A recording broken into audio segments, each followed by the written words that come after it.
Good morning, everyone. It's a morning. It's a day when we initiate another milestone in our life, the life of learning at Amity University in Tashkent and all other campuses of Amity University as well. This is a research conference, a conference where we get research from people who have been toiling very hard to find out the best ways to bring solutions to problems as well as innovations. All of the students who are here, the faculty members, we are initiating this event and we are expecting that we all will be together the best way we all can actually strengthen Amity and the vision of Amity of delivering the best of learners and the best of learning to the world. Welcome to the second edition of International Conference on Technological Advancements in Computational Sciences. Short form is ICTAS or ICTACS 2022.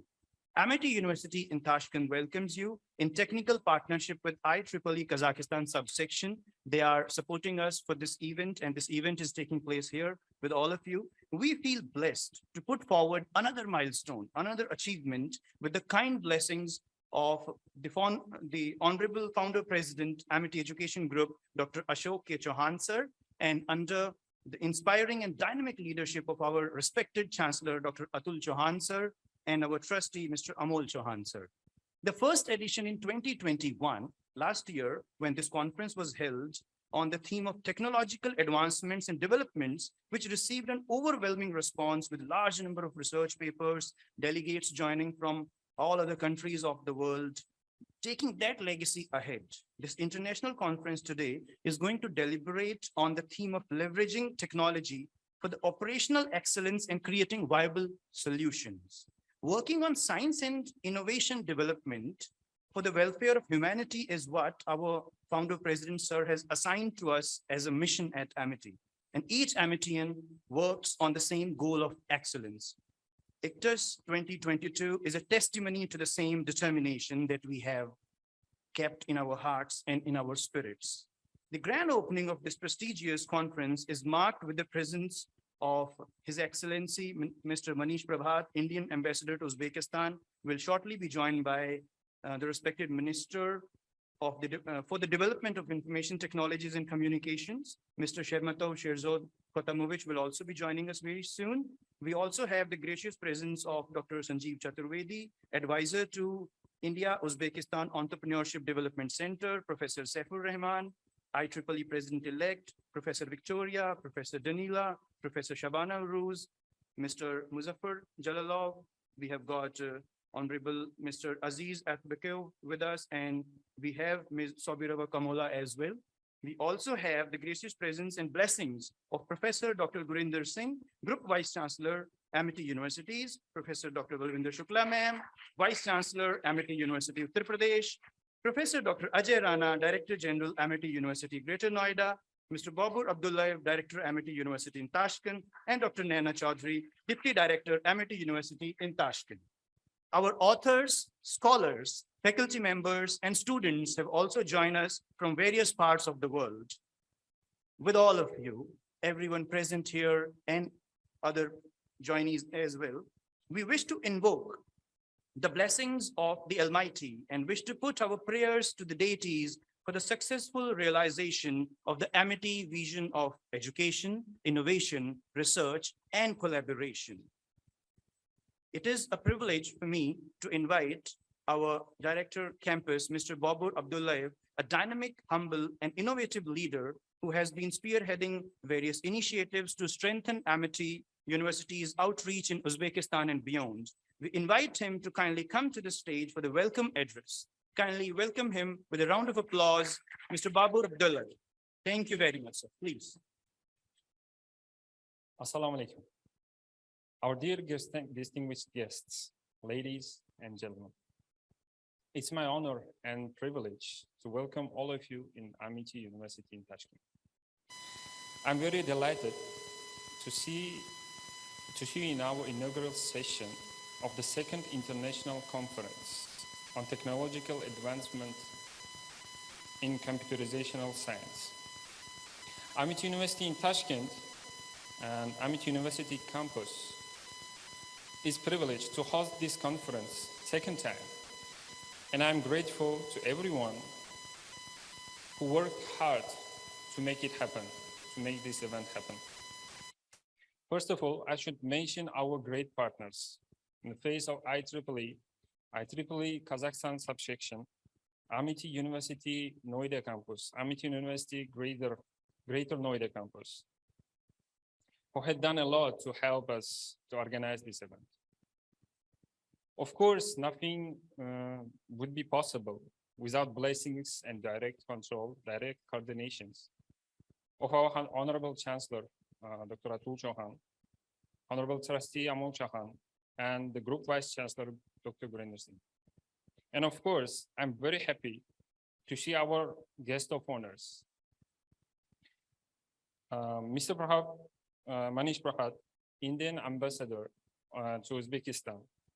And of course, shortly we'll be joined the Minister of ICT, Mr. Sherzad Shermatov, our most distinguished guests.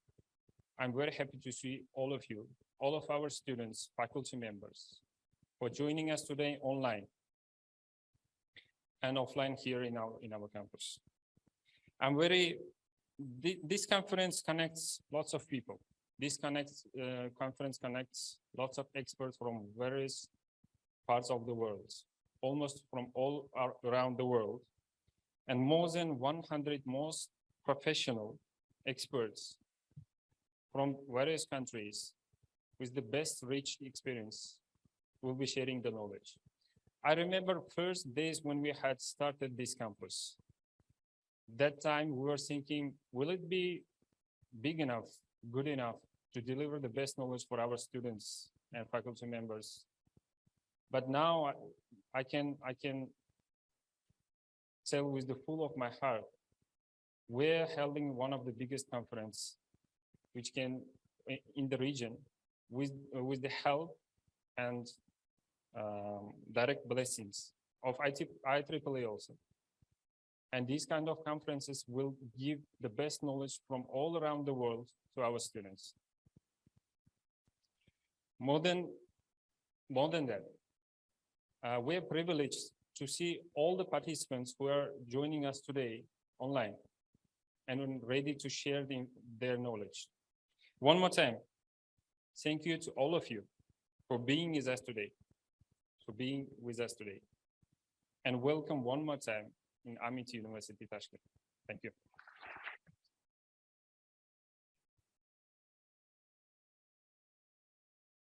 Thank you very much, sir. We identify with the happiness and the delight as well as the responsibility that you have just mentioned. Yes, Amity has come so far here and will be moving ahead to no limits. This conference, which is introduced to you today, also needs a detailed introduction as well as a proper curtain raiser. We'll be inviting now Dr. Ajay Rana. Professor Dr. Ajay Rana is the Director General of Amity University, Greater Noida, an honored accommodation with expertise in teaching, consultancy, research, corporate, and administrative skills. He has been honored with a number of awards and recognitions for his extraordinary work in the field of education and research. Sir, it is an honor and a privilege to invite you, to introduce you, to bring the curtain raiser as well as the introduction to the conference for all of us. Professor Dr. Ajay Rana. Please welcome Professor Dr. Ajay Rana with a huge round of applause. Thank you, Professor. I'm audible. Yes, I'm audible, please. Yes, sir, you're audible. Honorable Founder President, Amity Education Group, Dr. Ashok K. Chauhan, sir. His Excellency Sri Manish Prabhat ji, Indian Ambassador to Uzbekistan. Honorable Sherud, Minister for the Development of Information Technology and Communication of the Republic of Uzbekistan. Honorable Dr. Babur, Recommend Advisor to the Minister of Innovation and Chairman of Council of AI Uzbekistan. Honorable Professor Saifur Rahman, IEEE President elected 2020-22, Director Virginia Tech Advanced Research Institute, United States of America.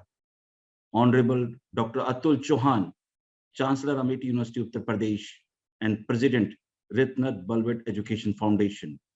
Respected Shri Amol Chauhan ji, Honorable Trustee Amity University Tashkent, Professor Balwinder Shukla, Honorable Vice Chancellor, Amity University, Uttar Pradesh, Professor Gurinder Singh, Honorable Group Vice Chancellor, Amity University's most dynamic and charismatic leader, Professor Babur, Director, Amity University, Uttar Pradesh, and the future leader, my dear students, a very good morning to all. Over the last 30 years, the Amity Education Group has established top-ranked universities and schools across the world, which are at the forefront of the cutting-edge innovation and teaching methodology. At Amity, we have a strong 170,000 students and thousands of faculties, and the scientists all have the one passion in common: to achieve the exponential thing that will make our world a better place. This is the Amity DNA, and we always follow the footprint of our honorable founder president, sir. The Amity commitment to transfer and nurture future leaders. Enduring the vision and the mission of our honorable founder president, sir, we are deeply delighted and immense contentment. I would like to congratulate everyone at the Amity University, Tashkent, for conceiving the idea of organizing an international conference of this stature and ensuring the rich contribution from the brightest minds from across the globe. Dear Professor Babu, Director, Amity University, Tashkent, thank you and your warm and inspiring words for further allowing me to joining the mission of making Amity University, Tashkent a symbol of excellence and placing extreme emphasis on research and innovation. Thank you, Professor. I would like to take this opportunity to briefly introduce the second international conference on technological advancement and computational sciences through this platform. Amity University, Tashkent doing exceedingly well and making remarkable presence in the education world. Amity Education Group is continuously organizing international research conferences across the globe to create benchmark in the World Academic Forum. In this series, our worthy faculty members in Tashkent and in India are organizing second edition of the international conference in the collaboration with the IEEE Kazakhstan subsection. Honorable Chancellor of Amity University, Uttar Pradesh have always inspired us to keep aiming high and higher milestones. And in this IEEE conference is an incredible outcome of his mission and the leadership of our respected Shri Amol Chauhanji, our faculty who work day and night for this mega event. Honorable Sir and the delegates, the research community has shown a very high spirit, and we have received around 522 research papers from 22 countries, including India, United Kingdom, Uzbekistan, United States of America, Oman, Russia, France, Indonesia, Bangladesh, Saudi Arabia, China, Philippines, United States of America, Senegal, Panama, Colombia, Italy, Germany, Canada, Hungary, and amongst other. All research papers have gone through the 4 level of review process, and only 166 papers are selected for the presentation. A panel of over 500 professors, scientists, researchers, and the persons from the industry were involved in the review process. All duly accepted, registered, and presented papers will be submitted to the IEEE for inclusion of IEEE Explore Digital Library. But that's not at all. We have this conference more content rich, engaging and beneficial for our future leaders, our students of MIT, as well as the students from different repute institutions. That we have also requested the stalwarts from industry and academia to brainstorm their opinion, views on the such topic as the role of STEM women in technological advancements. the Honorable Founder President, sir, has a vision of nation building through education and beyond. We Ametian promise that we will strive hard to fulfill the vision and mission of our Honorable Founder President and our Honorable Chancellor, Dr. Atul Chauhan ji. I once again thank you, our respected Chancellor, Dr. Atul Chauhan ji, Shri Amol Chauhan ji, and the other dignitaries for their continuous care and affection for all of us. Thank you for being available to us and nurturing the future of our student and faculty member.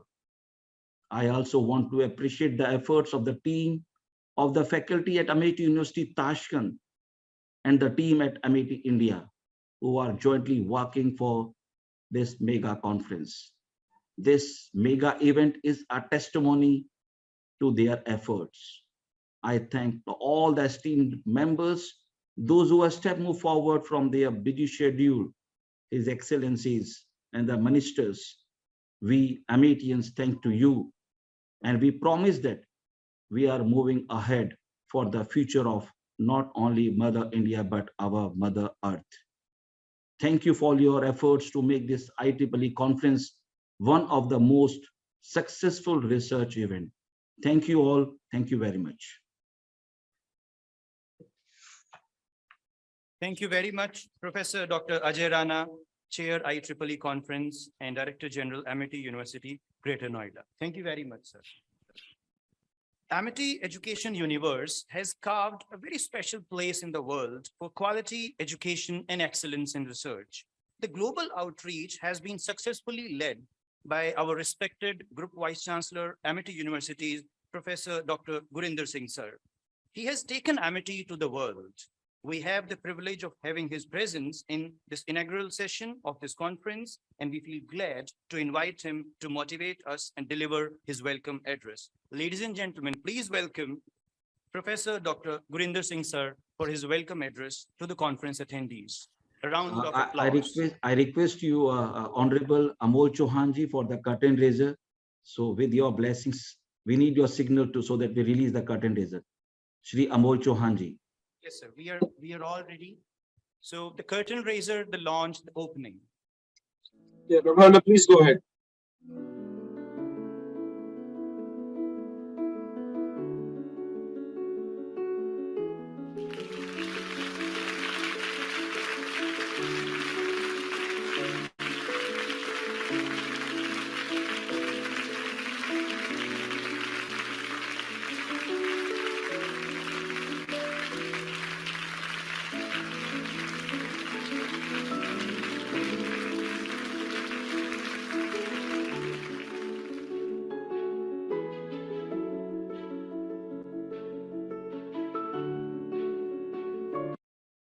Thank you, respected sir. Now over to Professor Gurinder Singh, sir. Sir. Thank you, Honorable Trustee Mr. Amol Chauhan, for raising the curtain and inaugurating our second IEEE conference. It's always a privilege to speak to exciting, adventurous, and most intelligent and most promising students, researchers from Tashkent and Uzbekistan. Our very respected founder president, our very honorable Chancellor of Amity University, Uttar Pradesh, Dr. Atul Chauhan, Dr. Balvinder Shukla, Vice Chancellor of Amity University, the guest of honor, His Excellency Mr. Manish Prabhat, Indian Ambassador to Uzbekistan, whom we know as not only a great diplomat, a great leader, but the one who has given many new theorems in the area of international relations and is so ably representing India in Uzbekistan. Our own Excellency and guest of honor, Honorable Minister for the Development of Information Technology and Communications of the Republic of Uzbekistan, Mr. Shirimatov Shirzod, whom we know as a leader of substance, a one who has not only brought the changes in the system of Uzbekistan, but is one of the most respected leaders across the world. The number of times we met him, we had interaction, we know him not only as a person who has been able to bring many good practices from Yale University, from where he graduated, but has also been the rector of one of the most prominent universities of Uzbekistan and has brought number of changes in the education system, especially in the ICT sector. Professor Safir Rahman, who is representing the IEEE from Uzbekistan. Professor Michael Hinji, who is listening online, who yesterday only called up to let us know that he has been elected as the head of the Region 8 and is so ably representing now Europe, Africa, Middle East, and other parts of the world. Our very own Mr. Babar Abdullah, rector of the MIT University Tashkent. Dr. Naina, the deputy director of MIT University Tashkent. Researchers from across the globe, and very dear students of all the universities of Uzbekistan who have been waiting to see and witness this amazing event right from the very beginning. It's my privilege to welcome all of you on behalf of our Honorable Founder President, Dr. Ashok K. Chauhan, our Chancellor, a very able trustee, Mr. Amol Chauhan, and on behalf of all the 11 Vice Chancellors, 200,000 students, faculty members across the globe of MIT family. We came to Tashkent as a MIT family, as a commitment which our founder and our Chancellor, our very able trustee, gave to the President and Prime Minister of Uzbekistan, that we are going to bring, we are going to add, we are going to give something which is something on which the Tashkent, on which Uzbekistan will always feel proud. It was our commitment that we are not only going to see and deliver the education in Tashkent and in Uzbekistan, but we are going to help thousands of students to have a wonderful career. We wanted to take number of initiatives with the government of Uzbekistan, not only in the field of information technology, but to bring new theorem of entrepreneurship, innovation in Uzbekistan. And we feel so proud that within no time, within 3 years, what we have seen as a growth story of MIT and the growth story of Uzbekistan, it's really amazing. My congratulations to the Honorable Minister, my congratulations to Mr. Babar, my congratulations to Dr. Naina Chaudhary, and my congratulations to all the students and faculty members of the Tashkent, of the MIT University Tashkent. We feel so proud that today we are having our second IEEE conference.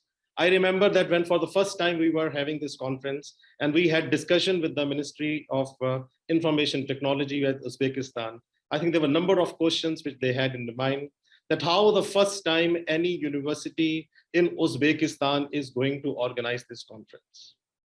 Professor Mike Hinchi, who are listening, it was at that time you who not only supported this conference, but you told that as you have done this conference in London, you have been able to take this conference to US, in Singapore. It should be now the privilege of Uzbekistan to host this conference. We are extremely thankful to the team of IEEE from Uzbekistan, from Kazakhstan, and from Europe and from Ireland for supporting this conference quite a lot. My thanks goes to the team of MIT University Greater Noida campus, who actually conceptualized this conference right from the very beginning. Like to acknowledge the contribution of Dr. Rana, and also for Mr. Vikram, Mr. Prateek, Ms. Shuvi, and all the great team members who have been working day and night from the last 2 years, first for conceptualizing and now strengthening this conference, where I can see that more than 522 research papers have come, out of which 166 are being presented. But the more I look at the amazing team of MIT University Tashkent, which has been able to organize it, the more I am impressed, and we understand that this campus has got a bright future. Just 2 days back, I was just looking at the kind of achievements MIT University Tashkent has been able to give to Uzbekistan. I think that the commitment of our Honorable Chancellor, Dr. Atul Chauhan, was that along with the education, we will provide the world-class opportunities to our students to take international education and to have a wonderful career.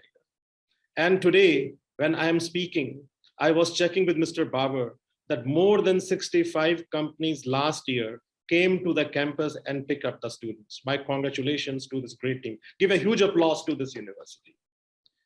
I was also told that last year when we organized the IEEE conference, we organized a hackathon event also, in which more than 100 companies and 135 teams participated world over.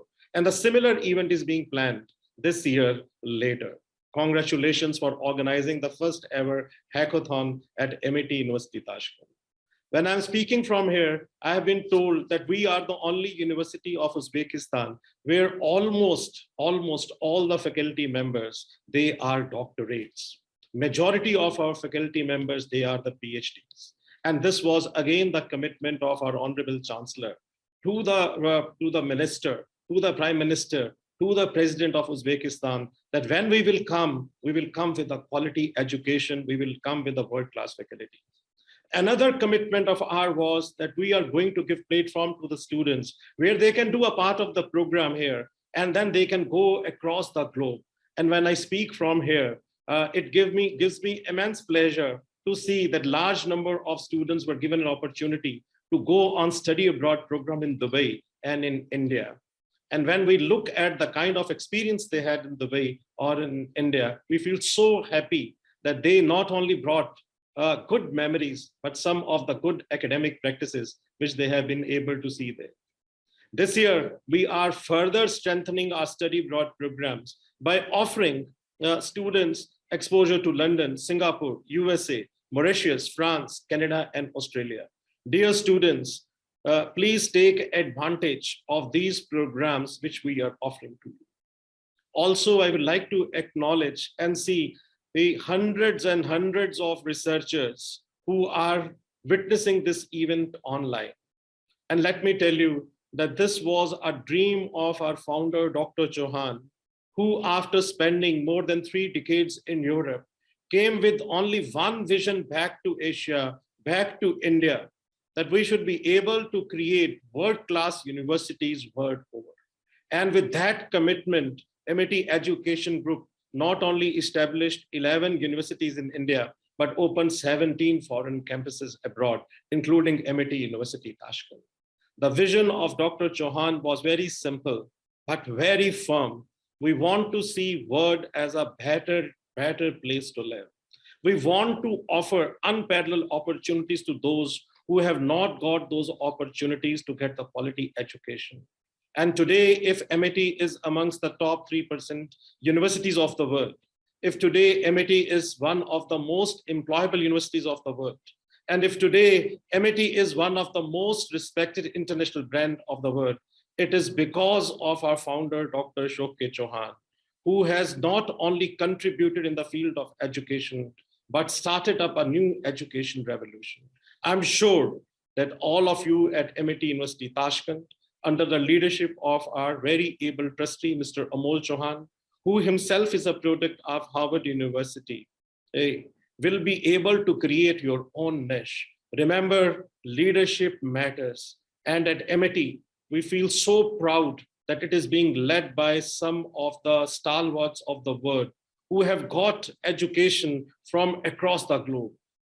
MIT University, Tashkent, so ably being led by Mr. Amol, product of Harvard, our chancellor, product of LSE, another chancellor, product of Wharton, the trustees themselves studying in some of the top schools of the world. And that is what MIT is all about. World-class faculty, world-class leadership, world-class governance, giving world-class opportunities to their students to excel across the globe. Research is in our DNA, and bringing IEEE to Tashkent is one of the examples which we wanted to set up. We wanted to benchmark MIT University Tashkent amongst the best, and that is the reason that we thought that why not to organize IEEE conference by bringing the word to Tashkent and taking the Tashkent to the whole world. Once again, congratulations to all of you. It's really a privilege to welcome each one of you on behalf of MIT family. Thank you so very much.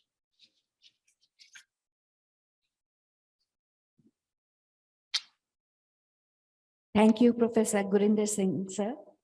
It is a great sense of love and a great sense of warmth that you bring to us every time you address. So thank you once again. Good morning. Salam alaikum. Namaskar.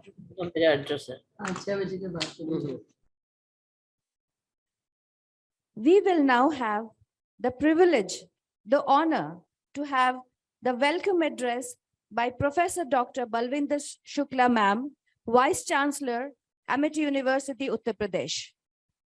Amity University, Uttar Pradesh is known to be the flag bearer of Amity's educational excellence and determination to touch the heights of innovative approach and accomplishment. It is under the diligent and enterprising leadership of Professor Dr. Balwinder Shukla ma'am that we commit to a promising tomorrow in education and research. We wish to request her to address the conference and give us blessings and her welcome address. Professor Dr. Balwinder Shukla, Vice Chancellor, Amity University, Uttar Pradesh. Please welcome, ma'am.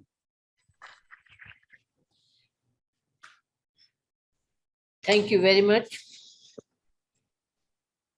A very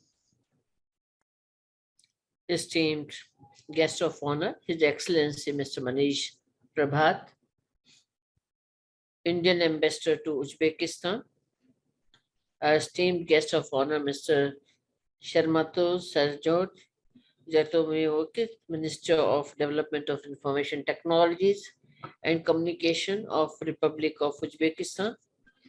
Esteemed guest of honor, Dr. Babur Rakhimov, Advisor to Minister Innovation and Chairman of Council of AI Uzbekistan.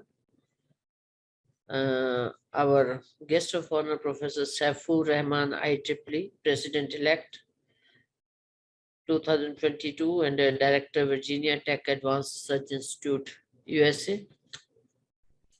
Our most respected Honorable Founder President, sir, Honorable Chancellor, sir, and our esteemed Honorable Trustee, Samol Chauhanji, Amity University Tashkent, a very dynamic campus leader, Mr. Babur Abdullayev, Director IoT, our conference chair, Dr. Ajay Rana, and our group vice chancellor, Professor Gurinder Singh, and the entire team of Amity Tashkent campus and Amity Greater Noida campus.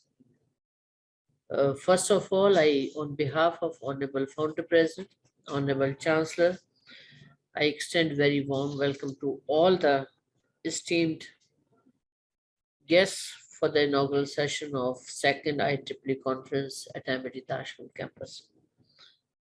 I would like to especially congratulate Dr. Gurinder Singh, Dr. Ajay Rana, Mr. Babur Abdullah, Dr. Nana Chaudhary, and the entire team who have relentlessly worked for this conference under the dynamic leadership of Shri Amol Chauhanji for bringing this second IEEE conference at Tashkent campus. This campus was established with the vision to provide the global education to the community of Uzbekistan and the Tashkent area. And I've seen in the last 3-4 years how the team Amity Tashkent have brought the not only the academic excellence in this campus, but have also brought the globally benchmarked practices of the organizing the international conferences, which give exposure to the students and faculty what are the latest trends and developments that are happening in the area of science and technology globally, and how the students of and the researchers and scientists in the area of Tashkent and Uzbekistan can learn from the latest development and bring the innovation, bring the excellence in the area of research in the region and contribute to the economic development of the region. And this has been the vision of our Honorable Founder President, that we contribute to the not only to the local community, but we also contribute to the economic development through research, innovation, and educational excellence, developing the future talent who will be right fit for the corporate world with the right requisite skills and competencies in the changing business environment due to the technologies, innovations, technologies, disruptions. And we are already have entered into the era of Industry 5.0. And people have started discussing about the Industry 6.0, that how the technologies are going to be the front runner for the, not only for the global economical, political, social, regional growth, but it also is going to revamp the skill requirement. Therefore, the education institution need to be very dynamic, agile, as well as the resilient, bringing the dynamic curriculum, the skill-oriented curriculum and the industry-aligned curriculum and the practices which can develop the stewards not only for the today's skill requirement, but the future skill requirements. And therefore, at Amity University, these are the efforts that how we can continuously design, develop, and improve our curriculum with the changing requirement of the industries. And our Honorable Chancellor very boldly announced in 2019 Education 4.0, and we are within 3 years, we have moved to the Education 5.0, where the disruptive technologies are part and parcel of all the programs, whether they are from arts, humanities, social sciences, or are from the advanced engineering programs, and the way the artificial intelligence, data analytics, IoT, robotics, and all the other disruptive technologies, whether the augmented reality or the virtual reality, are integral part of the various curriculum. And I've seen that in last 3-4 years, how the stewards of Uzbekistan, the Tashkent campus, have came up with the innovative ideas and have brought the excellence wherever they have participated in the inter-institution competition. And I would like to congratulate Dr. S.K. Khatri, who was the founding director of the Amity Tashkent, and under the great leadership of Shri Amol Chauhanji, have brought the academic excellence as well as setting the practices and the policies in the Tashkent in collaboration with Mr. Babur Abdullah, the director AUT, and how Dr. Nana Chaudhary, our deputy director of Amity Tashkent campus, brought the academic excellence. But this is just the beginning, and I'm sure in times to come that the Amity Tashkent campus will be among the top campuses within the Amity Education Group, and having the excellence which will be setting the new standards for not only in the region but the globally. With this, once again, I congratulate the entire organizing team of Dr. Ajay Rana and of Mr. Babur Abdullah, Dr. Nana Chaudhary, under the dynamic leadership of our Group Vice Chancellor, and under the great inspirational leadership of Shri Amol Chauhanji, our Honorable Trustee and of Amity University Tashkent, to realize the vision of Honorable Chancellor Dr. Atul Chauhan and Honorable Founder President to bring the global excellence in education, research, and innovation, to contribute to the economic development, not only to the region, but globally. Thank you very much, and I wish all the best for the success of this conference.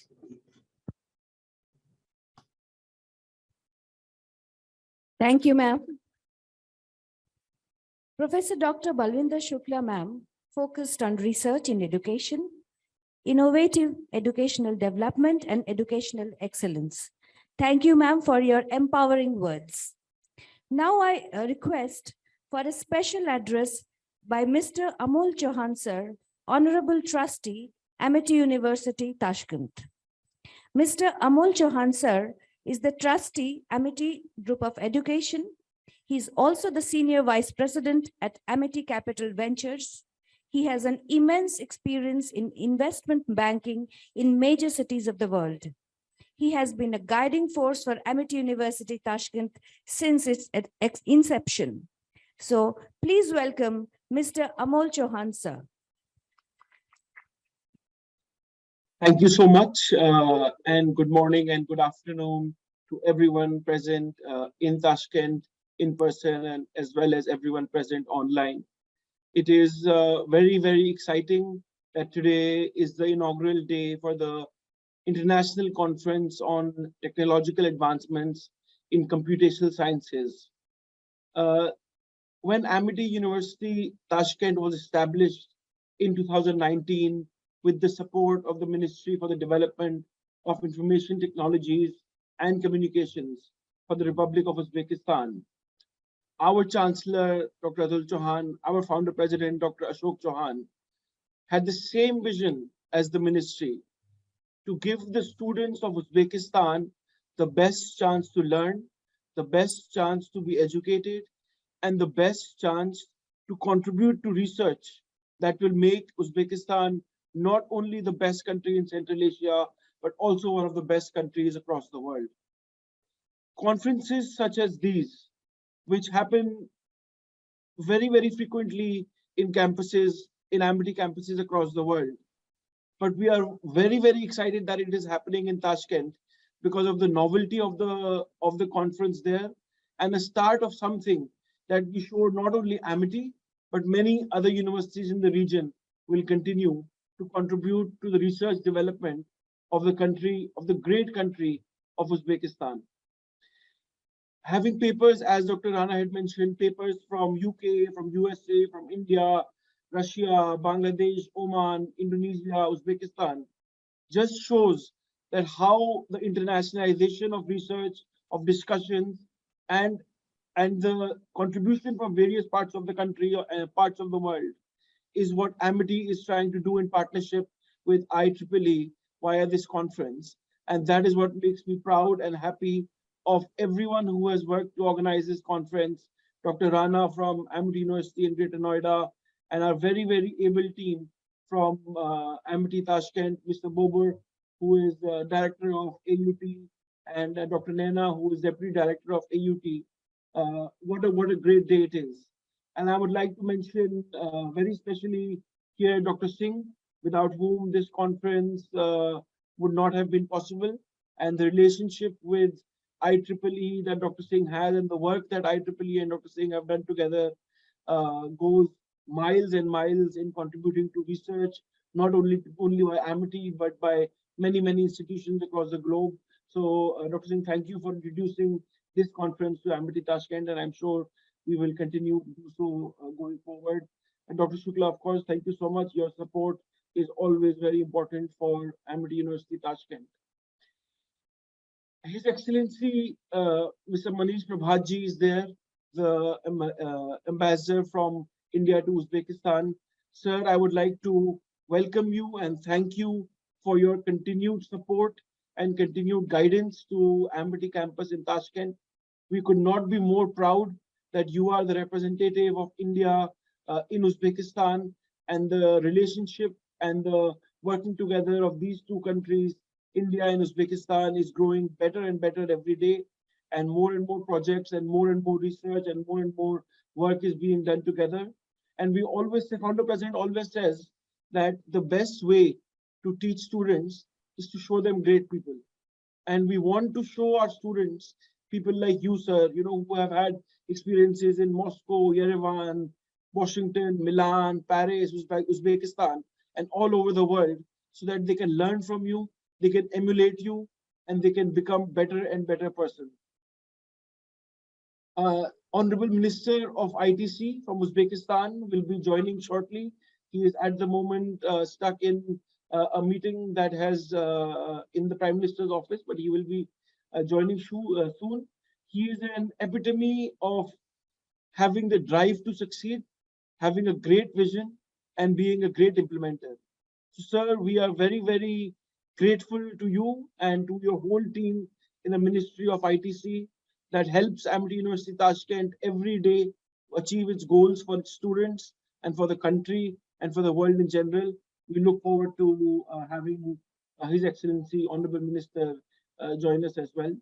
From IEEE, Dr. Saifur Rahman, Dr. Michael Hinchey, and all other great representatives, this conference cannot happen without you, will not happen without you. And we are very, very thankful for your presence, for your contributions, and for your combined efforts to make sure that this conference becomes a success. Thank you so much, everyone. Wish everyone the best of luck. I am sure the next 3 days, including today, will be very fruitful, will be very great. And I look forward to listening in on many deliberations. Thank you so much. Thank you very much, sir. We are really honored and feel blessed to have your words of wisdom and motivation. Yes, we are going to take this dream, this determination of Amity Education Group ahead.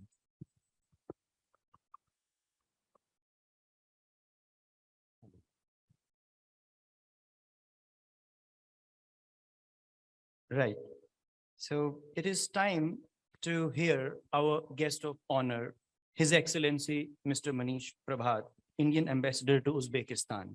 He has been instrumental in establishing strong ties between the two countries and has also played a key role in the successful organization of Shanghai Cooperation Organization Summit at Samarkand 2022.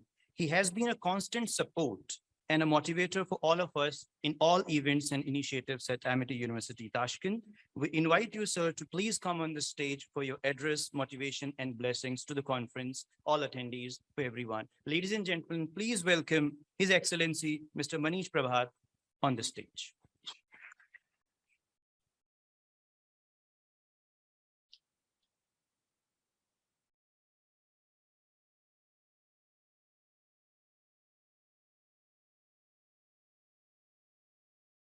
Thank you. Salam alaikum. Namaste, everybody. Good morning. I'm very happy to be invited today at this important conference being held at Amity University, Tashkent. I thank all the patrons of Amity University, the higher management. We have them online with us from India. They have dwelt upon the importance of this conference. I thank Mr. Babar Abdullayev, Director, Amity University Tashkent, Dr. Naina Chaudhary, Deputy Director. Thank you for having me here. Of course, from Embassy of India, Tashkent, we are always very happy to participate in the events of Amity University Tashkent because it is one of the flagship examples of cooperation between India and Uzbekistan, especially in the field of higher education. And this is important because, friends, as you know, that India and Uzbekistan have always been great partners. We have been friends throughout history. Our relationship is of civilizational nature. And today in modern Uzbekistan and in modern India, we call our partnership as the strategic partnership. When India and Uzbekistan are strategic partners, a great responsibility dwells upon both countries to work together in the region on the global issues. We work together on all important political issues confronting our region, challenges of terrorism. Afghanistan is just a neighbor.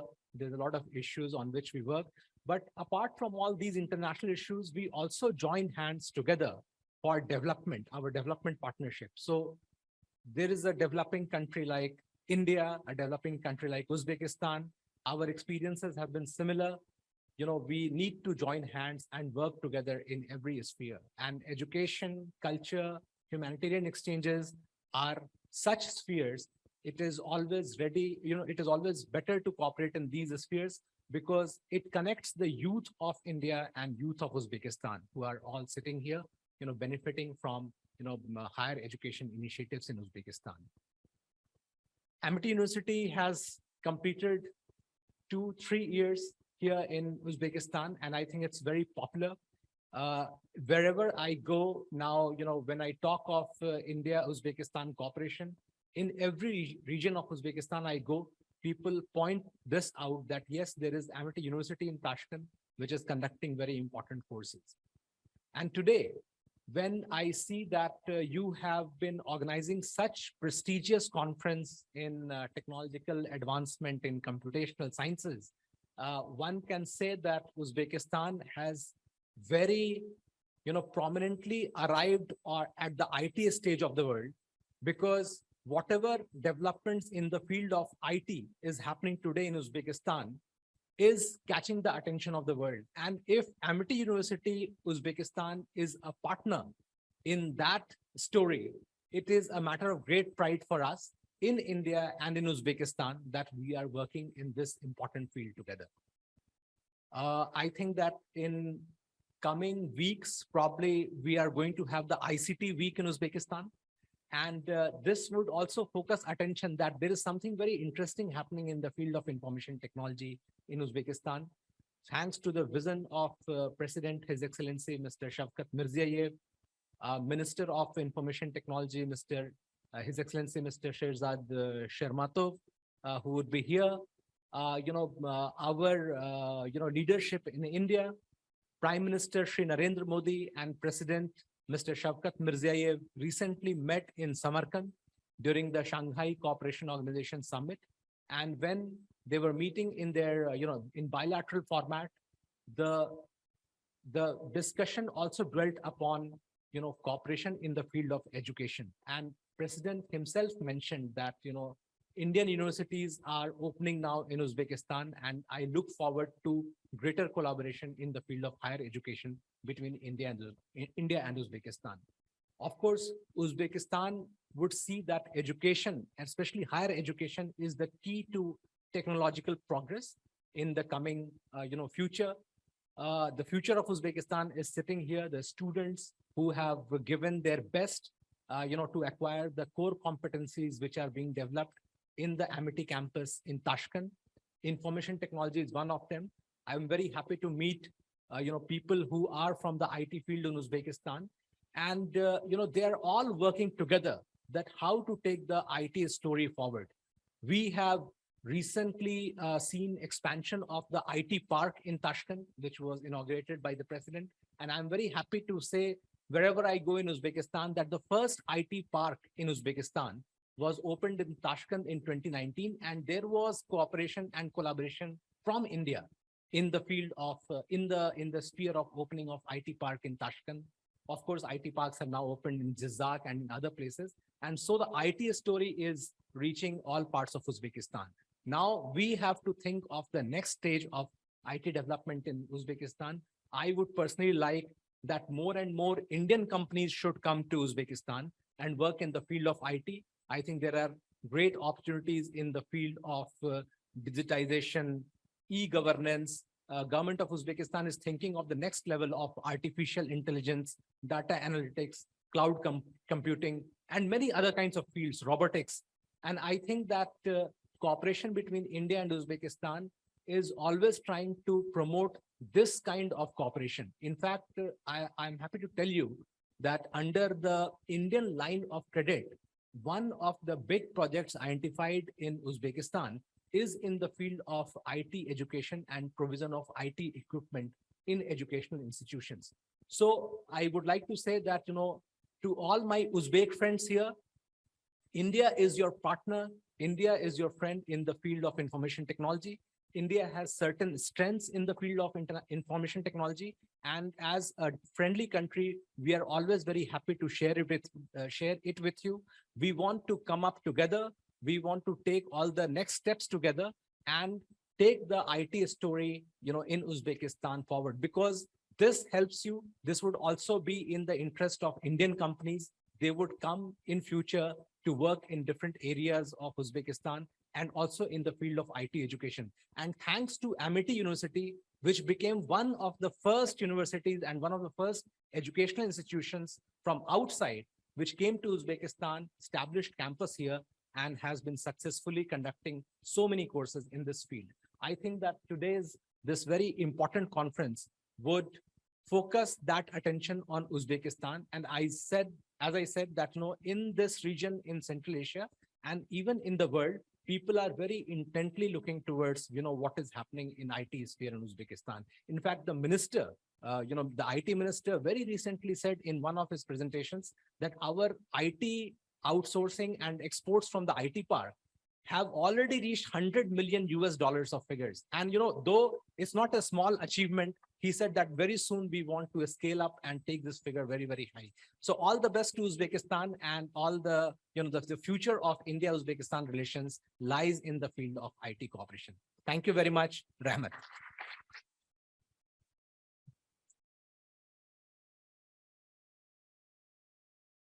Thank you very much, sir. Thank you very much. Each word, each mention of India and Uzbek culture, the similarities and the same missions will motivate us, and we can really pledge and promise that as a representative of quality education from India, Amity shall stay dedicated to this mission and will stay connected with each and every one of you. Ladies and gentlemen, a big round of applause for His Excellency, Mr. Manish Prabhat, for putting all these things together in this address, which is our promising future.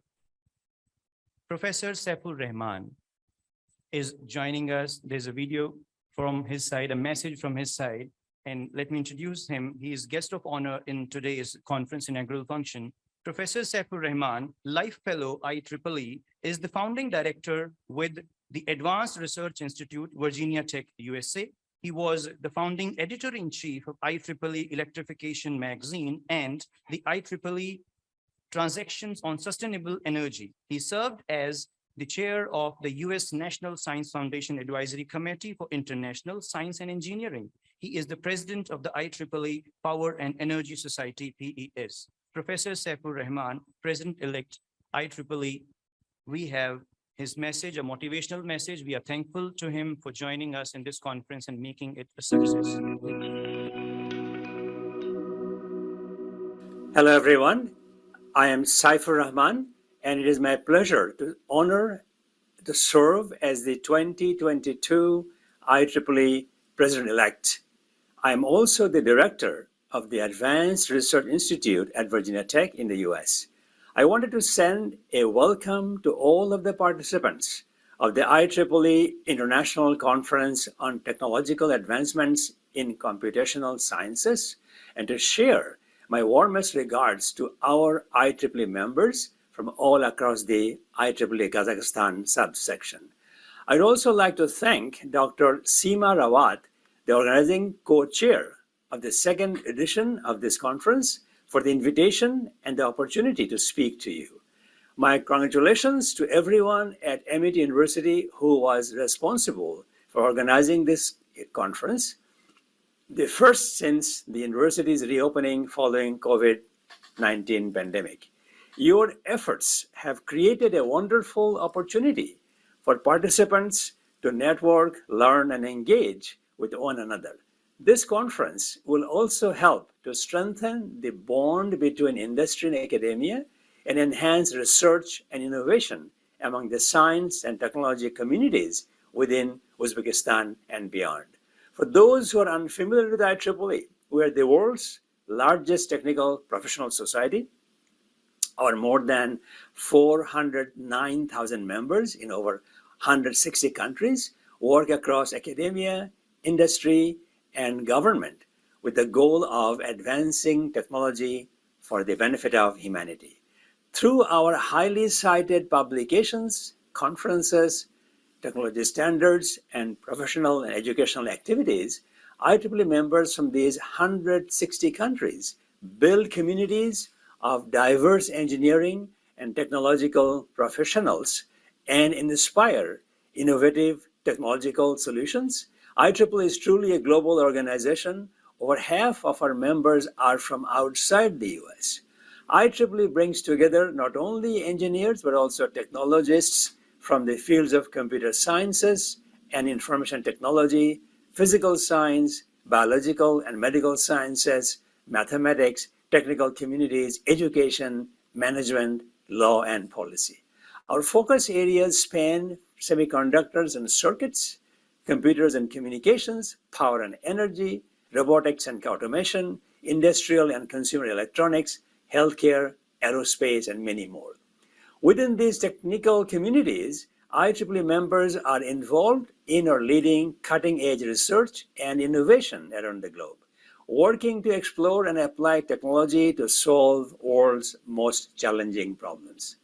At IEEE, we know that the advancement of scientific and technical knowledge has always been the engine that drives the quality of life for every citizen of this planet. IEEE's core purpose is to foster technological innovation and excellence for the benefit of humanity and to be universally recognized for their contributions of technology and of technical professionals in improving global conditions.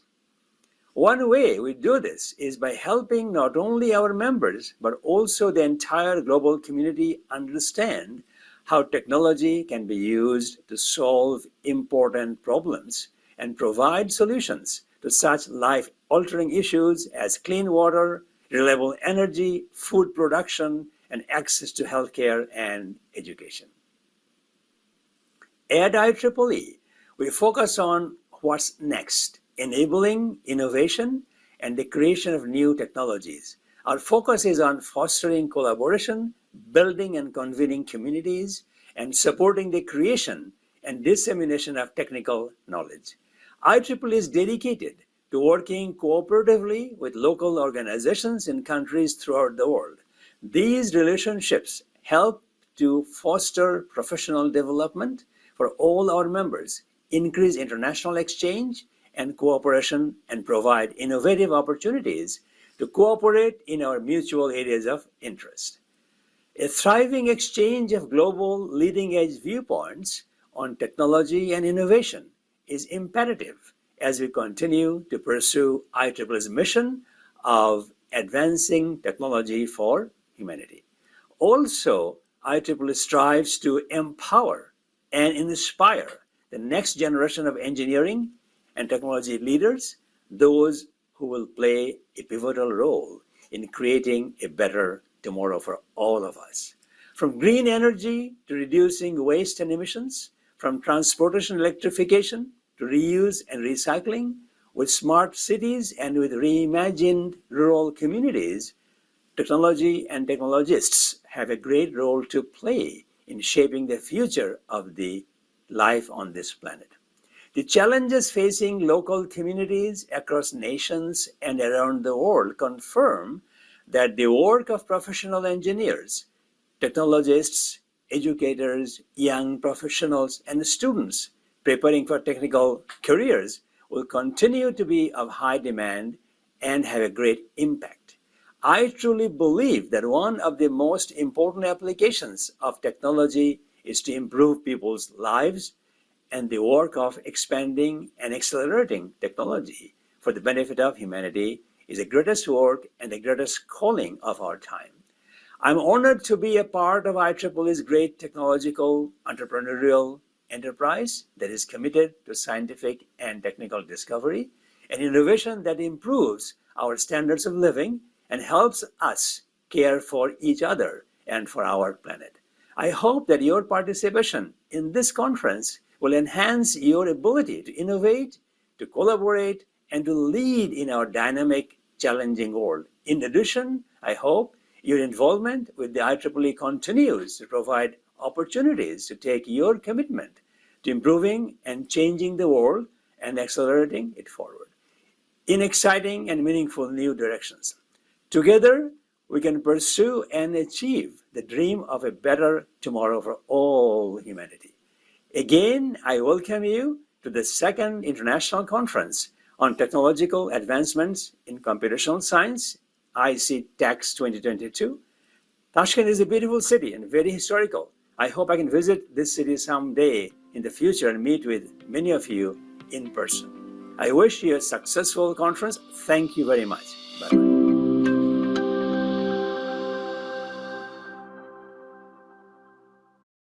We are thankful to Professor Saifur Rahman for this wonderful address and the way he mentioned that collaboration and togetherness is the key to solve all problems. This conference also mentions viable solutions, and the findings of research papers will lead us to a successful realization of these things. Now, this is a moment to take all addresses to a culmination and a conclusion and a testimony as well. We are going to sign a memorandum of understanding. Amity University in Tashkent is going to sign this with India Uzbek Center for Entrepreneurship Development. We have with us Professor Dr. Sanjeev Chaturvedi. We welcome you, sir, and we kindly invite you and our director, Mr. Babur Abdullayev, to grace the stage. And this is the Memorandum of Understanding ceremony going to take place here.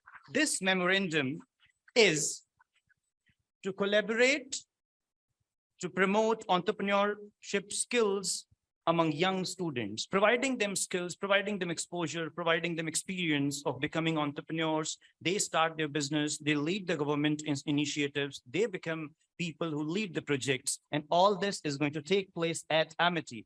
Huge round of applause.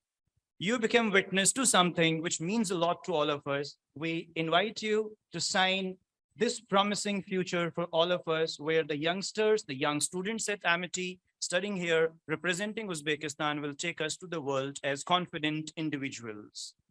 Professor Dr. Sanjeev Chaturvedi and Mr. Babur Abdullayev, representing the India Uzbekistan Entrepreneurship Development Center and Amity University in Tashkent, signing this collaboration MOU.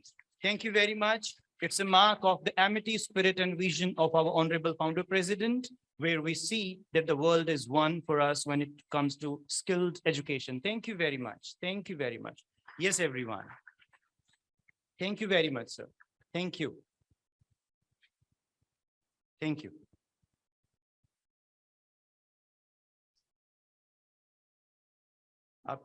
Professor Dr. Sanjeev Chaturvedi and Mr. Babur Abdullayev. So on the stage, getting clicked and making it a memory for us to take ahead. Thank you, sir. Thank you very much. Thank you.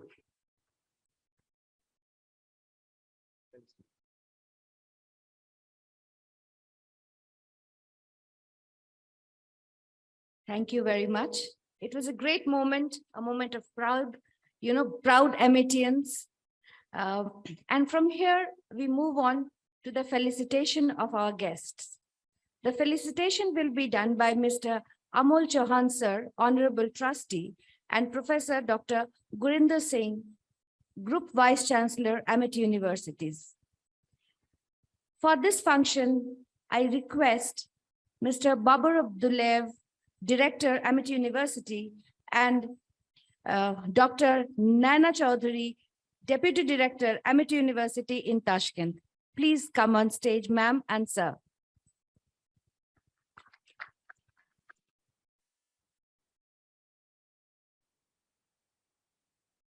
I request Mr. Amol Chauhan and Professor Dr. Gurinder Singh, who are online with us, to felicitate His Excellency Mr. Manish Prabhat, Indian Ambassador to Uzbekistan, our guest of honor. Sir, please come on the stage.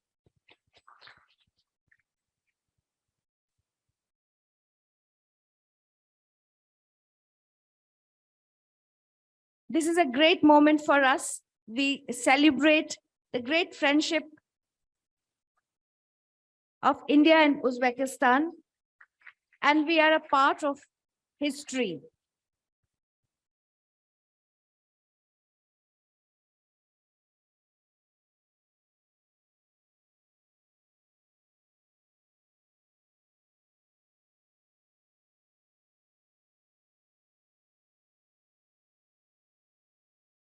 Thank you so much, sir. Now we have Professor Saifur Rahman, who is with us online. He will be felicitated by Mr. Babur and Dr. Naina, which will be done online. Professor Saifur Rahman.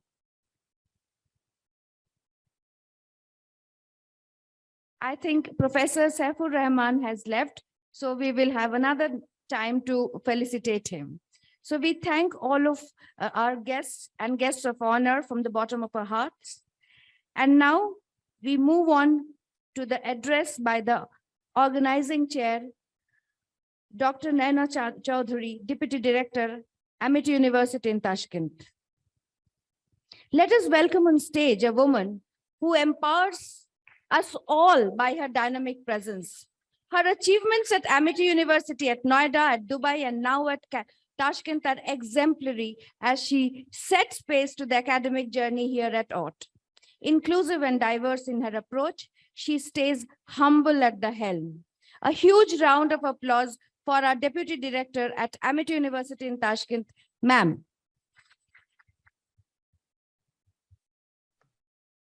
Thank you so much. My students, huge round of applause for the esteemed dignitaries and the senior leaders who could join us today, despite of their busy schedule. It is my proud privilege to be the organizing chair of this prestigious conference. And I would thank all of you who could join for the grand opening of this prestigious IEEE conference. I remember I met His Excellency Prabhatji last week in his office, and he was quite appreciative of Amity's effort of promoting research and innovation here in Uzbekistan.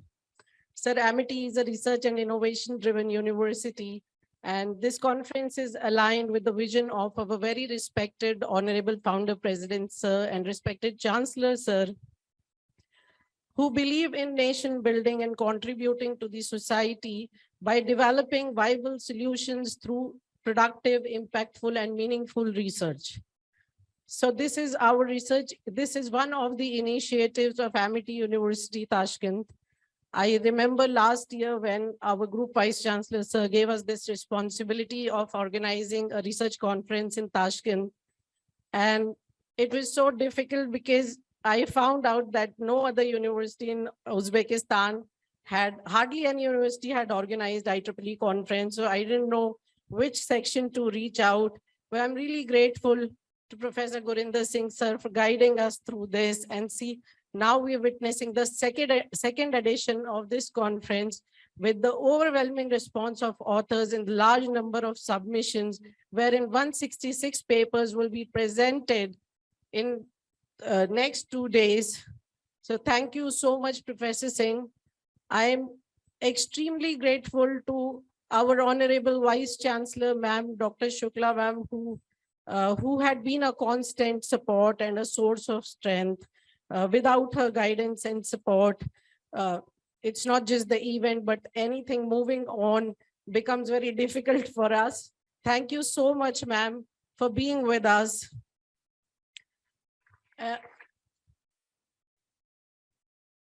Above all, our guide, our mentor, a lot of hand-holding by our respected trustee, Mr. Amol Chauhan, sir. I'm really thankful for you to be here. Your words are a great source of inspiration. And we are learning every day with the attention to details that you have. And we are also learning and growing. Thank you so much, sir, for taking out time today.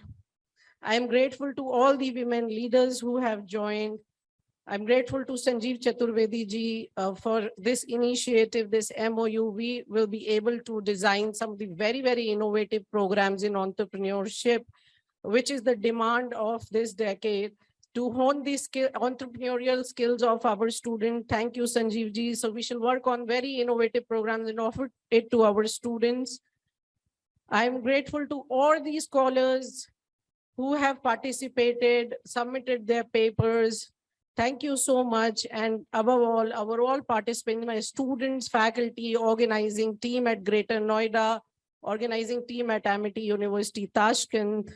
My strength here, Mr. Babar, who's been guiding me through small things. Mr. Zafar, thank you for taking out time. Thank you so much. I wish all the best, and may you have great 2 days of this IEEE conference with enlightening sessions by our scholars. Thank you. Dr. Naina, if it is possible, invite our Honorable Shri Amol Chauhan ji for souvenir release. Yeah, I'm so sorry. Yeah, please. I would Honorable also Amol Chauhan, thank sir. you, Dr. Rana, for the smooth coordination that due to which we are having this amazing conference. I'd like to request respected Mr. Amol Chauhan, sir, to release the souvenir for this conference. Honorable Amol Chauhan, sir. and Dr. Balvinder Shukla ma'am and Gurinder Singh sir. Honorable Amol Chauhan sir, please. Great. With everyone having spoken so highly of the work and looking forward to the conference, we shall release the souvenirs with great pride. Dr. Naina, can you release the souvenir, please? Yes, sure, sir.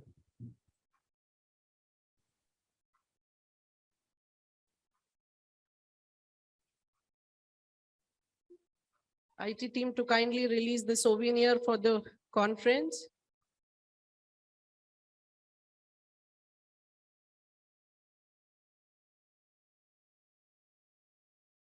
In the meantime, I would just want to share with His Excellency, Mr. Manish Prabhatji, that we are working on exploring the projects in different areas with the support of Mr. Babar. We are working with Ministry of ICT. We shall release the souvenir. Thank you so much.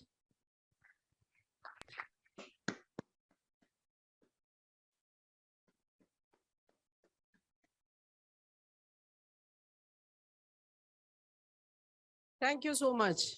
Thank you. Thank you, Professor Naina. Thank you.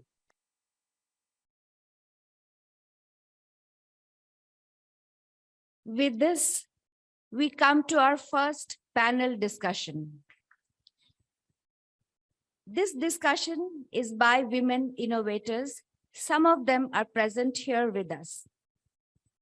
The word Devi in Hindi or Sanskrit is derived from the word Divya, which means light. As women are known to bring the light of knowledge, wisdom, and learning. Today, we have among us a galaxy of stars who have brought light in the field of science and technology. They are also able mothers, loving sisters, young professionals, and respected global citizens. I would like to invite our moderator of the session, Dr. Naina Chaudhary, Deputy Director, Amity University in Tashkent, to the stage. We have with us online Professor Dr. Kathleen Kramer, Director of Engineering, University of San Diego, USA. We have with us, amongst us, Professor Victoria Levinskaya, Head of International Cooperation, British Management University in Tashkent. Please come on stage.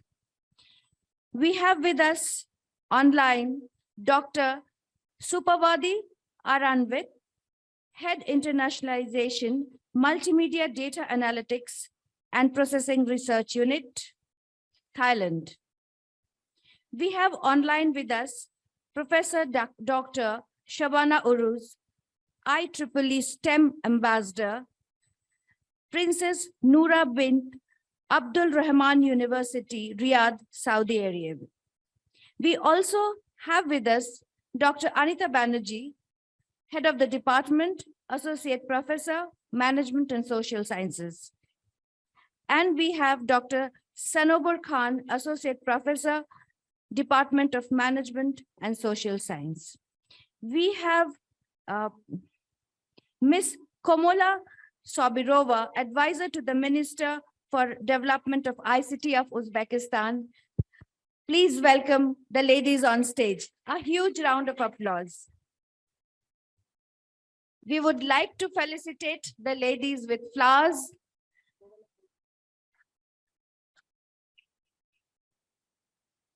First, we would like to invite Mr. Babar on stage. Okay, we will have our felicitation towards the end. We can begin our session now.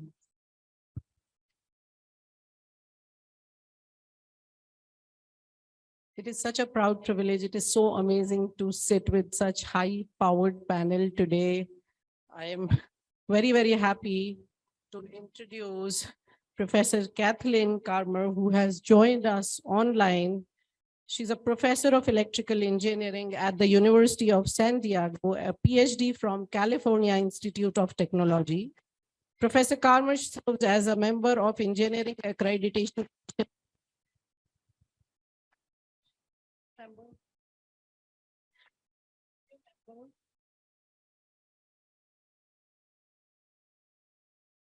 She's a senior member of the Board of Governors of the IEEE Aerospace Society and recognized by both IEEE and SWE for a variety of leadership activities. She was nominated for an Athena Pinnacle Award. She supports San Diego outreach activities and currently advisor to the USD chapter of Tau Beta Pi and is a member of other honored societies, including IEEE, Eta Kappa Now, Sigma Pi Sigma, and Alpha Sigma Now. I would like to invite our first panelist to give an enlightening talk for all our participants in the audiences in the conference. Thank you so much. Over to Professor Kathleen Karmer. Thank you. I will share, I think it's too much to call it a presentation, and I will put a little timer for myself that I have silenced in order to avoid going over. It's a great honor to be here, and I have to say how impressive the presentation has been so far, and a wonderful coming together of the minds at your institution and for Kazakhstan. So I looked at the theme of your conference, and there was the discussion of the bringing together the technological challenges and the advancements. And so considering these for women in their role, so challenges to security and safety, interdependency of different domains, AI and IoT, machine learning, complex problems, transforming operations, automation, productivity demands, mathematical modeling, and coupling of high performance computing were all technical themes that you cited for your conference.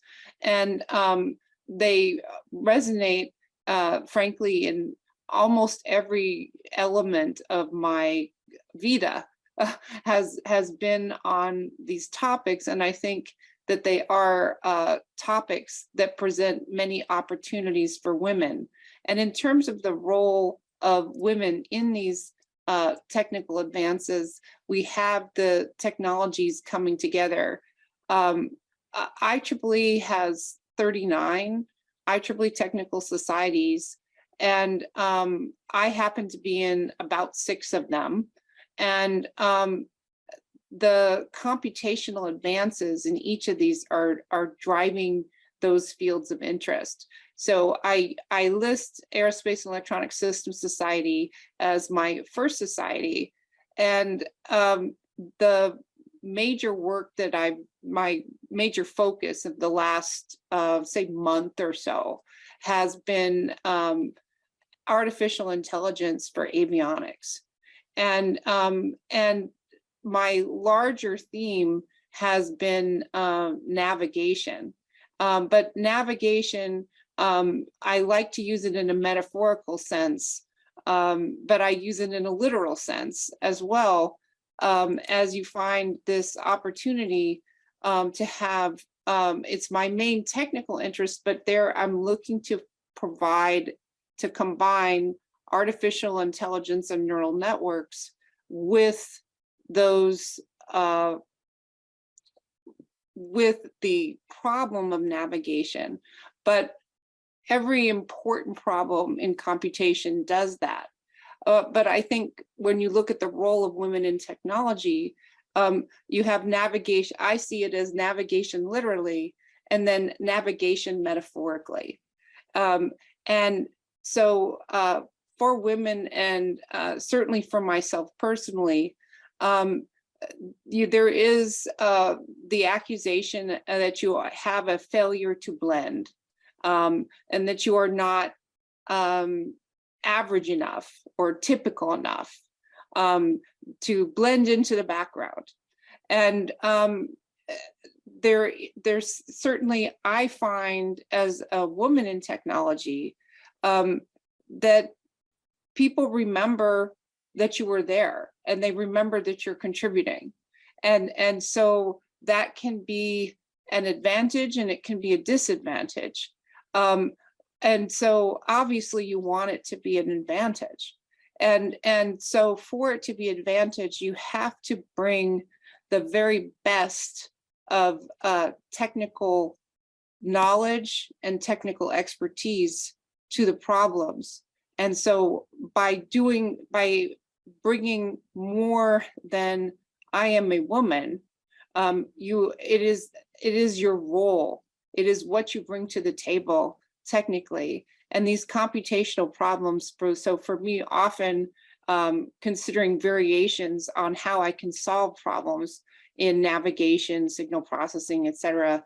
But by advancing technically, women, it's a two-way street that the whole becomes greater than the sum of the parts. There's been an interesting role for women in particular. In my society, they have these various interests that are all overlapping with your conference interests. And we're very happy to have had more women in technology.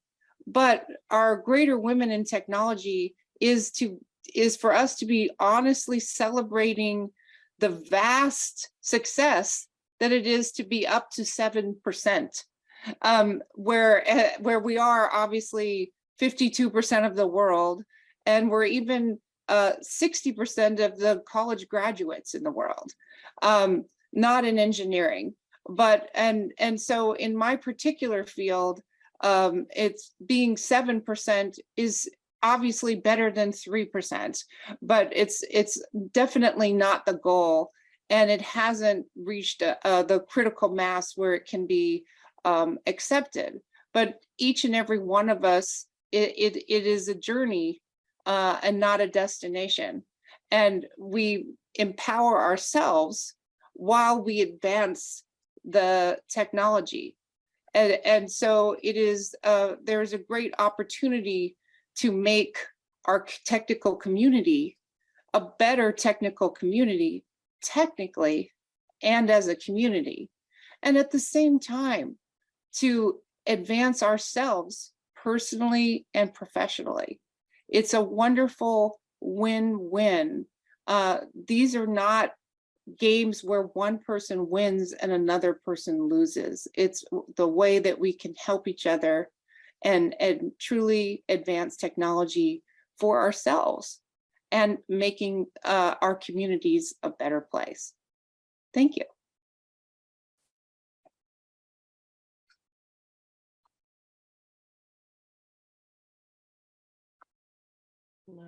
Thank you, Professor Kathleen. That was very impressive statistics. Thank you so much. I just wanted to know something that I'm sure the students sitting here must also want to explore from you, that especially after COVID, we have seen an amazing disruption of technology, but we still see that the women have an inclination towards the courses in arts and humanities, and we don't see that much of inclination towards IT and computer science, especially among the women, where the male students have their inclination to study computer sciences courses. The girls are still inclined to do arts and humanities. Would you like to share your opinion about this? Well, that's a very interesting question, and you're to a large extent absolutely right, and it's counterindicated on a number of fronts. So if you looked prior, there was a major technological bust, or there was a high growth period, and then there was a vast economic correction negatively that occurred about 13 years ago. And when that happened, just prior to that happening, women had advanced that by some statistics, they had reached 30% in the computational fields. And so that was 13 years ago. And where are we today? We're at those kind of statistics that I was showing you. And it's very interesting because in terms of the employment opportunity, and when you mention men being drawn to those fields, my personal theory on that is that they're not drawn to those fields so much as I don't know if it might not be an Indian thing, but maybe it is. But at least in as a California thing, there is this belief that as a small child, that you should suddenly be inspired to want to do something. Like there's going to be some enlightenment that will come to you, and you want to be this one thing. Your occupation will come to you, and I don't think that. I think that is not the typical way that occupations come to people. I think that you see opportunities, and you like individual professors, and you have friends in your community, and you know them, and then you realize, I think that we could each be happy doing so many different opportunities. I think the men are that are choosing it because they see the economic success, and in particular that it doesn't require skills that they might not be interested in. But if they learn these skills, that there are indeed economic opportunities. In my own area, the estimate in technical companies that hire many engineers are that 90% of the jobs are in computational, rather than the more traditional engineering, say harder engineering fields. If you look at the enrollments for students, at least in the United States, I haven't studied the enrollments in India, but for students in the United States, the number one choice is mechanical engineering. And so mechanical engineering has more enrollments than computer science, more enrollments than electrical engineering, more enrollments than computer engineering. If you added them together, mechanical is declining, but it's still outstripping them. So it's an interesting disconnect for that you're citing, that they're putting aside the economic opportunity and thinking that, well, I did well in secondary school in this topic, so I'll stick with that, instead of connecting themselves to a successful professional life. It's an interesting question. Thank you, Professor Kathleen. I seriously believe to agree that irrespective of the domain, the line technology is everywhere, irrespective of what sector you choose. You Absolutely. cannot get away with this.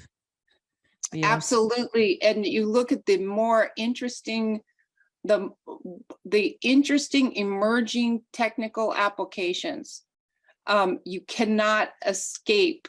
And so I tell my younger students, you're in the programming class. I said this in the last week, and it was all male students that responded. I said, you're thinking that introduction to computer programming is that you don't like it, so you're not good at it, and therefore it's going to go away. It is not going to go away. It doesn't, like, you don't need to just pass the first course that you take and then it'll go away. All the interesting work and opportunities require and are enabled by doing more. And so you need to double down and do better. Yes. So all the girl students, a strict advice to you: you cannot escape from technology, no matter what course Yeah, you I study. maybe I should put it better, but truly that is what it's my belief, and my fellow panelists can perhaps have a different opinion, that sometimes that students, they are in a class and they find it hard because it's it's a shift of thinking. And they think that if they're just quiet and they just get through it and they get a B, that it'll go away, and they, there's a limited time to the term and we can move on to something else.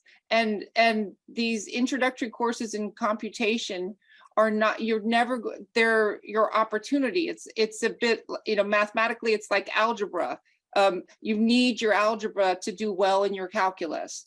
And so you need your introductory courses in programming. You have to really learn them. And if you want to do better and be better.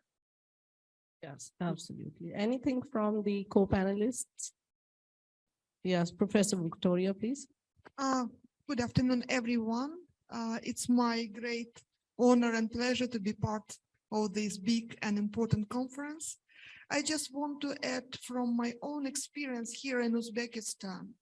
I'm a researcher and at the moment, I'm doing several projects. One of them is gender equality on working place. So I just want to tell you that we have interviewed quite big number of employers here, among them IT companies as well. And this is what I have found out, our research group have found out, that even if we have female employees in such companies, they are mostly involved in non-technical jobs. So there is a kind of stereotype, among local employees. So if it is an IT person, it has to be a male. If it is HR or public relations or somebody who is involved in management, of the personnel, it should be a female. So although, the number of employees in such companies is not big, it's approximately 10 to 15% only. Majority of them are involved in non-technical jobs. And I think this stereotype needs to be changed. And there are a lot of good examples. Working for many years at Westminster University, we were hosting the program which called Tech Girls. So Tech Girls is a kind of program which is run by US Embassy in Uzbekistan for more than 20 years. And the girls were writing the program, they're doing the programmings, and the best ones were going and working in interesting companies, including Westminster University, and doing some kind of technical job and technical services over there. So I would say that we never failed. They never failed. In those 18 years I've been working for Westminster, so we always had wonderful girls who could, implement any task we were offering them to do. So I think this is one of the examples. Another example that if we are talking about future of Uzbekistan, the perception of inclusion, digital inclusiveness, this is what I'm involved into this. Digital inclusiveness has to include gender factor for sure, because this is, without it, the progress is kind of doubtful in this sphere. Thank you. Thank you, Professor Victoria. I believe that we are all evolving, and no, I must mention here and that we have somebody who's very instrumental in this evolution of sensitization, and sitting next to me is Ms. Kamola. She's been extremely instrumental in outreaching to women and sensitizing them. I would like a comment from her also on this. Thank you. Good afternoon. Thank you. It's a great honor for me to participate in this conference. Such kind of conferences are always helpful for developing the sphere. And it's a great honor to be in this panel with you, experienced ladies. Ms. Victoria mentioned really actual problems, stereotypes. In the ministry, one of my function is to attract women in IT sector. And you know, one of the challenge is breaking the stereotypes. I mean, now from the government, from the side of the government, there are a lot of conditions, opportunities, but still, if you notice, the proportion of women in STEM is really little, few amounts. Why it is so? There is no barriers from government. There is all opportunities. I think it's more culture things, because unfortunately in our society, when maybe it's not only in our society, but mostly in families, when parents raising a girl, they usually choose them professions which related how they think to girls. It's teachers, dressmakers, and etc. I think it's a society which can break our ladies' how to say, willingness to choose this STEM professions. So, and the main reason for this is the lack of information. So I think that if we will spread more opportunities, more benefits of STEM and women in technologies, people will start to think differently. And of course, the quantity of girls will rise in this sphere. Thank you.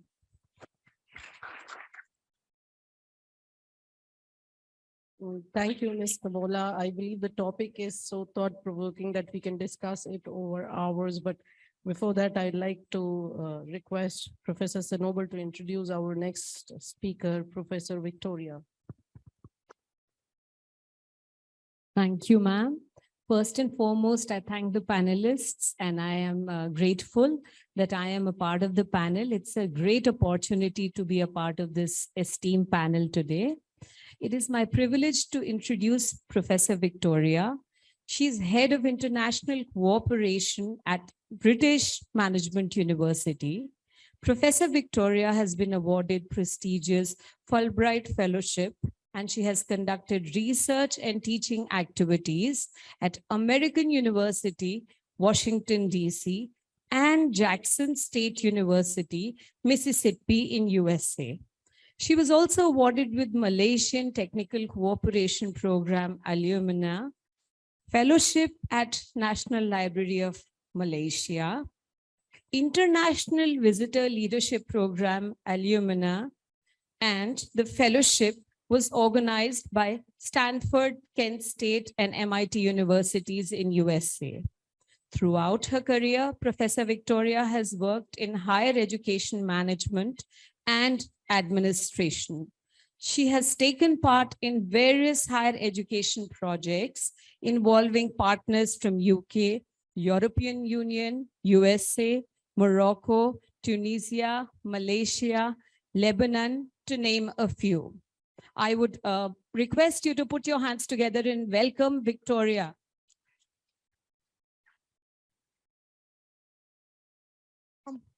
Thank you very much for your introduction. I have some slides, but I can just talk about my experience, which is around 30 years in higher education sphere. First, I want just to talk about current research projects I'm doing. One of them is a project which called Digital Transformation and Digital Inclusiveness. This is a project which is organized by University of Cambridge, UK, along with Cheongbuk National University in South Korea. And the main idea of this project is to organize a diagnostic of the situation with digital inclusiveness in Uzbekistan in order to provide Korean, KOICA, Korean agency, and Korean government with specific knowledge and the specific instruments which would allow them to help the most needed spheres in digital transformation and digital inclusiveness. What we have found out so far, this is an ongoing project at the moment. We found out that there are different barriers which exist. First of all, as you said, that the social and cultural barrier, you know, that sometimes digital sphere is considered to be too advanced for certain people, you know, like young females or people living in rural areas and stuff like that.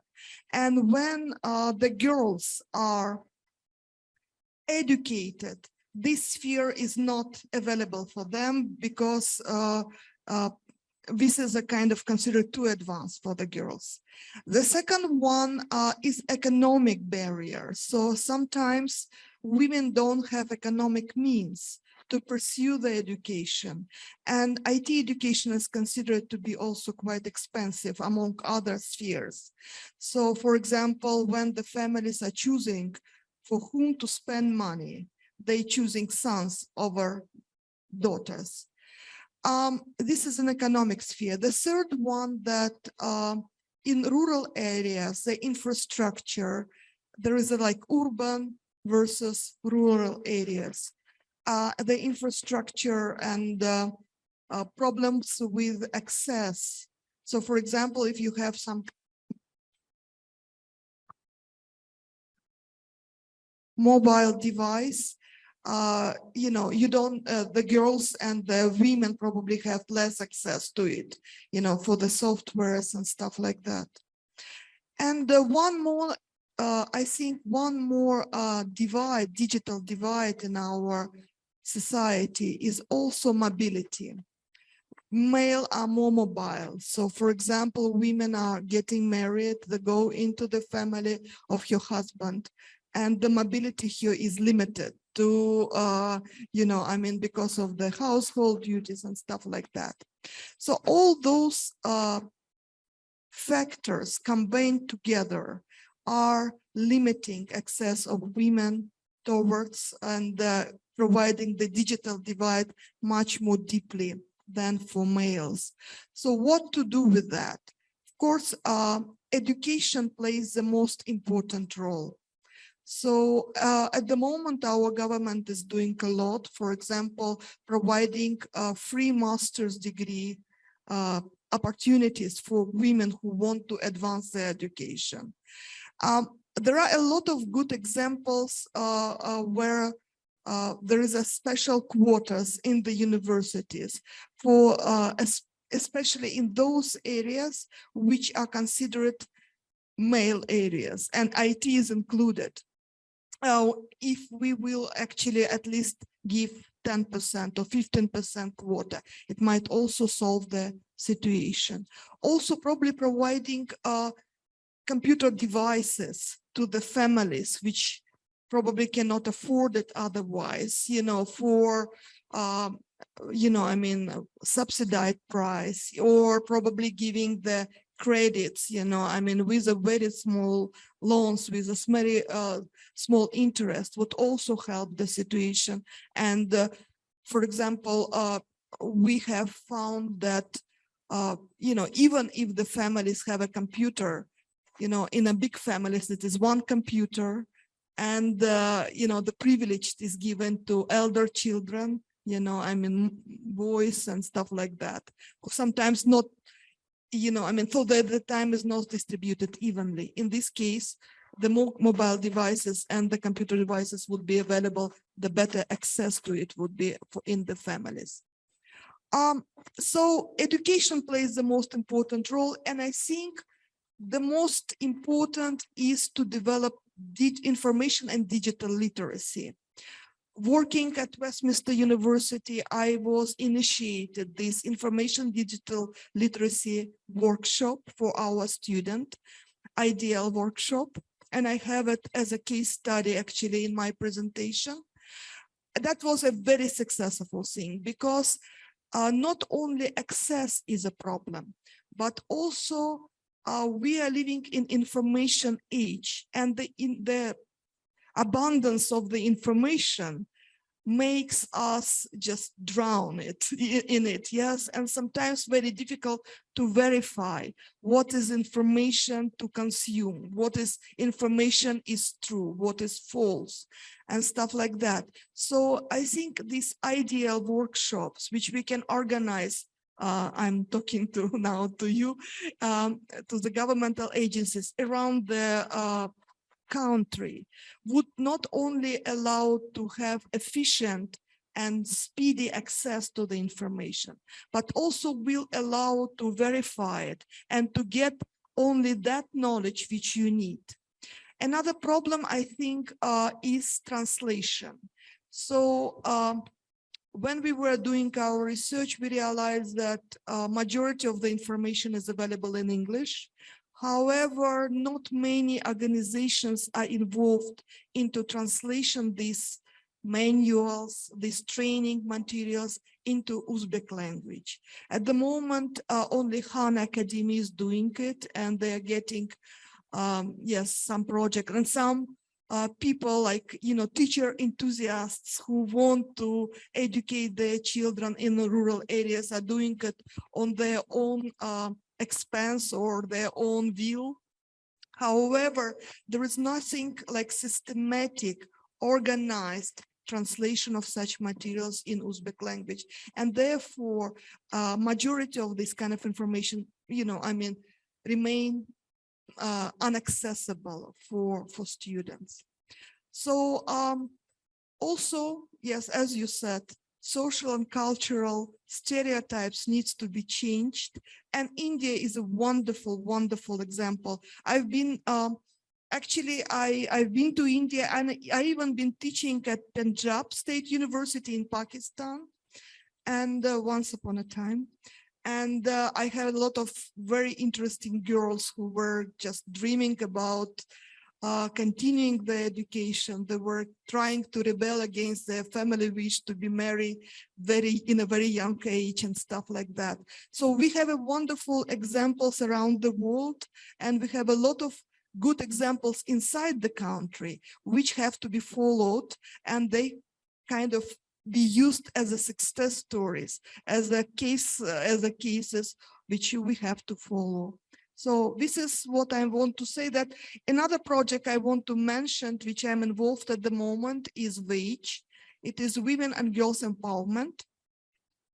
And as a part of this project, we have a number of trainers who go in the rural areas to provide digital literacy trainings. So I'm now involved in organization of this kind of series of events.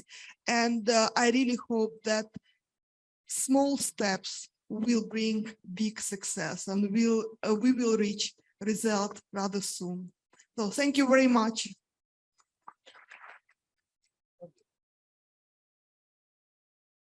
Absolutely. Absolutely. Small steps will take us to the big success. A very impressive term that Professor Victoria, you used is digital inclusiveness. We've recently seen the survey of World Economic Forum. So you spoke about socio-cultural barriers. I'll take you to the economic barrier.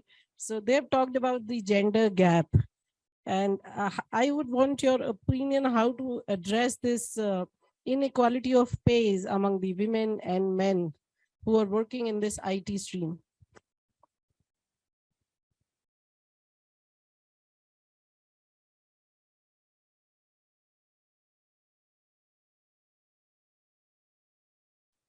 Well, I mean, according to Uzbek constitution, there should not be any gap. So according to Uzbek constitution and the labor code, all, there is no gender difference, yes, and disbalance in a payment structure. However, I think in some private companies, it's kind of predisposition that women should be involved in non-technical jobs, and those non-technical jobs are less paid.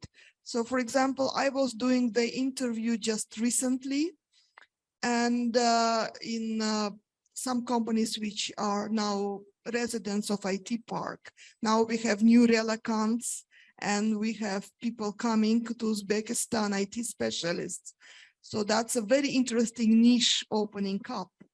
So according to the interview survey, they're quite raw, so I'm still analyzing them, that they are looking for specialists now, to hire here. And they're still looking for the males. I think that kind of stereotype, has to be changed. And Amity is doing a lot, and INHA is doing a lot. So what I have found that they are kind of preferring INHA graduates to Westminster graduates, for example. Yes, I want just to notify Westminster University that, well, there is some kind of, gap, and there is some kind of way to develop. And Amity is very young university, but I think that your graduates are going to be very compatible. However, I think that establishing some kind of quotas for technical stuff and possibility for women to show off, to show their skills would also change the situation. However, if you will find out that there is a gap in payment, know that it is against the labor code of Uzbekistan. Thank you. Thank you so much. To add to Professor's points, I would just like to highlight some statistics which I've come across. It's very interesting, I think, if you would hear this, that companies who employ women at leadership positions are at a higher probability of having returns on equity in a much better way. And the higher net income rate is probably certified, as per researchers. Ma'am, I would even want to add to the data here that companies which have women on board actually promote gender diversity. And along with that, they do not believe in leaving 50% of the population. Do you know that 50% of the world makes, women as a part?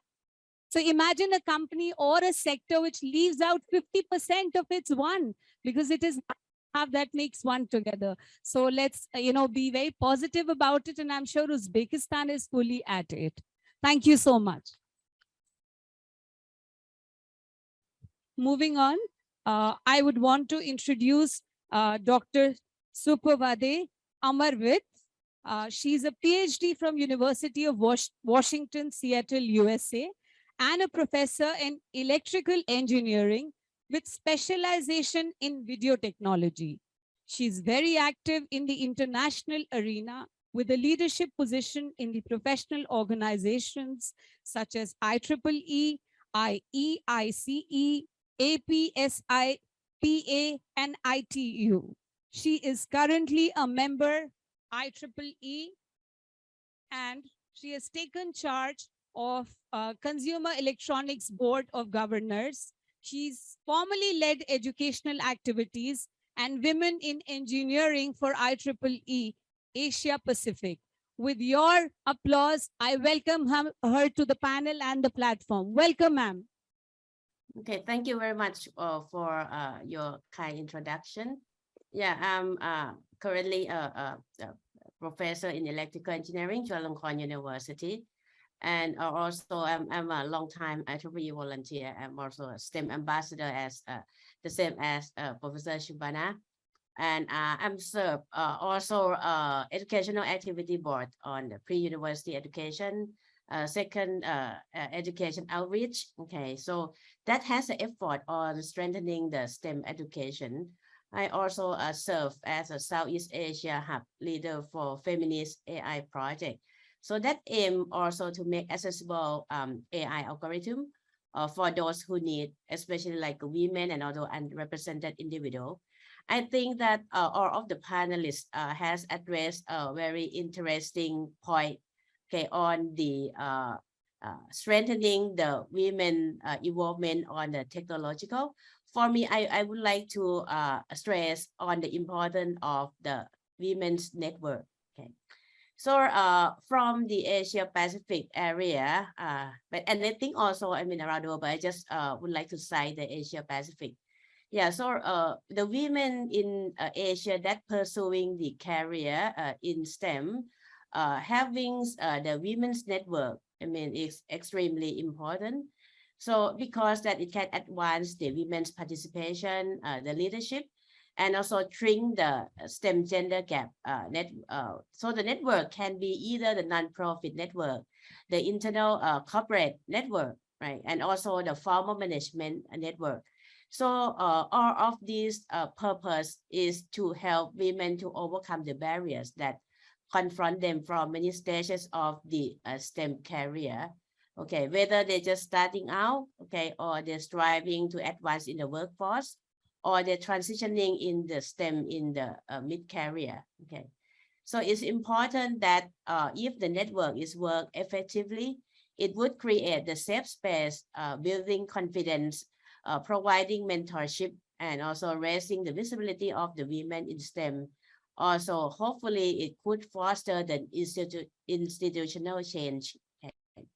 And I have some like statistic from the Asian Foundation Women in STEM Network that there are over 70 networks that working to support women to enter and advance in the STEM career in Southeast and East Asia.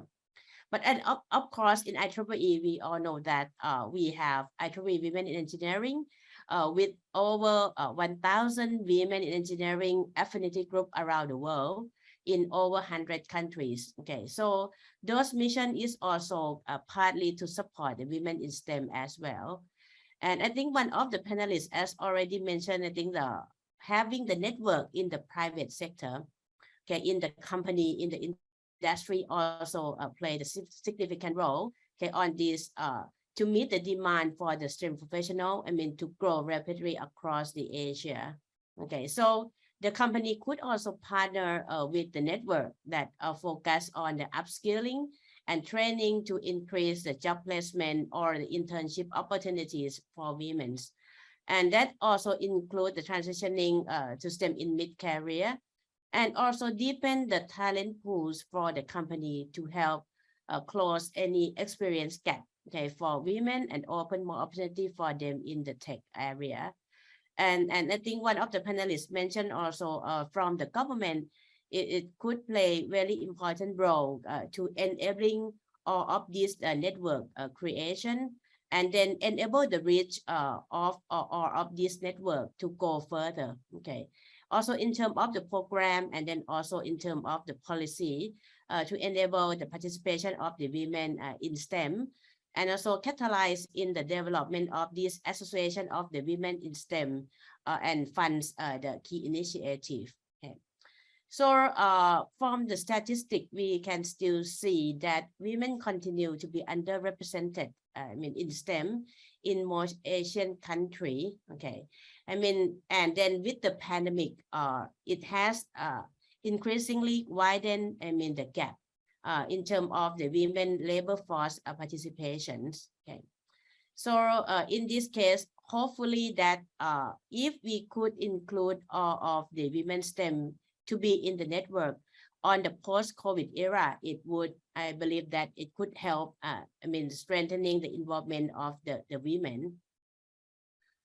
So in terms of if we would like to advance the women and girl participation and leadership in the STEM, so there are also some of the, I mean, the life cycle that starting from during the childhood and then the school year, like in the Educational Activity Board, that we have the pre-university education to help so that we have many of the lessons to accessible for the girl through all of the outreach, and then also to acquire the education and skill required for the STEM career as well, and then transitioning, I mean, to the workforce, and then also in terms of the mid-career to the senior leadership as well.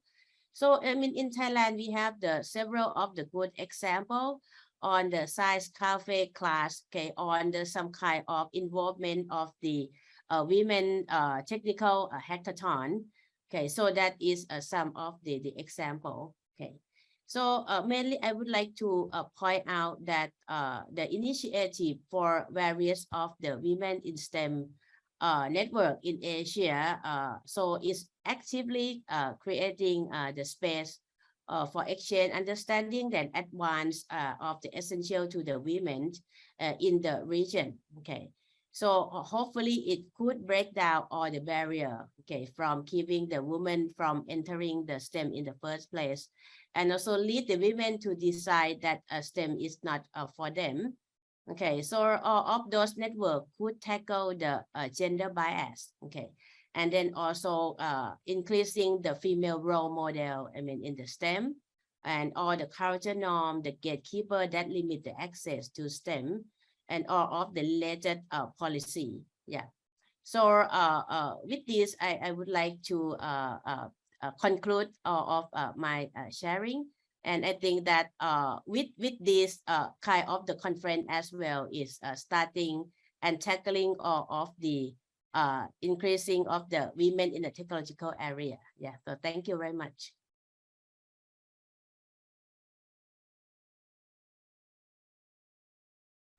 Thank you, Professor Amrut. You brought in a very different perspective to this panel. And I truly believe that networking would certainly help. We may be connected over different platforms across the globe to work on bigger collaborative projects. I'd like to seek an opinion from Professor Shabana Uruz on this. She has been doing a lot of projects and connected to many researchers across the globe. Professor Uruz, over to you, please. Hello, everyone, and thank you, Dr. Nana, for seeking my opinion on this. Actually, I really firmly believe that collaborations and supporting each other is definitely going to make a difference for not only for women, but men also, because we always talk about gender equality. So it's not about the growth of women. We have to consider all the mankind in terms of gender equality. So collaboration, be it with a women scientist or collaborator, be it with a women scientist or collaborator, it is definitely going to make sense. And I really agree with Professor Supavdi. And we are working in IEEE for striving for the betterment of the technology with humanity. So this is the punchline of IEEE, and we are continuously trying to do the best in our own capacities, be it an individual effort, be it a collaborative effort. So this is my opinion about collaboration, because collaboration is something very powerful to bring the future change. Thank you. Thank you, Professor Shabana. And with this, I'd like to introduce you to the audiences today, a professor with the Department of Electrical Engineering, College of Engineering, Princess Noura bint Abdul Rahman University, Riyadh, Saudi Arabia. Professor Uruz was a recipient of Research Excellence Award from PNU, the Springer's Excellence Award in Teaching and Research Award, the American Ceramic Society's Young Professional Award, the IEEE Region 10 Award for Outstanding Contribution in Educational Activities, and several Best Paper Presentation Awards. Recently, she has received the badge of IEEE STEM Ambassador for her excellent volunteering and effort in STEM promotional activities. She is holding the responsibility of Vice Chair of IEEE Saudi Arabia section. It is my privilege to introduce to you Professor Shabana Uruz, and we are eager to hear from you on the role of women in the disruption of technology these days. Over to you, Professor Shabana. Thank you so much, Dr. Nana, for introducing me to the audiences. There is a small correction. Recently, I have received a badge of IEEE champion. IEEE STEM ambassador was last year, and we both, me, Huge round of applause for Professor Shabana, and please. our whole team is involved in the education society memberships and the promotion of the educational activities and the STEM education, especially for the girls, for female. So with this, I would like to begin my thoughts, which is going to take you to a different era, actually. So I'm welcoming all my IEEE colleagues and the excellencies present here, and above all, my dear students who are the future of the Kazakhstan and the entire world in terms of the growth and the technological development. So I would like to share my slides before I begin.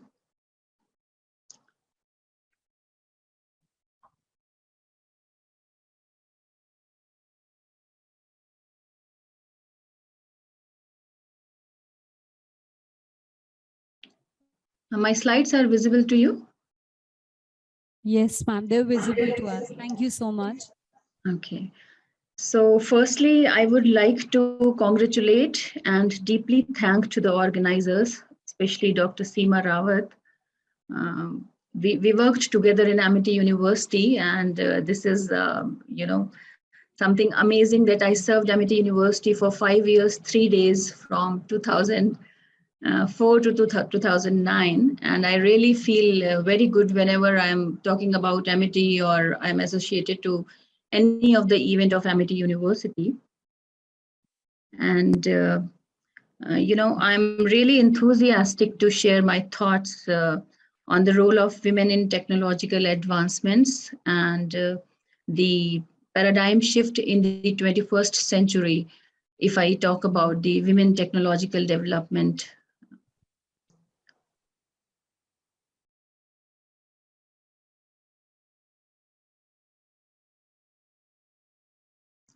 So today, my major focus will be on the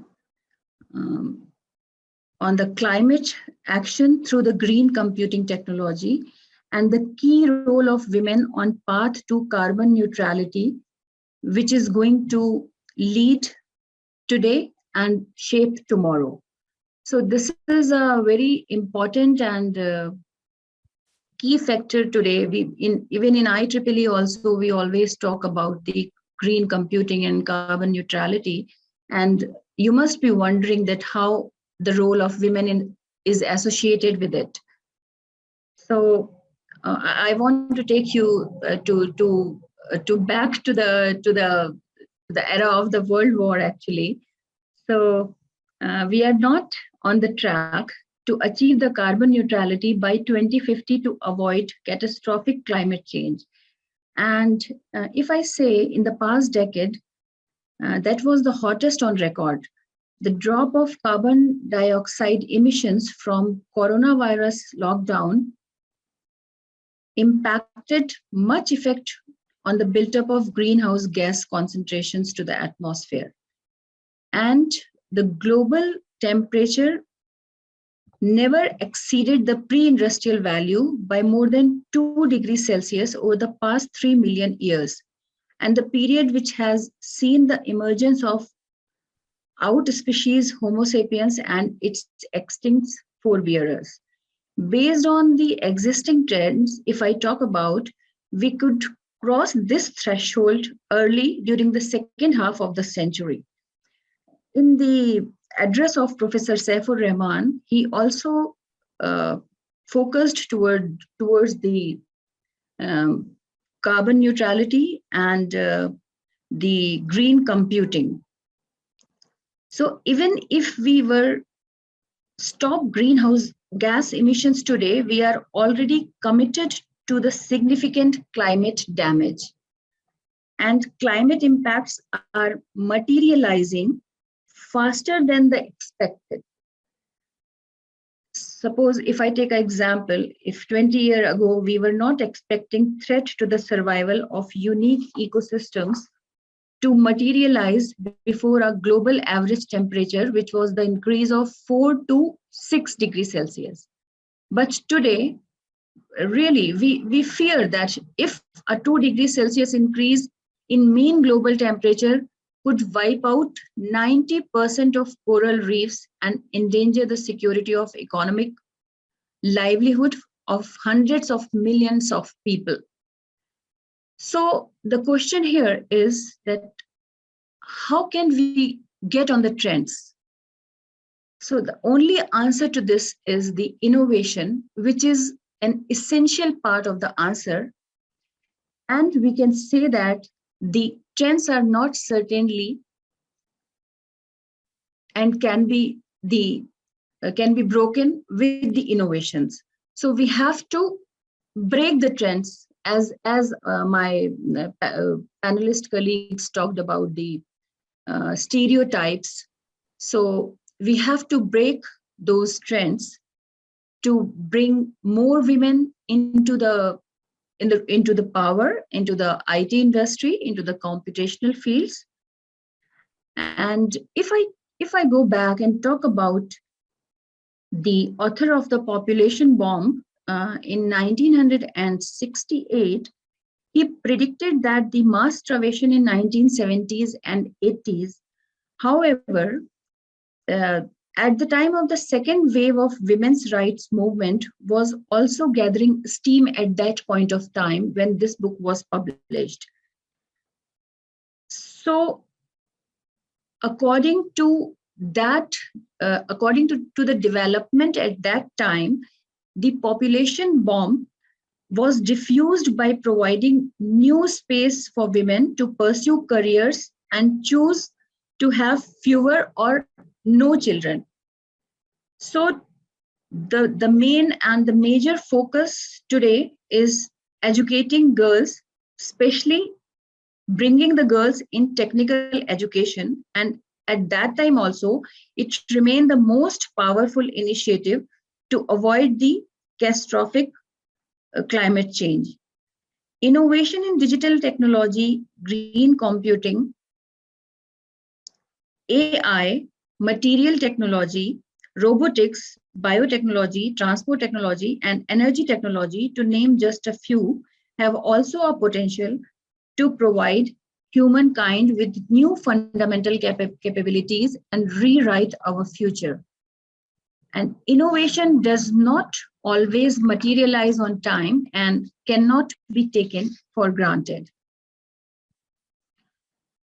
Similarly, the innovation can entrench the inequality and discrimination. So the inequality and discrimination is something to think upon, as we have the policy makers also in this panel, and they are also a part of the panel discussion. So this is my request to them, that this discrimination and inequalities should be incorporated in the policy decisions, and how to address these gaps actually. So addressing these gaps and addressing the gap between the men and women, if I take the example of agriculture, suppose, addressing the gap between the men and women farmers in access to the land, IT, finance, and markets to address the malnutrition, poverty, and foster climate resilient agriculture.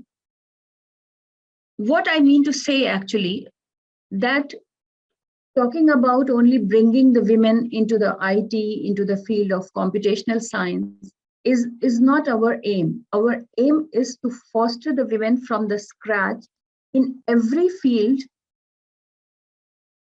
Earlier, we used to talk about STEM, and now we are into an era, then we have introduced an A between the STEM, that is a STEAM. So not from the technological, only the technological perspectives, rather we have to incorporate the arts side also for bringing the women into power, for empowering the women, and addressing the gender gap between men and women. So according to a review of about 300 agriculture added values apps currently in the market to foster green and smart agriculture, showed that very few of them were considering a specific gender barriers that women face. And the reason for gender blindness is simply that only 6% of the app developers are women. So this is a point where we have to think about, we have to give a thought. And if I say that this is the statistics of the United States of America, in 2011, only 0.4% of female students planned to major in computer sciences, as compared with 6.7% in 1983. So not only bringing up the women to the technology, rather in the high-tech industry, we have to take care of the quit rate, which is more than twice as high for women than for men. If we consider this data of 0.4 and 6.7%. So it is remarkably making 17% and 41%. Furthermore, women make up only 4% of all CEOs across 500 companies. And in other words, if I say that 20 of all CEOs across 500 companies are women. So what I want to convey, that technology does not have a mind of its own. And humans have agency, not technology. So we have to ponder those agencies and accelerate and scale up the green computing, inclusive innovations, especially in developing countries. Now, the question is that how do we accelerate and scale up the innovation? How can those efforts reduce climate risk to promote gender equality? We know there is a long way to a scalable technology that works for all. So for that, we have to identify the undetermined barriers that constrain the role of women in innovators and leaders, and removing the barriers to women leadership in high-tech field, and gender-responsive education programs to the promotion of organizational norms and social services that reduce the women's quit rate in the technology or dedicated financing lines. So government should think to invest in new technologies, make new policies, and to bring their focus to the social safeguards. And it's better to target and support women innovators and entrepreneurs globally. And gender action plans are really very important, and they are definitely going to benefit women, and not only women, men also. So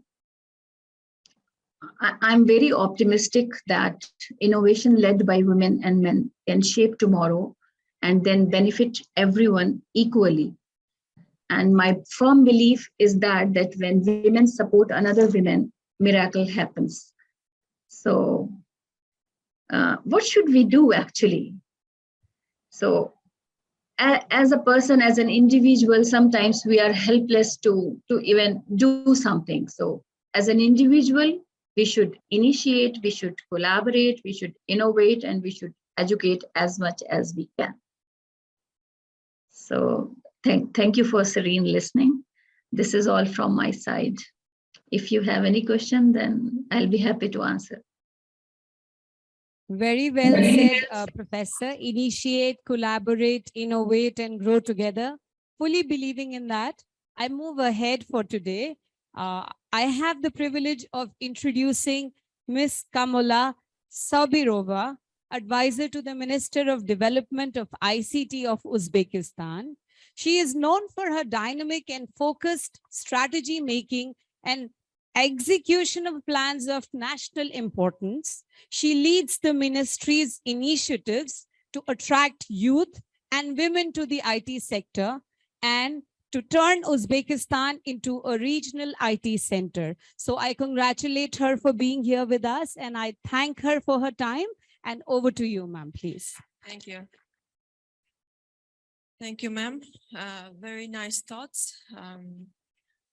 From the ministry, we do efforts to support our women. You know, hear so many words.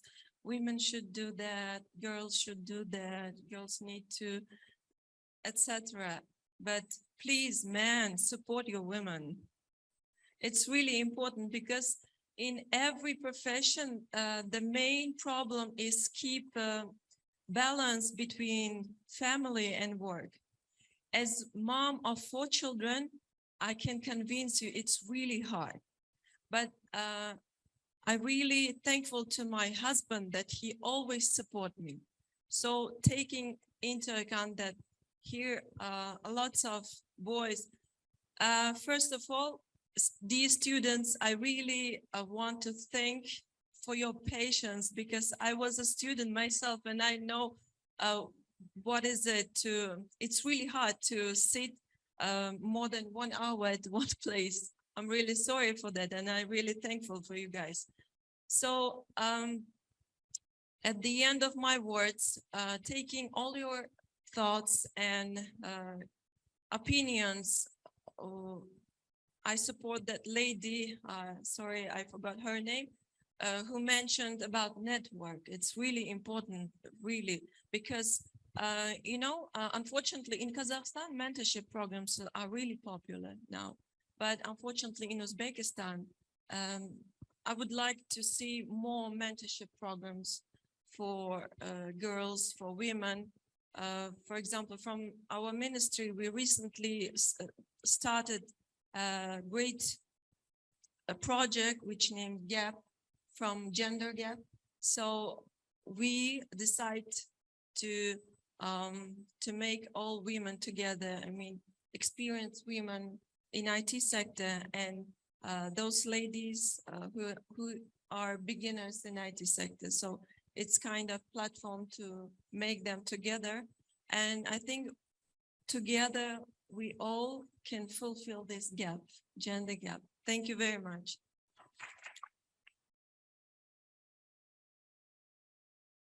Thank you, Ms. Kamola. I hope it's a great learning for students. So behind every successful man, there is a woman, there is a man. That's what it was all about. And I would request you to support your women to grow further. And IT is an emerging field. We should all promote the women and men, irrespective of their sectors, to work on their IT skills. We promote IT skills at Amity University. With this, I would like to conclude this panel discussion. I would like to thank all the ladies, these very powerful ladies, very strong ladies, for their time and giving their talks. They're really, really very meaningful and I hope very beneficial to our students. With this, I would give it over to the Master of Ceremony. Thank you so much. Thank you, ma'am. Thank you. Kindly be on the stage. It's all your stage, I would say. There can never be a better beginning for an international conference where we see the superwomen leading the conference to a successful beginning. It's not an end of a discussion. This address is to the online attendees as well. This is a beginning. So you're not ending your discussion. You are giving us a ground for inclusiveness. And we don't have a fear now because the inclusiveness is visible, evident, and we are confident when you all are guiding us. Thank you very much for joining us. We have the felicitations now, and we'll be honoring you. I would say the words will be less, the flowers will be less, because the determination you have handed over to everyone here, appreciating them, is more than that. May I please request our director, sir, Mr. Babur Abdullayev, to be present on the stage to felicitate the women innovators, and also in attendance, we have Professor Dr. Ajay Rana as well. Sir, we are honoring the participants here who are there as panel members. First, we have Professor Kathleen Kramer, who's online. A big round of applause for Professor Kathleen Kramer, certifying that we all have things to say and do. Dr. Supavadi, thank you very much. We are also thankful to you for joining. Yes, Professor Dr. Kathleen Kramer, your certification from our side as a token of appreciation. Dr. Supavadi, thank you very much for highlighting the need of networking, and Professor Dr. Shabana Uruz coming up with research-based findings and insights as well. Thank you very much. Thanks for joining us. Might be odd time at your side, but thank you. Now we have the privilege to honor on stage Professor Victoria on behalf of Amity University in Tashkent and whole conference team. Thank you very much for joining us. Everyone, huge round of applause for Professor Victoria. Thank you very much. And we stay committed to take this discussion to a meaningful journey. Now we request Ms. Sobirova Kamola to take this honor from Amity University in Tashkent, from the Amity family. Thank you very much. Thank you. We all are together in this journey to make it a meaningful, successful world for the women, be it in STEM or be it in education. Thank you very much. Thank you. Thank you. Thank you. We are honored to have you here. We shall be taking the session to a conclusion now with a vote of thanks from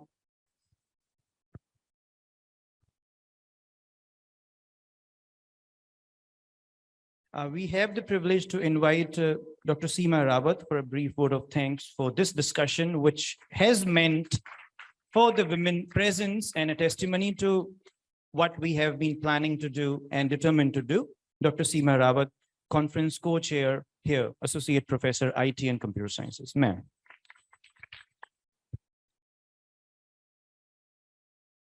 Thank you, Praveen, Dr. Praveen. Dear panel members, it is a moment of great pride and pleasure at the same time to extend this vote of thanks to you. Being a woman and a leader of research and innovation myself, I see that it is a great change that your presence and impressive participation has just proved. Women in STEM, and that too, achievers like you would not only be at the same place on a special moment. I am glad that the ICTUS 2022 became that Professor Kathleen, Professor Victoria, Professor Supavadi, Professor Shabana Uruz, Ms. Sobirova, and of course, Dr. Naina. Dr. Naina Chaudhary has made it an insightful panel discussion. Each one of you has given a great keynote to the international conference. Speaking at the conclusion of the panel discussion, I must say that we are working hard to realize the dream of our Honorable Founder President, Sir Dr. Ashok K. Chauhan, who motivates us to make Amity a global success in science and technology and innovation research. I thank you all for joining us at the international conference and launching a new paradigm of women empowerment in the world of STEM. Thank you all. Thank you very much, ma'am. Thank you. And yes, small steps become big success. We are concluding this opening and inaugural session here, and the students, a big round of applause from your side, and we salute you because you have actually empowered us and you have witnessed a great beginning in your life and in the life of university.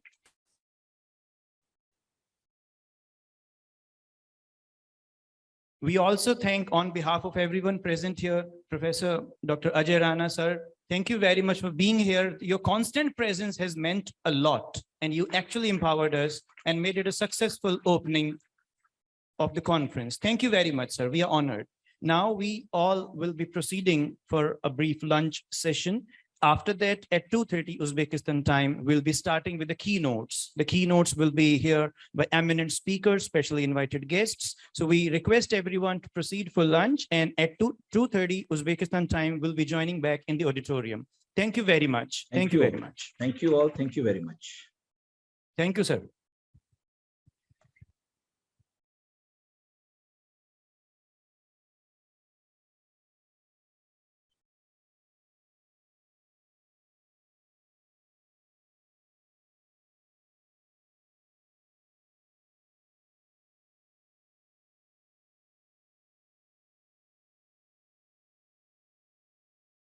Of the international conference.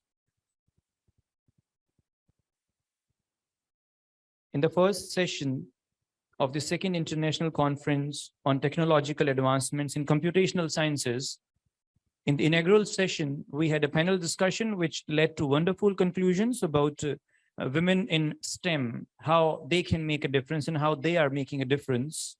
Moving ahead, starting with the keynote addresses of this conference, which is on the theme, on the motto of leveraging technology for the operational excellence and creating viable solutions. We are going to initiate the keynote addresses from Amity University in Tashkent. I'm expressing my gratitude to our Honorable Vice Chancellor, Amity University, Uttar Pradesh, who is also in the session, also welcoming Professor Abu Bakr, and also welcoming the keynote address, our guest speaker, Dr. Liu from Taiwan. Sir, we are going to put forward a small introduction of yours, and then we'll be ready and happy to have your keynote address in the conference, sir. No problem, thanks. Thank you. The students have also joined us. The faculty members over here are also sitting in the hall, and we are also joined by our students and faculty members from other countries of Amity campuses. Yes, everyone, the keynote address on AI STEM education by robots. Robotics sounds like an interesting thing to all of us, and it is an emerging field, but we are going to listen from the master of these things right from Taiwan. Dr. Liu, founder and CEO of Nua Robotics, is joining us. We welcome you, sir, to this conference with clappings and applause from the side of audience. We welcome you. Thank you. Sir, Dr. Liu is the founder and CEO of Nua Robotics Corporation. Nua provides the most cost-effective robots from AI companion education robots and home robots to professional service robots.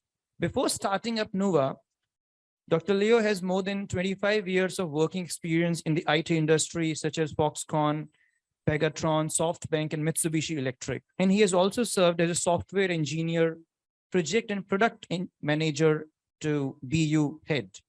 Dr. Liu holds a master's degree in computer science from Stanford University. We welcome you to this conference and request you to kindly begin with your keynote address and address the attendees. Dr. Liu. Thank you for the host. Give me 1 second. Can you see my slides?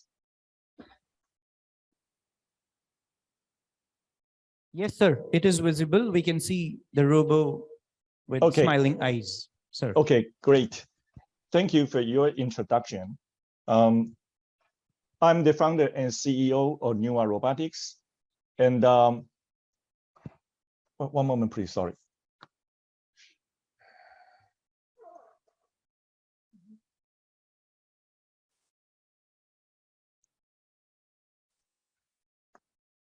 Sorry.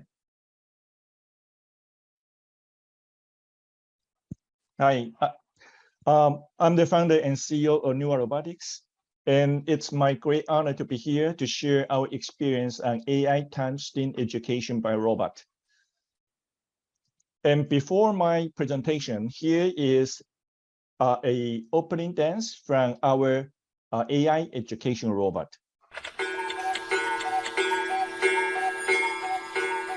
跟着我左手右手一个慢动作，右手左手慢动作重播。哦，这首歌给你快乐，你有没有爱上我？跟着我鼻子眼睛动一动耳朵，装乖，耍帅换不停风格。青春有太多未知的猜测，成长的烦恼算什么？ So why I try to show this opening dance is because please think about if the student can use so cute robot and write a very smart program using their trained AI model and perform on the robot, that would be very cool and motivate the student for their interest on programming and AI. So my today's topic will be 2 chapters. The first one will be nuanced smart education and nuanced achievement on the smart education. So first part will be the nuanced smart education for students.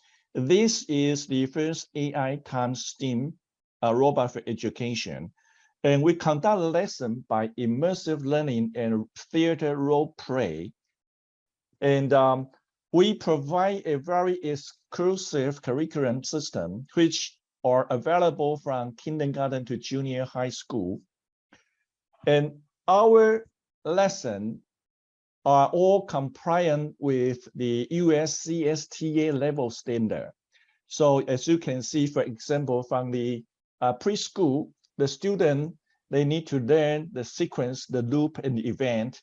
For elementary school, they can learn more advanced skills like conditional expressions, variable, and functions. So although the curriculum right now is only covered from preschool to junior high school, but in Taiwan, many of the college, the professors, they use our robot to do the AI education, and the curriculum are actually designed by the professors. It's also possible. And this is the coding environment, which is very similar as MIT Scratch or Google Broccoli.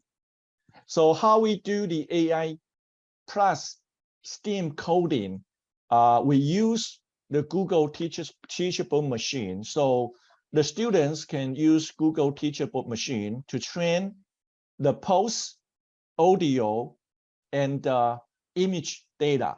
And after they train the data, they can load the model to our cloud and download the model to the robot.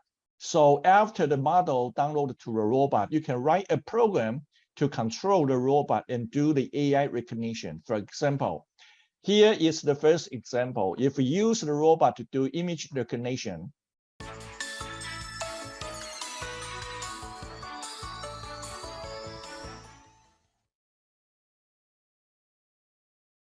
so this is a program. We try to do a rock, paper, scissor game. So you need to train the rock, paper, and scissor image file by Google Teachable Machine. They train for you. You can pretest, but very important thing, you need to download the model and then import to our coding environment.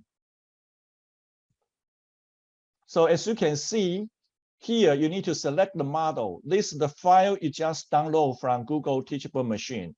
So after you download the model, the robot can recognize the rock, paper, and scissor.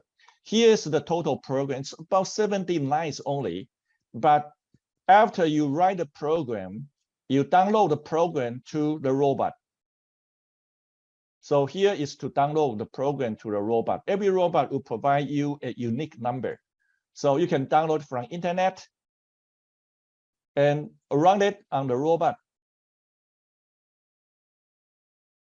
So here is the live demo. Rock, paper, scissors.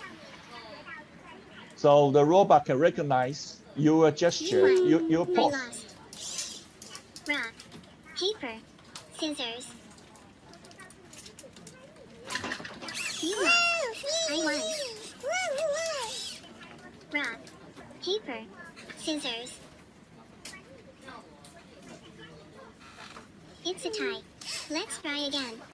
So that's the first example to use the Google Teachable Machine to train image data and write a program to do rock, paper, scissors game by the student.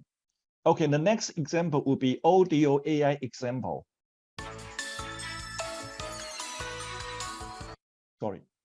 Sorry. This one. Yeah.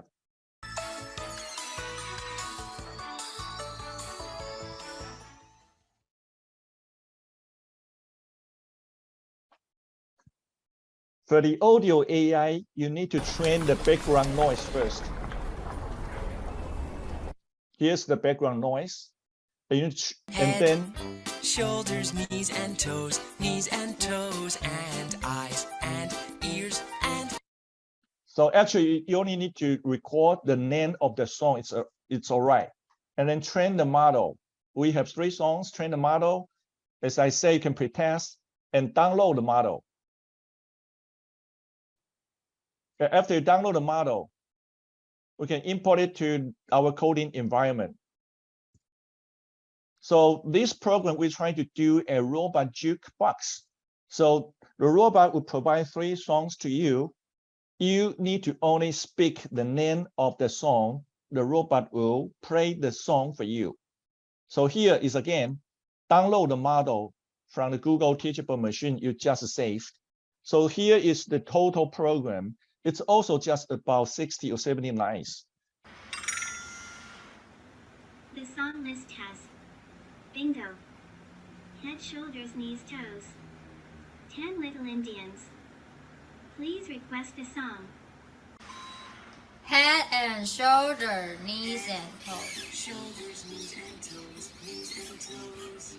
Head, shoulders, knees, and toes, knees and toes. Okay, so Please request a song. this is the example for. So the next example is to use Google Teachable Machine to train audio data and write a program to let the robot become a jukebox, and you can select a song, and the robot, after it recognize your voice and the song you try to listen, and the robot will play the song for you. So here is some example of our real example in the robot coding plus AI learning. So here is in Japan, we do AIoT code plus coding teaching lesson.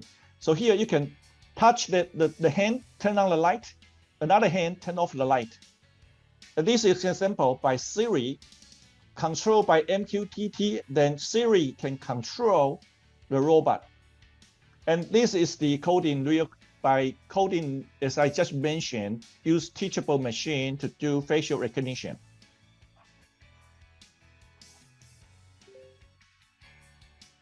And this one used the math plus coding. The student need to calculate the angle to let the robot go to the right position.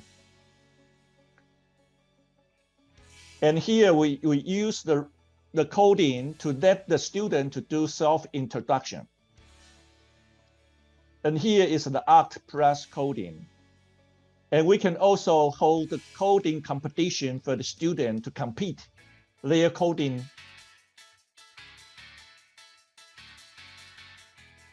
So here we also conduct teachers training program for the teachers, how to teach the lessons.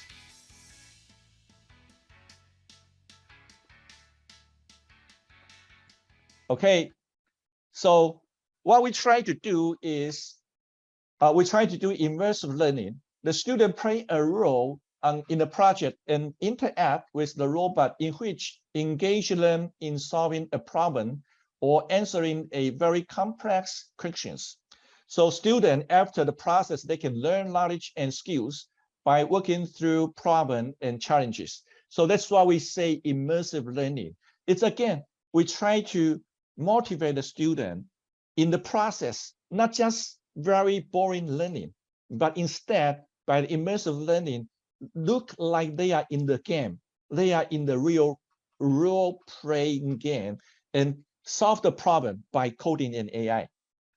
So if we have the AI education robot, the STEAM education become easy. For example, here is an easy example. We use the same training model and use to train the student need to connect the different fruits and use the images to train by Google Teacher Machine and write a program, say, if the robot see banana, the robot will say, this is a banana. Or when a robot hear strawberry, the strawberry picture will be shown. So here is a coding plus AI plus language education by robot. Another example is we also provide some editing tool for you to do robot content editing. For example, here is a tool called Content Editor. So the student can use this tool to, for example, last time, a month ago, I also have a presentation during Uzbekistan's conference. I use this tool and let ask the robot have a Uzbek folk dance. It's very easy. You can just choose the song and the performance, the motion you want the robot to do for you. So here is a timeline here. So you can just follow at which timestamp the robot gotta show some face or some motion. Just follow the timeline. The tool will help you to synchronize all these content together. So by this tool, it's very easy for you, the student, to conduct the art plus AI STEAM education. So for teachers, we also provide the teacher professional development and shared content space for education and learning. So here, as you can see, we can provide teachers guidebook, students workbook, and teachers presentation file, the PowerPoint file. So the teacher don't need to worry about what kind of material they need to prepare in advance.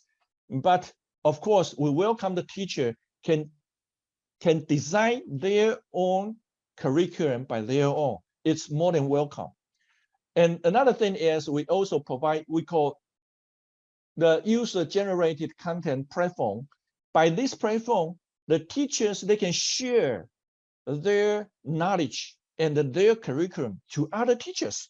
So by this platform, we hope all the teachers, they can share their master very good curriculum and share to all the other teachers. So if everybody is so open to share their curriculum, then there will be tons of the AI times STEAM education curriculum available for many, many teachers. So here is also some screenshot of the platform. So chapter 2 will be newest achievement. In global, we have deployed the program into 11 countries, over 1,000 schools. And right now, more than 1.5 million students are using our program, and the number is still increasing. Just in Taiwan, we already have deployed more than 700 schools and 800,000 students. In Japan, more than 50 schools and more than 350,000 students are using our KB robot in education. In the United States, we are going to deploy this education program to Boys and Girls Club of America. And we also implemented the elementary school in New York City. And we are planning to do it in YMCA. So to wrap up what I just present, we have the OH AI times STEAM curriculum alignment with the United States Computer Science Teacher Association standard. We have great support to teachers' professional development, and it's cloud-based platform for teachers community. And we provide tons of the robust tool for both students and teachers. And we have deployed a robot that will have the proven record in over 1.5 million students, over 1,000 schools, and 11 countries. Thank you so much for your listening.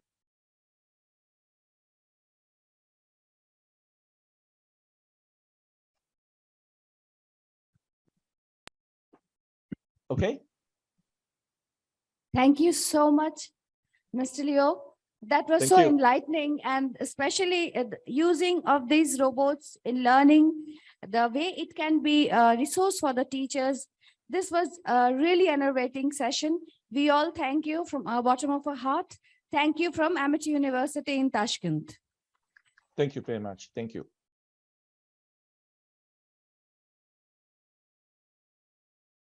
Now we have our next speaker, Dr. Masood Mohammadian from University of Canberra, Australia. He will be joining in a while. So if there are any questions from the student side, we would like to take questions for Dr. Leo. Yes, Dr. Leo? Yes, I'm here. I'm still here. Yes, thank you, sir, for a wonderful presentation, which opens a very different future and which sounds possible as well, because the audience is from education. Now here we have students and teachers sitting over here in Tashkent. There are many paper presenters as well as students and faculty members joining from other Amity campuses as well. Now, education, do we have any student who wishes to ask or maybe curious about robots in education coming up, not as teachers, but assisting you in learning maybe? Or if I can ask you, Dr. Leo, one question which might be coming up from the audience, like they're not asking though. No problem. The affordability like clause, because the countries you mentioned, right, from US or Japan or all, like what about, is it going to be something affordable for the developing countries? Like they can also purchase it for personal use or maybe taking it up to the institutions? Sir. Yes, as the host just introduced my company, because the company is doing several very important component by our company. So the robot you just see from the demo, that kind of AI educational robot with 12 servo motor will just cost you less than $1,000 less. So it really depends on the quantity. So I do believe that kind of AI education robot is not expensive at all. Yes, it's very possible.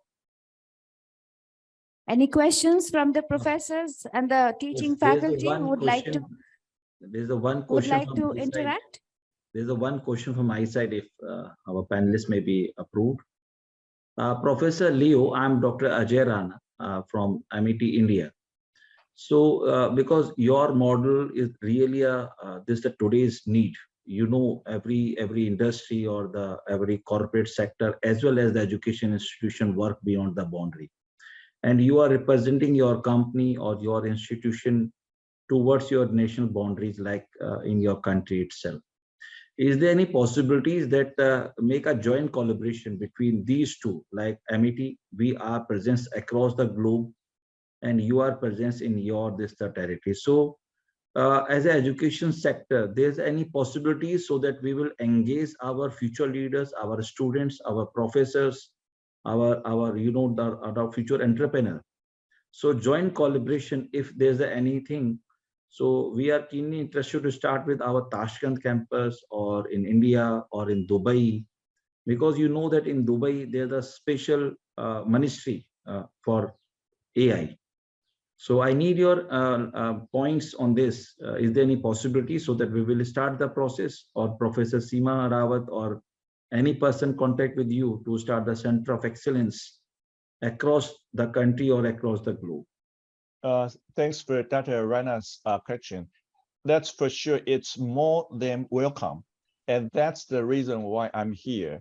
And besides, we just set up a brand subsidiary company, a joint venture company with a very famous company in Uzbekistan. So we already have a office in your country. And I think that would be much easier for us to cooperate. As I mentioned in the first beginning, it's very, very welcome, because only my company, it's impossible to make the curriculum become very variety and rich for different kinds of applications. So it's very important for the company to cooperate with the colleges, the professors, and as well as the students to create more and more interesting things to attract more and more students to join together, and that they feel very interested and fun to learn coding AI by robot. So it's more than welcome, for sure. And Professor Leo, you are surprised that we have some degree like we are in management AI or BTech in AI. So we are the university across the globe who always like such type of collaboration. Our Honorable Vice Chancellor, be there, Dr. Balwinder Shukla, ma'am. So ma'am is the present here. So we have run a specialized degree with respect to different sites. So we need your inputs on this so that for the betterment of the society as well as the betterment of the students. No problem at all. My pleasure. Thank you. Thank you. Thank you. Thank you, Dr. Ajay Rana, sir, and Professor Liu as well. We do have the presence, the blissful presence of Professor Dr. Balwinder Shukla. If ma'am is here and not occupied in like work, if she can also guide us on it. Like when we initiate any discussion on Amity or the degrees, or particularly the STEM courses, the way Amity has been delivering it, not just in India, but all other campuses as well. Professor Leo, the curriculum is updated, I would say, every moment as we see it, because when experts like you talk to us and we take up things in our mind, the professors note it down, and it will be something which will be discussed the next moment, and so that we can bring it up completely industry oriented courses where like it was rightfully stated and shared by Dr. Rana as well, that we try to be industry oriented that way, so that the professionals who move out from Amity go not just with a vision and a realization of skills, but they actually get appointed straight away into things. There's one more, I would say, one thing coming up from our side, just not to extend the session that way, but we wish to have an answer from you. Different languages come up in different countries. Like here we have Uzbek, in India we have got multiple languages. So what are the possible things the students may keep in mind, because electronic is emerging again? Like looking at Taiwan, the way we got to see that from Japan and Taiwan and from you, things are coming up. What do you see that the linguistic barriers, or maybe these robots can come up with many languages understandings, or like, do you see it might be like taking time, and right now the major languages will be coming up first? So what is like your take on it? For the language, for a AI robot, two things. The three things, sorry. First thing is the voice recognition, we call ASR. And that portion could be solved by Google, because Google XR is quite mature, so they can understand almost all the language of the world. And second one is the TTS, text to speech. So yes, transfer the words to the sound. For the TTS right now, for Uzbek language, we only found Microsoft can provide that. So we are working on this part to translate all our current robot from English version to Uzbekistan's version. At this moment, we are doing right now. But the most difficult part would be the NLP, the natural language process part. So because they take so long time, because right now, even Google, Microsoft, they don't have the NLP for the local language for Uzbekistan. So it's very difficult. But the intermediate solution for the problem is we have English model, which is ready right now. So we will use Google ASR to know the words said by Uzbekistan language and translate by Google Translate. I'm sorry, it's the only way right now. Translate that into English and send into the NLP model. And I got the answer, and I translate back to your language.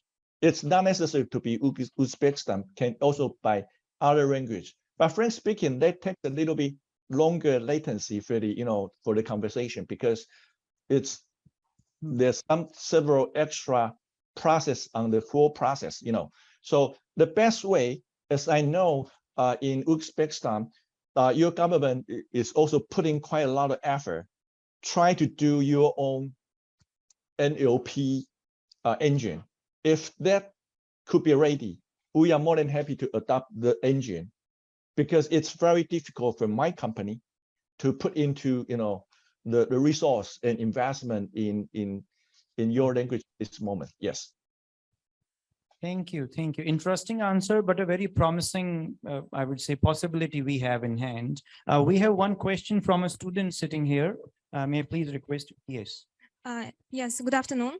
So very thank you for captivating slides. It was like really amazing. Thank you. And the idea is also amazing. Like something which sounded futuristic maybe some decades ago now is becoming reality, right? So I basically have two questions. Do you have plans on utilizing the robots in higher education? And could you please share your experience in studying like in Stanford? So first time meeting someone who graduated from Stanford University. Okay, thanks. Of course, the curriculum could be, adapted to higher level education. For example, in the university, as I mentioned during my presentation, it's very possible because in Taiwan and also in Japan, some of the college just use our SDK. We also provide some SDK for the robot to control the whole robot, and that become some more advanced level for the students. So it's possible, but I'm sorry, because to write all the curriculum takes quite a lot of resources, and it's not for my company can do all the curriculum at this moment. So that's the reason why back to Dr. AJ Rana's suggestion. It's more than happy, really more than happy if we can cooperate with you and we can make the robot education curriculum to a higher level, not only like my current available from preschool to junior high school, and we can extend it to senior high school to college. Okay. And second thing is my study experience at Stanford. It's about 30 years ago. French speaking, it's quite a long time ago. I do hope the student in your university can have more and more students go to Stanford for your advanced study, because very tough, French speaking, very tough. The most desirable thing when I study at Stanford is sleep. So tough, French speaking, very tough. So I think that would be very good for your student to go to Stanford, because I think because it's just in the Silicon Valley, and all the big major player of the IT companies, they have their own company in Silicon Valley, and Stanford is right in the Silicon Valley. And besides, the lesson over there is so solid and tough, as I mentioned earlier. So I do believe you can learn quite a lot if you apply for Stanford. Yeah, I hope you can become my alumni soon. Yes. Thank you. I would say excellent questions and excellent answers from your side. It's a pleasure to have you. And we would say there can be no end to this conversation, because when students have things to talk to someone who has been a very good student. Thank you very much, Professor Leo. It was a pleasure having you in this conference. And we really look forward for a long-term and a strong association between Amity and you. Thank you very much for joining us. Thank you, please. My pleasure too. Thank you very much. Thank you. Thank you. Now, taking the session of keynotes ahead, we are honored to have another keynote address by Dr. Danila. Sir, we welcome you. Dr. Danila is Associate Professor, PhD of Engineering Sciences. He is Head of Department of Digital Technologies for Urban Studies, Architecture and Civil Engineering, Volgograd State Technical University, Volgograd, Russia. Dr.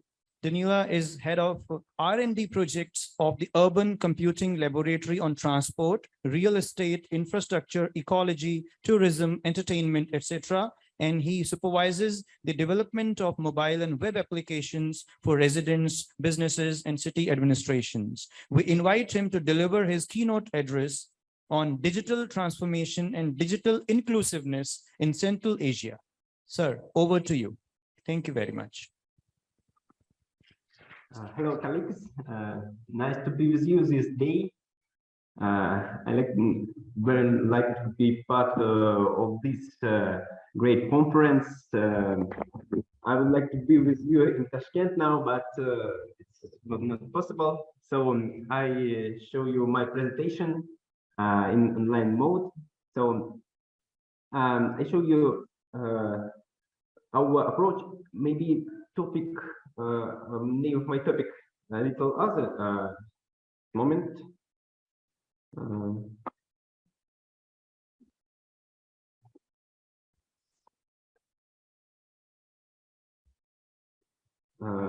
No. Yes, we can see it. Thank you. I show you our approach to manage urban life, people in cities, in modern cities, and using digital technologies. So as you can see, my topic include tourism, social participation, and urban environment management. So the last but not least, and I start with urban environment quality management. First of all, for about 10 years ago, we start to study problems of develop urban management and find many difficulties in different levels of management. And this is about now we have many technologies that can help to control engineering systems, transport, other many parts of infrastructure, but approaches to management and management development of cities are sometimes use old approaches. And so we understand that now we can use digital technologies as help to optimize management processes. And big things of this is simply the big data. Big data. So all information that include include urban spaces, all information that we produce, that every people produce in his life, and when we use mobile phones, when infrastructure facilities work, and all this data can help to make management process more efficient. So we start to make projects with in urban computing with data from all sources that we can find. This may be online sources of information, open data, data from sensors on infrastructure objects, satellite informations, and many others. So all of this information, integration of all this data can help process for city management.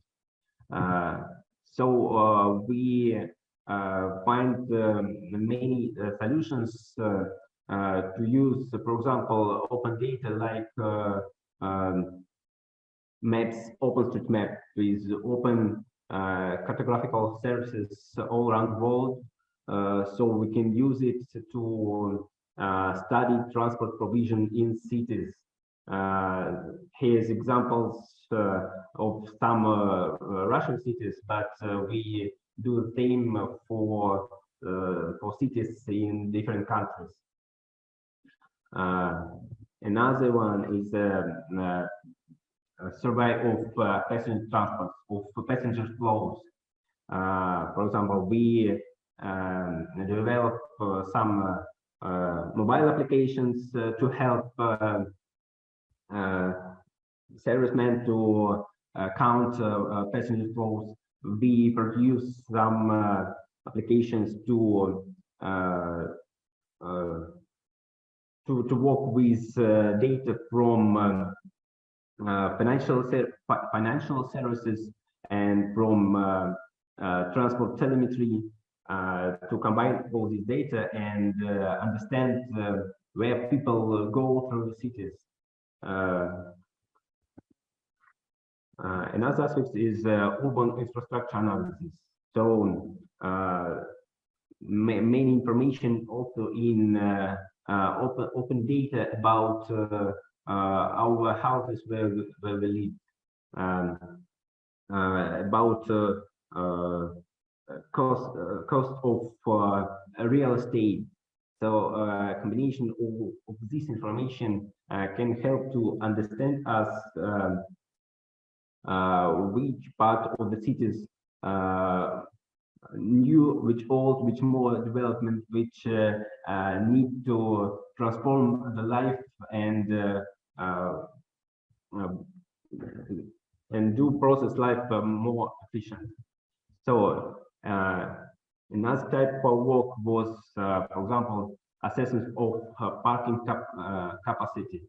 So we use for this ordinary satellite images and use machine learning to find transport parking around territory, study also map data, and to help to understand where park spaces need to be in cities around, for example, big shops, supermarkets, big spaces, open spaces where people rest. Also, we use satellite images to study trees in cities to understand how it what quality of trees in cities, and this approach can help to study all the city territory in one search. So all of this data we try to integrate and use in one multi-service platform to help specialists analyze this data, modeling processes, and to help planners, developers, and specialists of logistic or environmental service. So all this we can use to manage quality of cities. So as example on this slide, you can see a map with Vienna, the capital of Austria. So we use data with all approaches that I say earlier, and find some understanding about how this city live, how people live in this city, and which districts of the city more developed, which need to be need some actions to help develop these parts. So and after that, I can show some examples of applications which we use to help, for example, people's to help tourists and understand their preference when they travel. So also when we used initial data about attractions in the cities and understanding how much cost to use these attractions and how much time it takes. So we can help people to make useful travel routes or combine them in one applications to produce to prepare some convenient routes and for common travels. Another one is about social participation.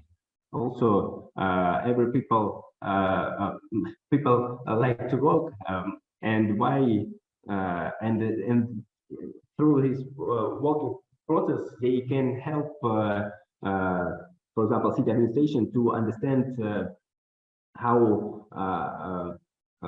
good quality of urban infrastructure, or for example, like on this slide about green spaces and mark, for example, trees or another objects in city spaces. And all of this information can be used after that also, as I said earlier, for more efficient city management. So also use mobile phones. We can, for example, monitoring noise pollution in the cities and understand which streets or districts in the city need to be more quality in this. So another one moment is the use also data about attractions or historical places, for example, for education tourism with augmented reality. When we plan tourist routes around the city with objects, with historic places, attractions, with some information which people can see when they walk around these objects.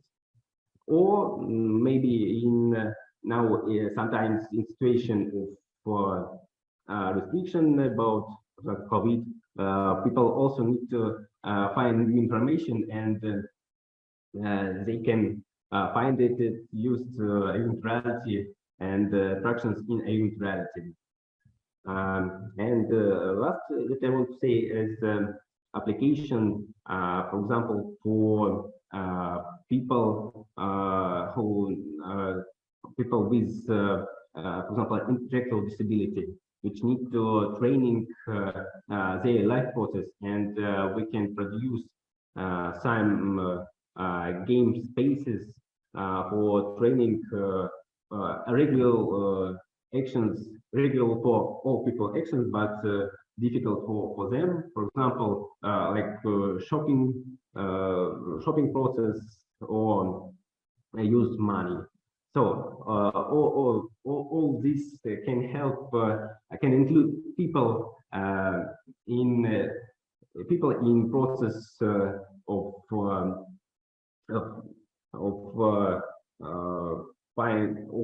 use and use initial data and produce this data to find more efficient solutions for life of all citizens in every cities in the world. So thank you very much for your attention.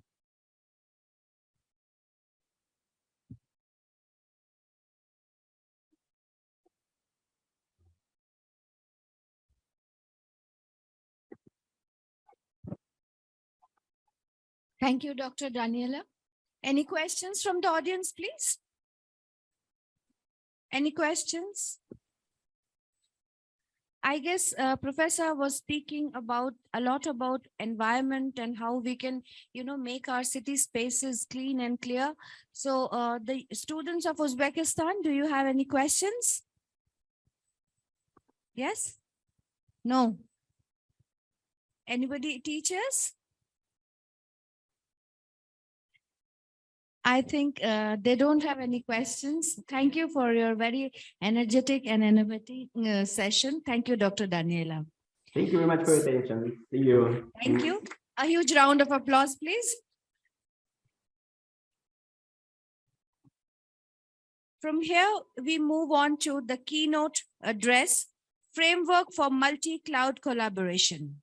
So we have amongst us Dr. Ashish Seth, Inha University, Tashkent. Before inviting him on stage, I have the privilege to speak about him. He's a professor at School of Global Convergence Studies, Inha University, South Korea, and is presently deputed to Inha University, Uzbekistan. He is also a visiting faculty at TSI Riga, Latvia. He is a PhD in computer science in the area of information systems from Punjab University, Patiala, Punjab, India. He holds an MPhil and MCA degree. He has been into research and academics for more than 17 years. He has worked at various universities in India and abroad, and he holds different positions and responsibilities. He has been serving as the consultant in a research project of Ministry of Commerce and Industry, India, USA, UNDP, etc. He has served as subject expert under the European Union project. So we wait to hear you on Framework for Multi-Cloud Computing. Please give him a huge round of applause. Students, Framework for Multi-Cloud Collaboration, Dr. Ashish Seth, Inha University, Tashkent. Welcome, sir.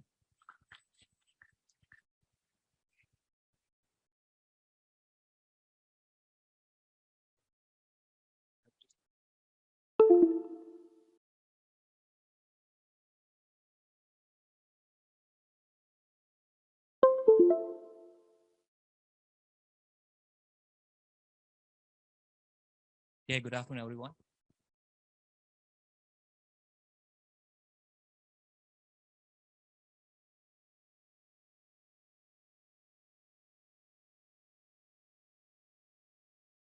So esteemed guests present here, dear organizers, participants, researchers,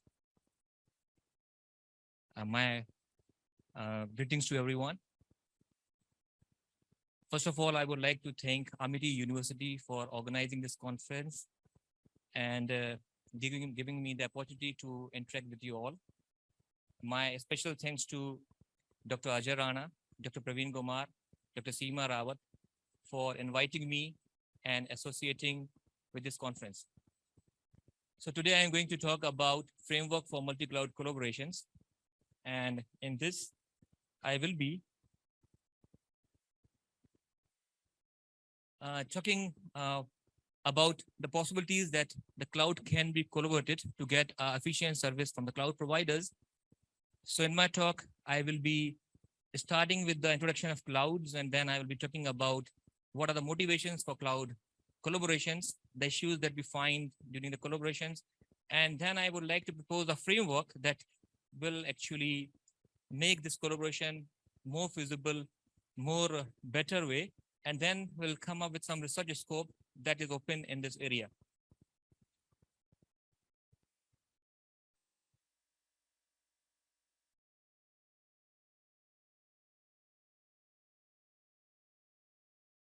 Could you please tell me where is the located that side? Okay. So what is cloud computing? So let us start with the definition of cloud computing. So whenever we want to have a technical definition of any technology, we always refer to NIST. And as per the NIST, it says that cloud computing is a model for enabling convenient on-demand network access to a shared pool of configurable computing resources. So here the key term that we see is on-demand, shareable, resource sharing. So cloud computing is basically provide a mechanism to share the resources which can be easily configured, provisioned, deprovisioned on as per demand basis. So why it is more popular? Why the company is been moving towards the cloud computing? The reason being is when we talk about any business implementation, we always care about the capital investment, the infrastructure management, We care about the audit trials. We need to identify or predict about the user growth, elasticity, compliances. Now, all these issues are well taken care by clouds. Along with this, when it comes to any business implementation, we always think about capital expenses, that is the capex, and the operational expenses, that is the opex. So when we talk about cloud computing, we can ignore the capex part and we can only focus on opex part. So, and this is one of the reasons by the new companies which are like emerging, they have a chance to grow without caring for investment of the resources and the infrastructure management. So cloud computing itself is not a new technology. If you look to it, cloud computing, something is derived from the technology that we have been using for a long time, like utility computing is there, grid computing is there, virtualization is there, SO is there. And if you just combine, so cloud computing is a perfect amalgamation of all this technology and giving the services to us. And if you look to the statistics that how the market is moving towards cloud, how the business are adapting to the clouds, it has been stated by different surveys that by the year 2025, the companies or the market share of the companies in the cloud will be something $800 billion. It's a huge amount. And this we can realize that how this is a dominating technology for us.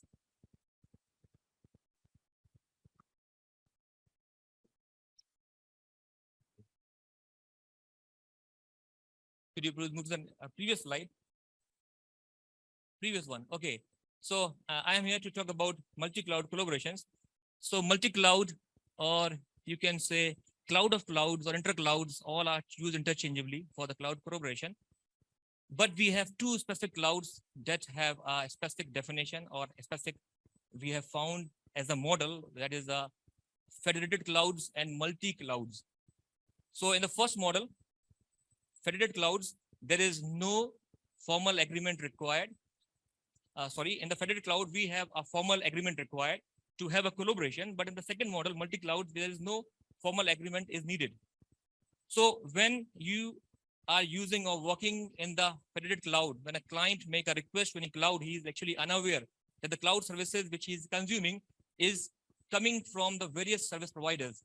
But in the multi-cloud model, the client is well aware about the service which is being consumed are coming from the different service providers. And also he's responsible for provisioning these services. Either the client is provisioning or the third party is doing this part for him. Then we have a cloud mashup. It's a scenario where multiple services from different clouds are combined together to produce in the form of a single service on an application. And this is how the CSP are using it to produce a new functionality at a cheaper cost. And if you are aware, we have certain cloud mashups are already available nowadays. You heard about the IBM mashup centers is there. We have Aprio Cloud Storage is there. Force.com is. So Force.com is a set of libraries, you can say, which basically helps to develop the web applications, business applications using the Salesforce.com and Google Clouds. So this is how already in place we have collaboration of the multiple clouds. Next. So what is the motivation? Why actually we talk about or using the multiple clouds instead of single cloud? So we have many reasons are there. Now companies are moving their business to the clouds and they don't want to be dependent on one service provider. They want to refrain from having a dependency on one cloud, or you can say they don't want to keep all their eggs in one basket. Similarly, companies have their subsidiary departments. They have their market department, financial department, sales department, and they have the different requirements. And these requirements are fulfilled by the different providers because each providers have their own USP and they are providing different services for the different domain.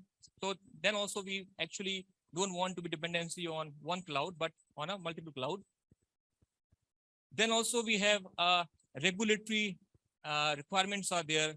We have a compliance requirements are there, which are based on geography of the region. That is also one of the reasons why we or the company wants to go for different clouds to fulfill their needs. the other reason for going for multi-cloud is one public cloud can be used as a backup for another cloud in the case of disaster situations. So this kind of approach will provide the customers to find a cost-effective service from the different cloud providers. And if the company is using multiple clouds, they can have their system and storage to various clouds. So it will be easy for them if they want to migrate from one provider to other. So these are some of the reasons where we find that, yes, multiple clouds are actually needed to run an effective business. Next.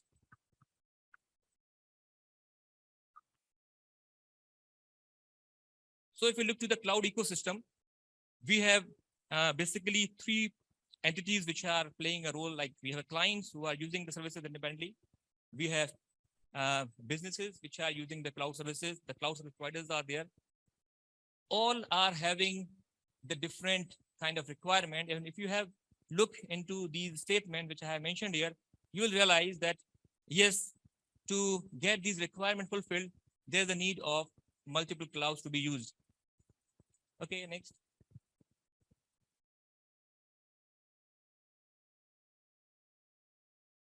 So, as I said, that mashup is also already there. Cloud mashups are already in place. So cloud collaborations are already happening in the form of cloud mashup, but it requires a pre-established agreement among the clouds. And not only this, they will use custom-built proprietary tools that combine the services, which will not provide services the kind of agility, flexibility. That's the problem that we have seen with this kind of collaboration that is already existing.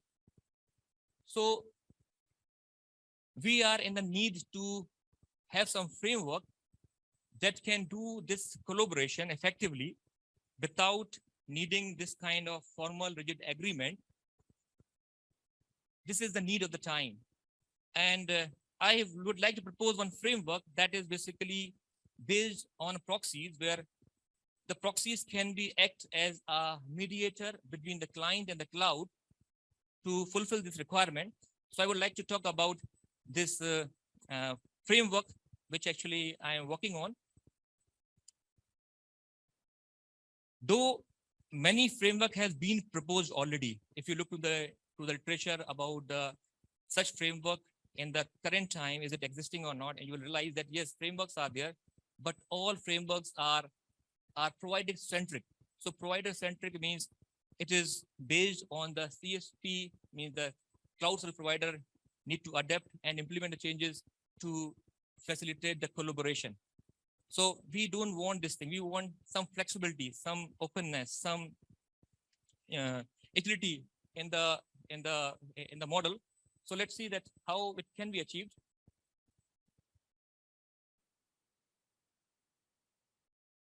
Okay. So these are the problems that we find when we do a rigorous agreement or do the collaborations among different clouds.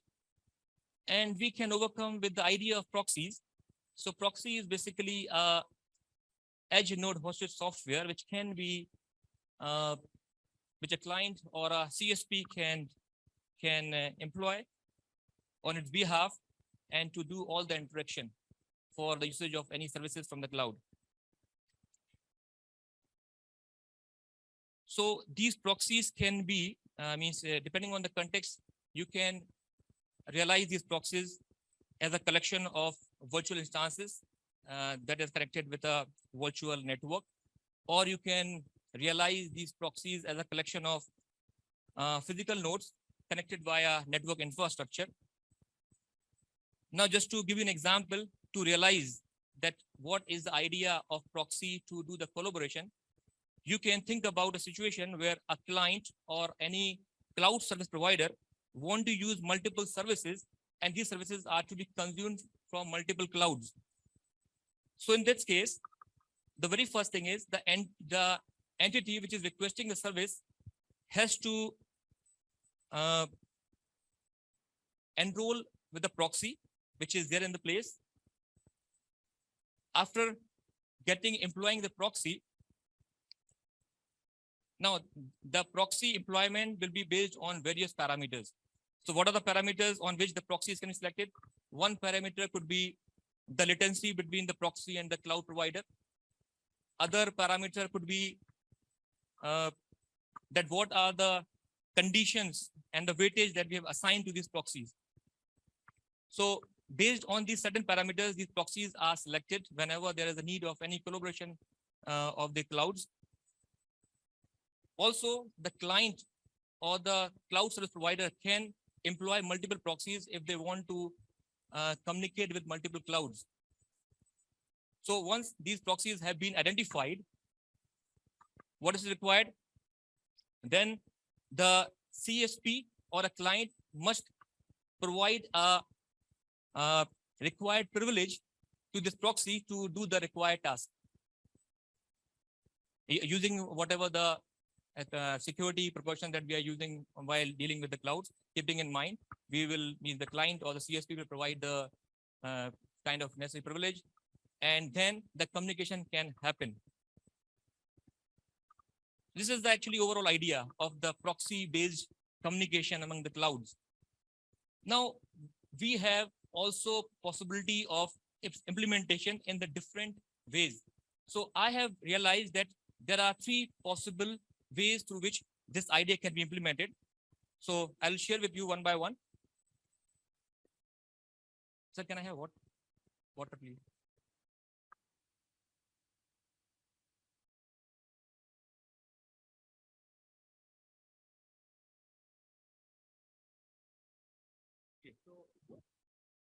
Let us realize the importance of cloud collaboration, how it can be helpful.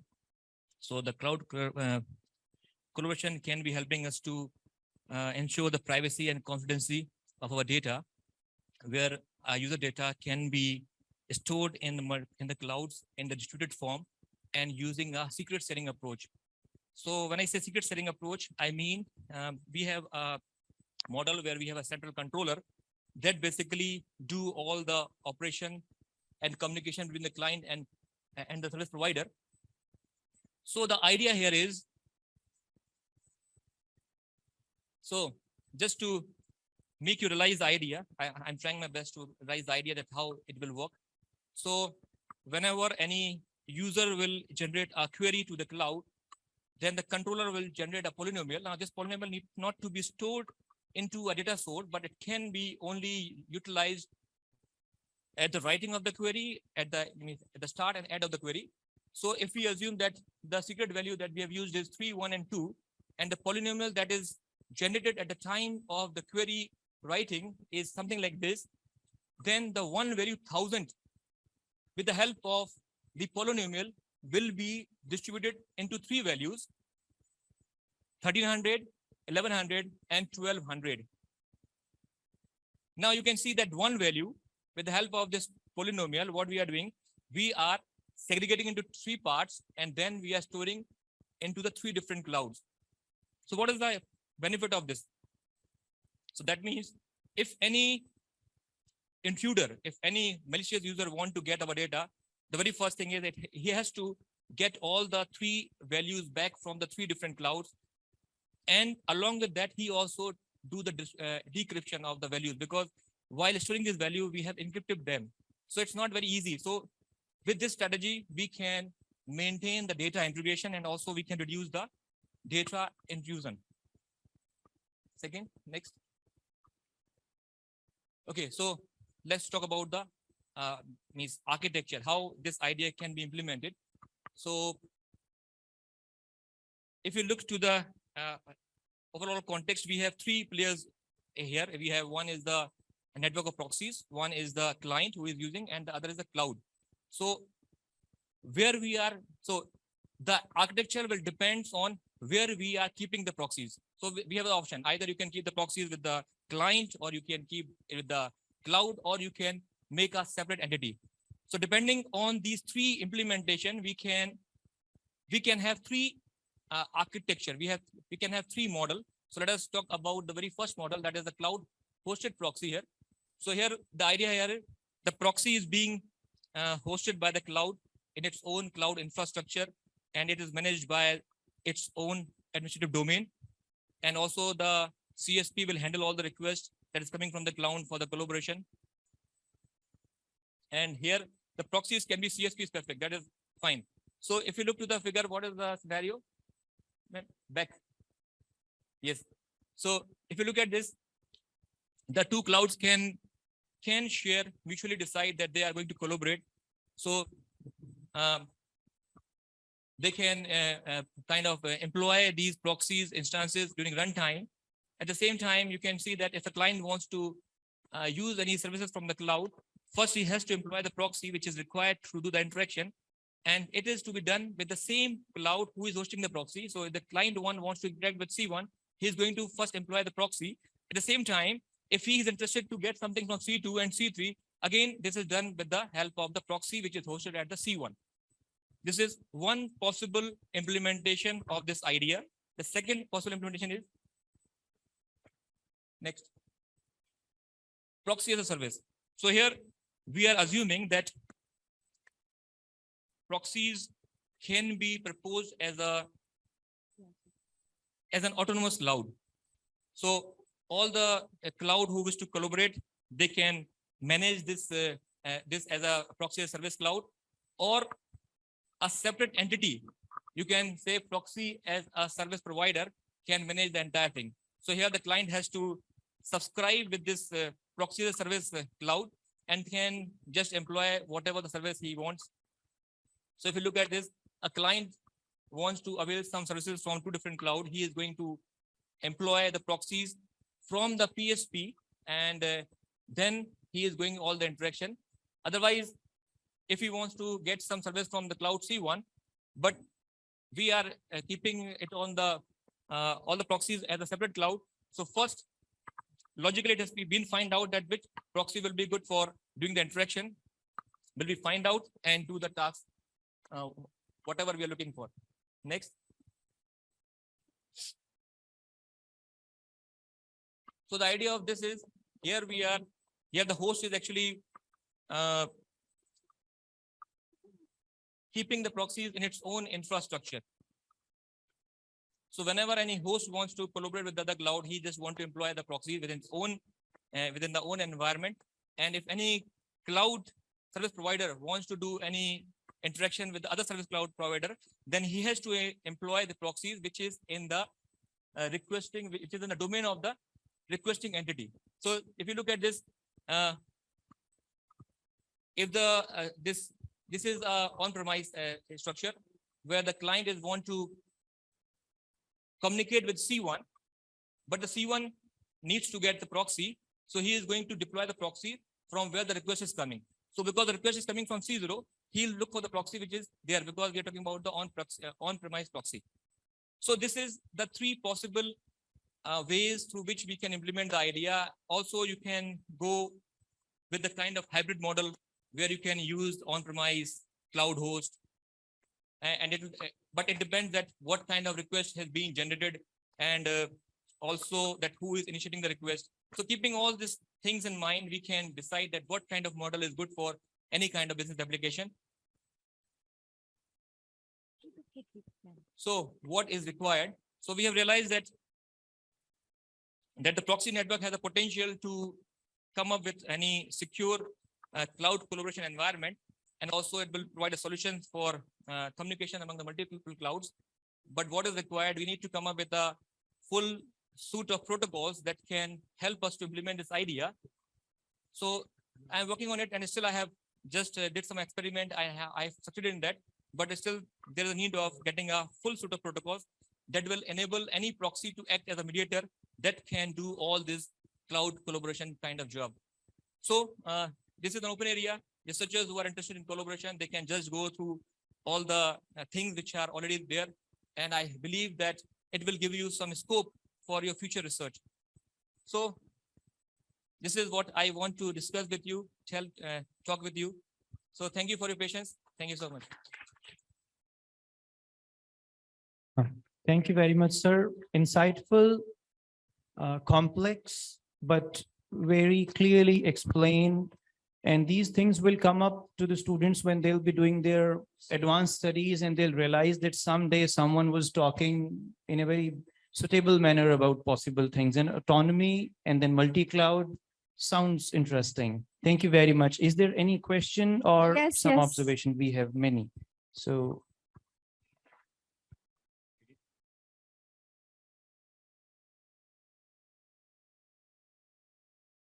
Just one curious question to ask.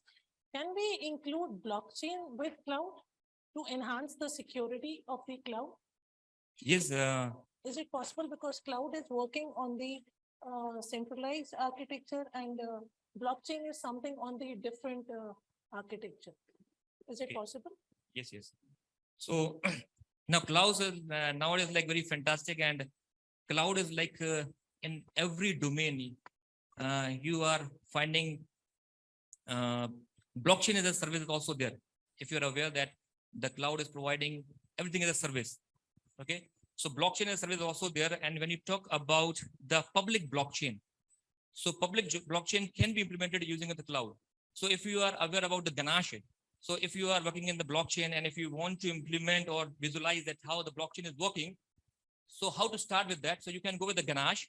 Ganache is an application that is working on the cloud where you can implement your idea. You can see that how the blocks are being made, how they're infected, and other things which are required on that. So cloud is something which is everywhere. You just think about it. Is it available on the cloud? Yeah, it is available. So yes, for public implementation of the for the public blockchain, you can use clouds. It's possible.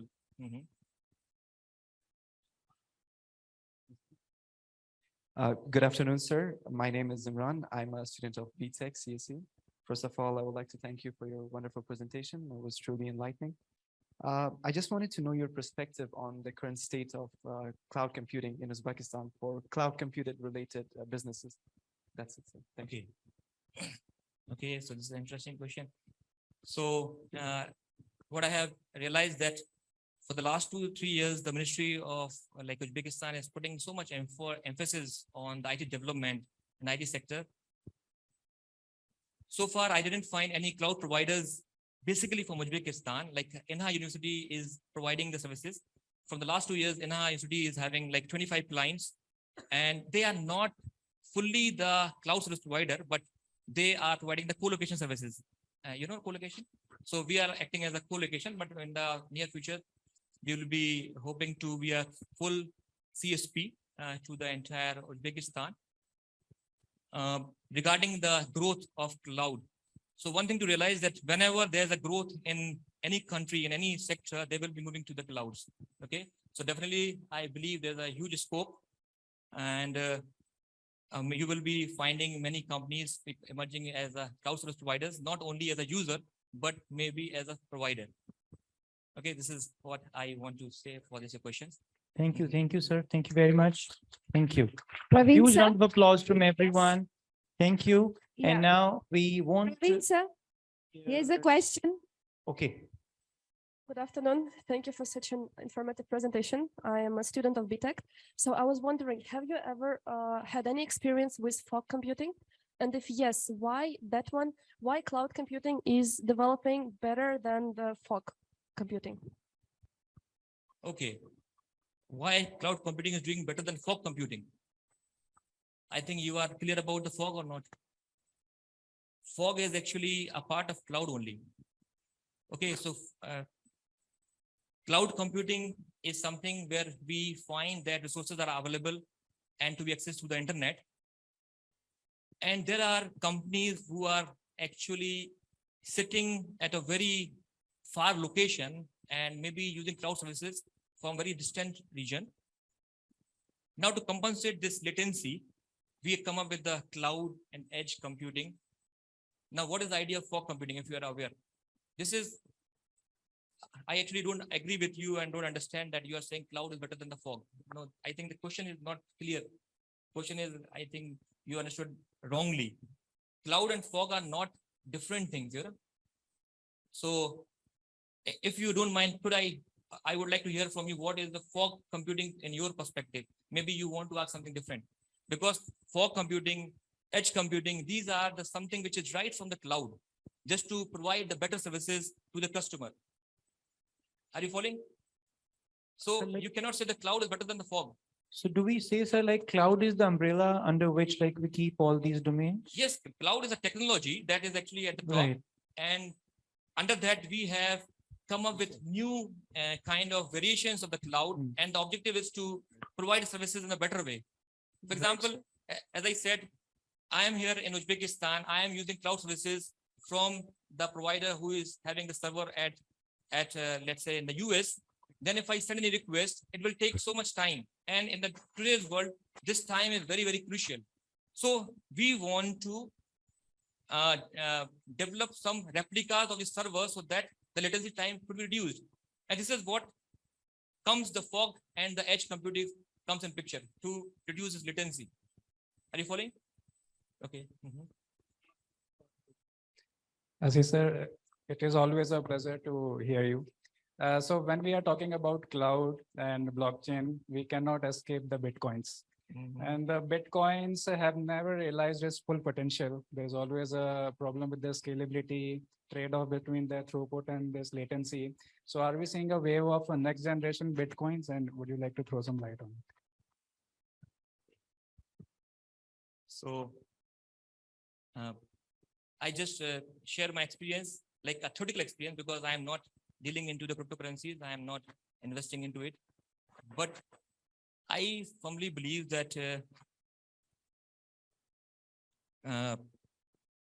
Bitcoin as a part of like the security, it is the fantastic, means the entire communication and the thing which are shared between the two parties are like very best, because it is based on the blockchain, which is non-centralized and itself is very, very secure. So in context of that, it's providing you a kind of secure transaction. Everything will be done very safely and securely. But my perspective, what is the future of this? You're asking what is the, because now it all depends that how the government is promoting all these ideas. Like in India, if you talk about in India, I'll talk to Uzbekistan also, because I follow what the ministry is doing like in India. So still we don't have anything open. Means the government is not actually, kind of supporting and promoting the use of Bitcoin. And they are like, they have realized that in the entire world, many countries have kind of regularized. Okay.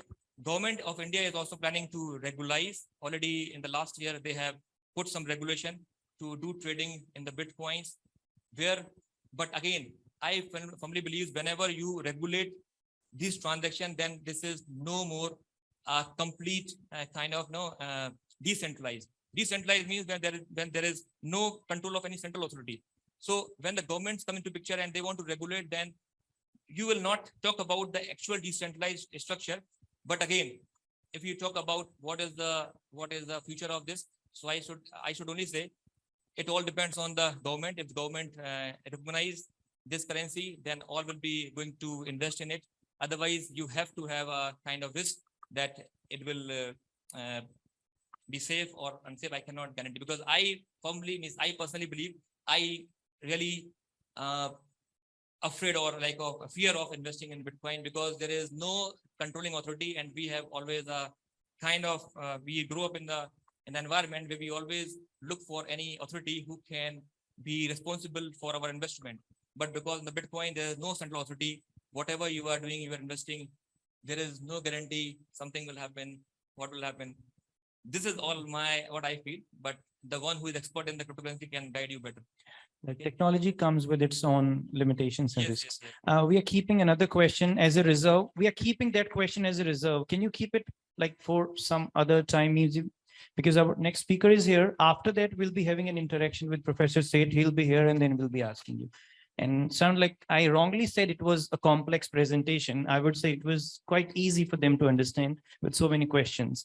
Sir, we'll be having the honor to felicitate you on behalf of the whole conference team and Amity University.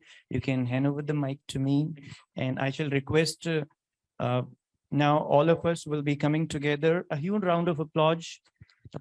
Yes, this appreciation. Now, yeah, you please.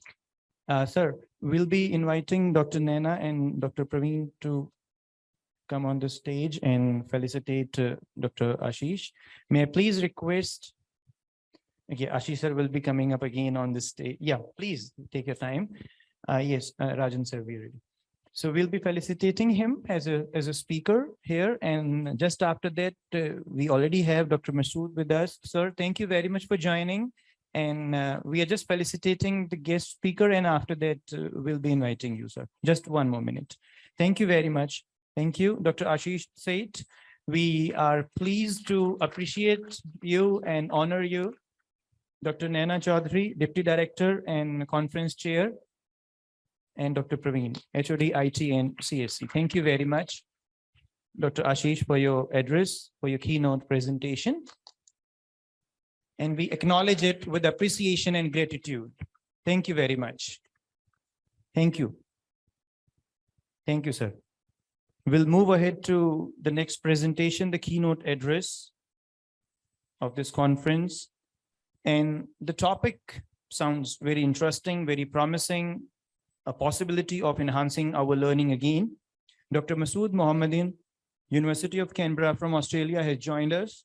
And the topic, modeling health issues using data mining techniques on large combined data sets. Now, that's an interesting thing to hear from you. We'll introduce you to the audience. He's associate professor, graduated with a PhD degree from the University of Central Queensland and a Master of Science in Computing degree from the University of Central Queensland, Australia. His research area concentrates on the application of computational intelligence techniques for learning and adaptation of intelligent agents and web-based information filtering and data mining. We request you, sir, with clapping and appreciations from all of us, we invite you to deliver your keynote address in the conference. Over to you, sir. Dear friends, dear professor, thank you very much for your kind invitations and your great introductions. Can you hear me properly? Yes, sir, we can hear you. Yeah, it's clear. Yes. First of all, before I start, I would like to thank the conference committee for ICTAS 2022 for putting together such a great conference. It is very unfortunate that I could not be with you at the conference in Tashkent at Amity. I'm hoping in coming years I will be joining the conference. Indeed, it is my great pleasure to deliver a keynote speech at this very prestigious conference. Thank you to all organizers of the conference, and also I will thank all the participants, and I hope that you will learn some good knowledge on data mining and the modeling of health data in that I will deliver to this today. So the topic is fairly straightforward. This is on, I would like to speak on modeling of health issues related to for people, I mean, based on the data mining from large combined databases, and I will also discuss a few issues on the data collections matters. So the speech is fairly straightforward. I will give you a brief introduction, some motivations behind this research study. I will talk about data availability, and my dear students and participants, if you wish to access the data is available. You can also use it for your projects and in your data mining, artificial intelligence, modeling, simulations projects that you will have in years to come. Then I'll talk about data analytics. And then finally, I conclude the talk by putting together how combinations of data from different sources can assist us in modeling health issues. Basically, large amount of data is stored about people, activities, and such data about people's activities provide opportunity for us to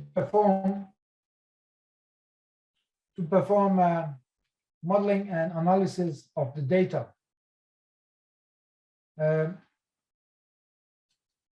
Data about people and their activities is very important in many areas. These include areas such as, just check if you have still my background data. Things have moved on my screen. Yes. And basically what we collect data these days about everything, about all human activities, and I will discuss how we collect this data. And this kind of data can be used to improve the health and well-being of people all around the world. Here in Australia, we collect large amount of data like any other country, and we use this data and apply data mining techniques and data analytics methods to use this collected data from purchasing of at the supermarket, smartwatch data, smartphones, to basically come up with better policies that can help people with their day-to-day lives and activities, and also reduce the costs to the government by providing much more informed data analytics and data methods, so that the government can come up with better policies and allocations of funds for different activities. The insight obtained from the application of the data analytics of collected data from human activities, such as supermarket purchases, what we eat, and the activities that we do, can improve our understanding of physical and mental well-being of people, detect unknown health issues and behaviors from the data, provide solutions to support people's health and well-being. And this solution can be in diverse areas, such as developing new health programs, creating new health policies, in regard to, for example, from the supermarket data and the purchasing data of the people at the supermarket, to basically setting up new health policies regarding the contents and ingredients such as sugar and oil in food that is sold in Australia. We can use that food purchasing data to figure out where, and also the data from Bureau of Statistics on the locations where the food purchased, and calculate the amount of sugar and the oil intakes for people that are basically purchasing these products. With that, we can design bicycle paths, footpaths, parks, recreational places, and improve facilities, and design better neighborhoods and cities to encourage people to move around more. Available data about supermarket purchases, physical activities from smartphones and smart watches can assist us in solving large amount of social and health problems in our community. Supermarket data, supermarket product purchase data, and a smartwatch and a smartphone data provides information about people's daily lives and activities. It provides details on what people eat and also what kind of activity they do with the smartwatch and the smartphone data and the activities they perform. The question here is that we really are very interested to answer is, how can such collected data be utilized to improve people's daily life? How can we improve people's daily life from the data, large amount of data that we're collecting? Is it enough to analyze food purchase and online activities of people based on the data collected from their purchasing of food from the supermarkets and their online activities based on the mobile data activities that they have to make decisions to improve people's life? Does data about supermarket purchase and online activities sufficient to determine the health profile of people in certain locations? Are the collected data from supermarket purchase and the smart watch and the smartphones are with or against people? Can this data assist us in making better policies and improve people's lives? Or is it against people and can cause lots of issues for people? Let's look at the data that we have and we have analyzed. We look at, as an example, I'll provide you with some of the data that's also available that my dear students and participants can use. And the details are there on the slides that you can download and use and to do the data analysis if you are interested in this idea. Tesco is a British multinational grocery supermarket. And in 2015, it was the 9th highest grossing retailer in the world with $81 billion in revenue per year, and the biggest grocery retailer in the UK.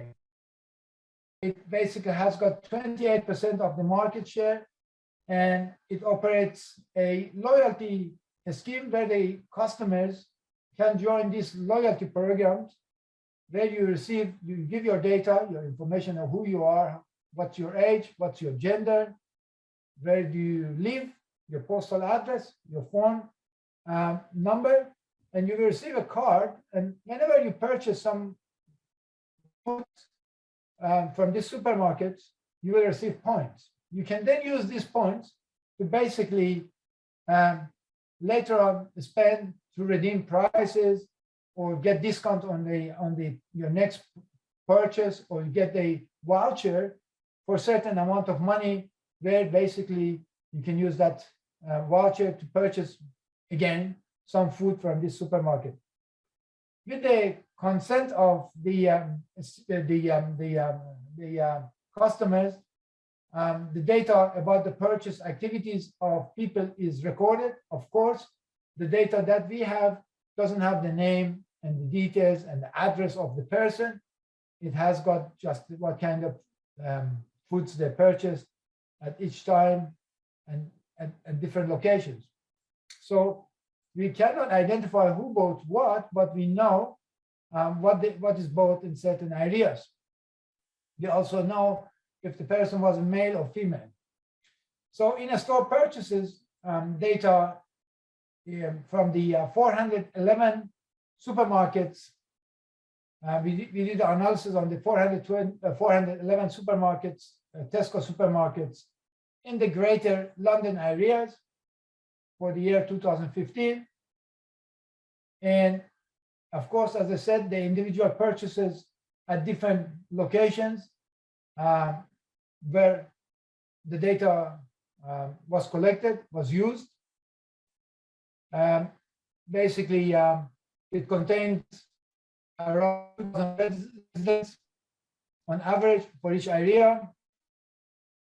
And the data covers more than 250 kilometers residential boundaries. So a fair amount of data.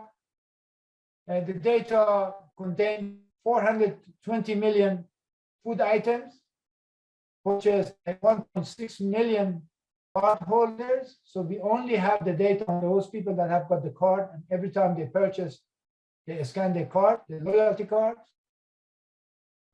from 411 supermarkets. So the data and programs all available, and you can basically download them from the scientific data. Here is the volume details, and it's all available free for you to use. For each area, the number of transactions and the nutritional properties of food items, both including the basically is reported, and it also includes the calorie intakes based on the food purchase. So not only you have a large amount of data on the food purchases of people, in certain areas, but also you have got the calories attached to each data item they purchased, the sugar, the oil amount, and also the calorie, if that food is taken in. Supermarket purchase data basically is based on the barcodes for each food items, as it is in Uzbekistan and in Tashkent. And we can compare food purchase volumes to populations from census data that is collected every 5 years. So of course, the census data, the timing of it is different from the timing of purchase of the foods. But still, the census data that's done every 5 years determines the density, the number of people, the housing densities, and the number of people that live in certain areas that we are looking at here. So we get the data from the Bureau of Statistics based on the locations where the supermarkets are located. Of course, the question that you may ask yourself is that you may purchase some goods in certain supermarket and you don't live in that area. Yes, that is true. But the chance of, for example, having over several million customers that have purchased in 2015 and not living in the area is very, very low. So of course, there's going to be some errors in our calculations. We cannot correctly know, for example, if a person that lives in a certain area purchases from the same supermarket. But logically, people purchase foods from the supermarkets that are in the areas that they live. The next thing that we have got the supermarket data, we've got the census data, and then we have got the data that's collected from smartwatches and smartphones. And data from 2016, that's a bit old, but in 2016 indicates that 69% of the adults have a smartphone in developed countries, and 46% in developing countries own smartphones. Of course, the numbers are much higher. This is the latest I could find in 2016, but definitely the numbers have increased since 2016 when this data was collected. But what data are captured and collected by your mobile phone and the smartwatches? Of course, you know fairly time and date, which day of the week it is. Is it the weekend? Is it weekday? The time of the day. That's the details that you can get from your smartphone and smartwatch. The temperature, movement and exercise, heart rate, the sleep patterns. If you wear your watch or if you carry your phone when you sleep, we can get that data. It's not for everyone, but the heart rate comes from your smartwatch. Acceleration and location data. So we know where you are from your smartphone and the smartwatch. We know what time of the day you were in which location. And we also know if it was a weekday or weekend. Also, we have got the communication data from you, the accelerometry data usage, and the social interactions and communications from your data. Of course, in Australia, we're supposed to only store the data for the last 2 years of people's smartphones, and basically, but the data is there. And the data that we have used we are talking about terabytes of data that's collected every day from billions of actions, and the actions could be the movement of the people, the locations, and their communications, informations around the world. New data science methods can now use that are capable of handling terabytes of digital data. As the previous speaker mentioned, we can run now data on clouds. And if any of you have used the Google Colabs or many other clouds that provide you with very high speed processing for your data and data analysis, you know that it is not very difficult these days to process terabytes of data within a couple of minutes, depending on which cloud applications you're using, and basically to come up with certain analysis on that data. With availability of the data about millions of people's behavior, it is now possible to analyze and track people's health behaviors over a long period of time at low cost. Because the data collection is done automatically, it's just the data privacy access and the government rules that doesn't allow us to access every single piece of data due to the privacy of the people. We are no longer required to run laboratory experiments to collect data with just a few people with high costs for a short period of time. So we can now do experiments on real life, real data from people that we collect data about. But what can we find out from data collected from supermarket and the smartwatch and the smartphones data? Of course, we can find out what kind of food people purchase. And we hope the food that people purchase will consume or eat.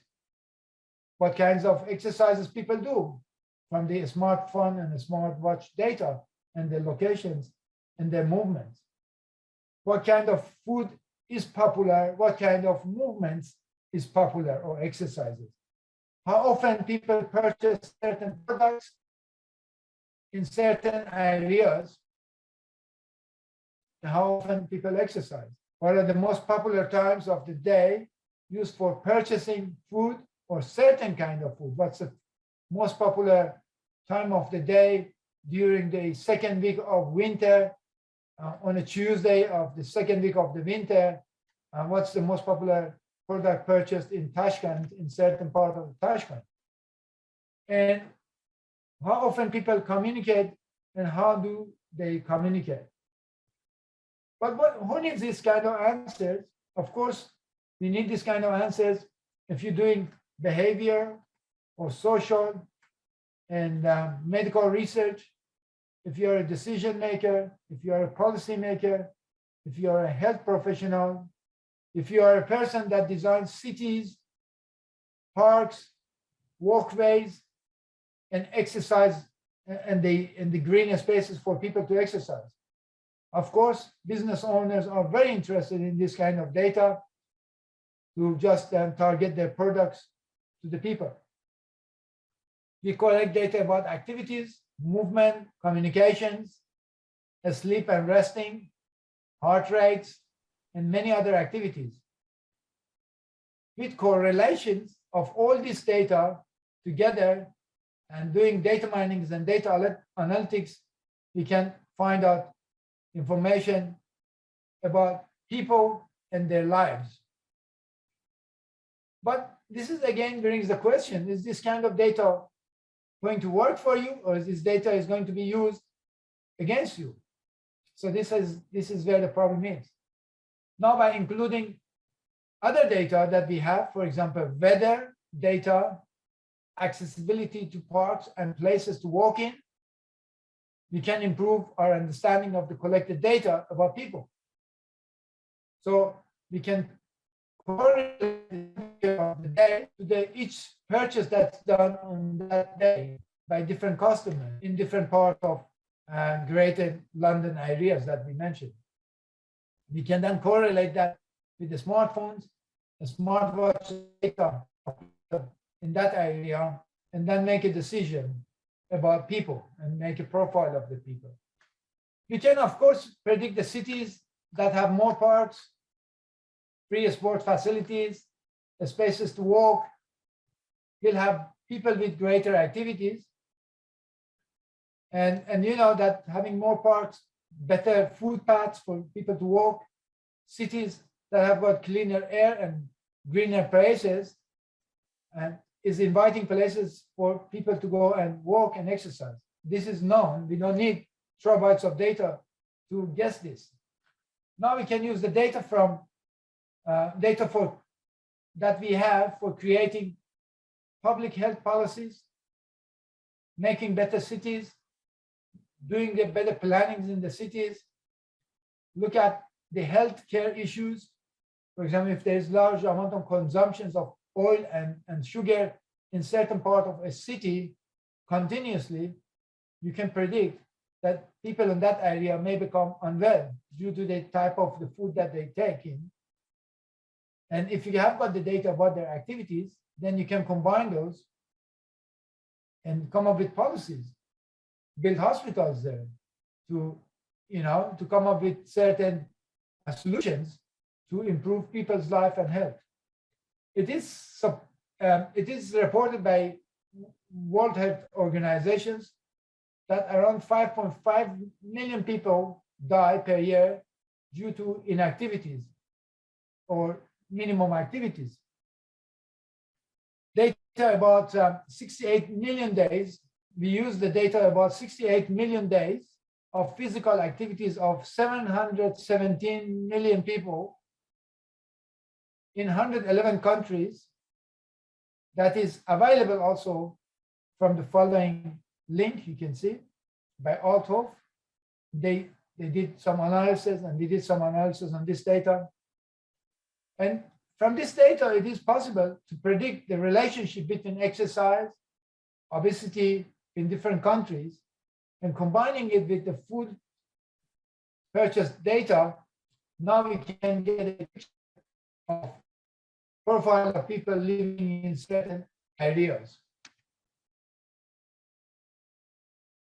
So with also with the location data from mobile phones, we can successfully determine the dynamics of the spread of diseases that in those areas. And you saw it in the last 2 years with the COVID and the use of mobile phones by people to basically register their locations. It is possible to predict if certain diseases happens in certain areas, how fast this disease will spread by the information that we have got from just mobile phones and movement of peoples in that area. So by knowing 68 million days of minute by minute step recordings from 717 million people, of course, we don't know the name, we don't know the phone number of the users. The data that is basically obtained from Argus smartphones applications developed by Osimo, and it's used by Althoff in US, and also we have used some of this data from 111 countries. We can get very interesting insight into people's lives. So it's important to note that 90% of the data stored were about users from 32 high-income countries. This is the mobile data that we have. And only 10% were from 14 middle-income countries and 5 from low-middle-income countries. And it showed that on average, the users recorded 4,961 steps per day in 14 hours when they were awake. Or here is a map of the data on the countries that we have, the data from the 111 countries. You can see some of them is great, so we don't have data on those places that it is great on this map. And you can basically see very simply by visualizing data on the map of the world based on the mobile phone data of movements of the people, how active people are in different countries, and you can compare it. So this map is showing the average daily steps taken by people from different countries.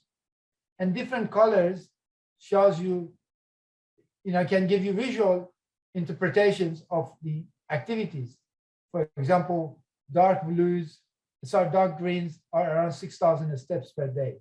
And then when you go to the countries that are red or orange, you're talking about between 3,500 to 4,000 steps per day. So what's very interesting also to note here, and that's done by Althoff in that did the analysis, not by us here, is from his thesis, you can say that he came up with this conclusion based on the data, very simple visualization, very simple analysis, that the United and Mexico have similar average daily steps. So on average, in United States, people take 4,774 steps, whereas that's the average. Of course, we have got people in US that take maybe 20,000 steps a day, and we have got some that take 10 steps a day. So this is the average, and in Mexico was 4,692. So there's not much difference between US and Mexico, but United States exhibits higher obesity compared to Mexico. And this could be not only said due to the genetics, but also due to the type of food and the amount of food that's consumed in United States compared to Mexico. Very interesting comparison, very simple, just the analysis of and calculating the average steps. So you can see from this that we can come up with lots of information on this data. For example, we can, what they labeled as the activity inequality is for different countries. And the activity inequality is that in some countries, we have got people with high activities, while others record very little activities in other countries. So it was found that not only there is inequality in how steps are distributed or the number of steps that are taken by people on average in different countries, but activity inequality associated with this inequality, activity inequality, is associated with obesity and people that have got higher weight and obese people. So that's very simple. And then if you look at the graph here, it shows you the inequality level depending on different countries. Unfortunately, I didn't get time to include Uzbekistan in there to find it, where you lie in this graph. But you can see, of course, Japan, Taiwan, Norway, Germany, Mexico, United Kingdom, Egypt, Saudi Arabia, and United States. And now consider the ability of combining all this data and getting the data on different cities, the number of parks in each city, the number of parks in each areas, the amount of footpaths that are available, and combine this city information on what type of city or what type of area is in a city you're looking at. We can now look at the number of steps that the people take, the food that they consume, and their parks there, and relate that to the data and come up with conclusions that what needs to be done in those areas to improve people's life. So what it was found, it was by also is, it was found that higher walkability scores, the places there are more parks, have nice footpaths, got great places for walking, had the lower inequalities, activity inequality. That means people walk more. Of course, there's nothing that we have to guess. It's known, but also now the data is supporting that. So can you now answer this question finally? Is your smartwatch, a smartphone, and the data that's collected is against us or is for good and improving our lives? Of course, you can say there's limitation to this study. The majority of adults in developing countries have got mobile devices such as a smartphone and smartwatches. And also the number of smartphones and the smartwatches in developing countries and middle-income countries is actually increasing very quickly. So we can get the data, more and more data on those countries.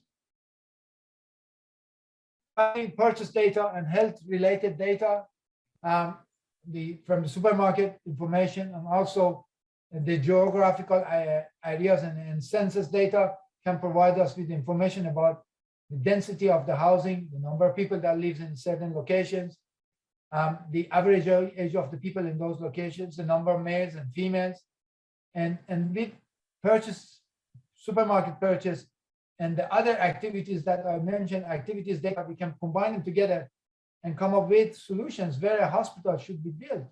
If you've got a location where you've got large populations, high density housing, the people that are older, the people in the purchasing the foods that are not reasonable, you don't have parks and recreations. Of course, you have to start building hospitals in those areas. And finally, the World Health Organization's best dietary for person, prevent illness, conditions associated with the metabolic, basically problems, are limiting the amount of calories and using good nutritious food.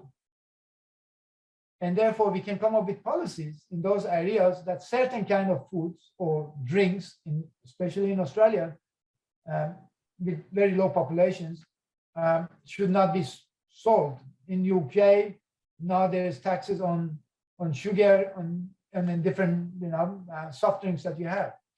So these kind of measures can come in, but the best way is to combine all this data and come up with better solutions where you can educate people to exercise better, provide better parks and facilities in the parks for exercising, right? And based on that, support all this with the data that we're collecting, and then continuously monitor the data to see if the policies are working or not working.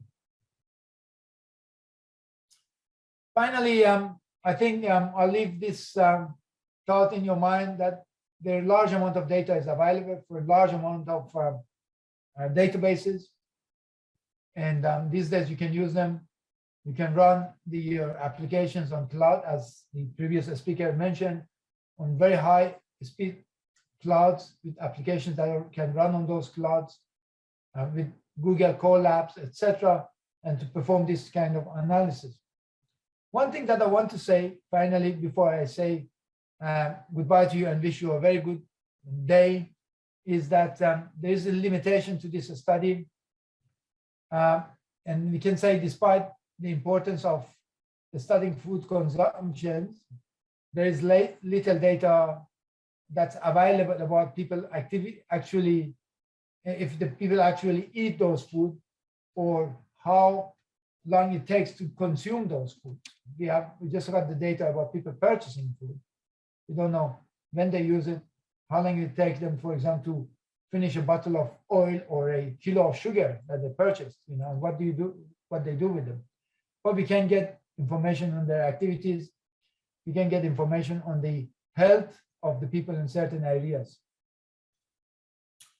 So finally, all I can tell you is that the data collected from supermarket, smartwatches, and a smartphone, if it is used ethically and the privacies are respected, can be useful for us to provide us the insight about people's lives, and therefore be able to assist decision makers in identifying, designing, implementing, and also monitoring the implementations of new policies, because we just keep on collecting the data. So if we come up with new policy and new rules and regulations in a country, then we can revisit and check the data to see if these policies are working or not. So to improve the medical, physical, mental health, and well-being of people. I will stop here. Thank you for your kind invitations. I hope I've given you some insight. I didn't go to the details of analytics and the applications of different technologies like AI, etc. On this data. I'm hoping that in the next talk, if I am invited again, and it would be great, I'll talk to you about how we implemented using the data on human fall and improvement of humans' life, elderly's life in Australia. So that would be the next talk. If I hope I can meet you all in Tashkent sometimes in the future. I thank you. I stop here. Thank you very much for listening to me.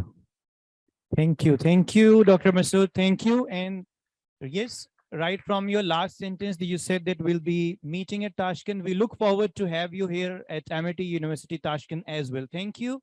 Extensive presentation talks not just about data collection, it talks about the good use of data for the welfare of people, particularly their health. Thank you very much for this presentation. We wish to felicitate you, not just with these clappings. We wish that you acknowledge our gratitude for coming here, sparing your time, and providing a detailed study which was having data, which was having analysis, which was having limitations, a complete PhD thesis, we can call it, for anyone who is into research this way. Thank you very much for being with us. And we wish to thank you on behalf of the whole organizing team as well. Thank you very much. I say very good day to you. And from Australia, it is at night.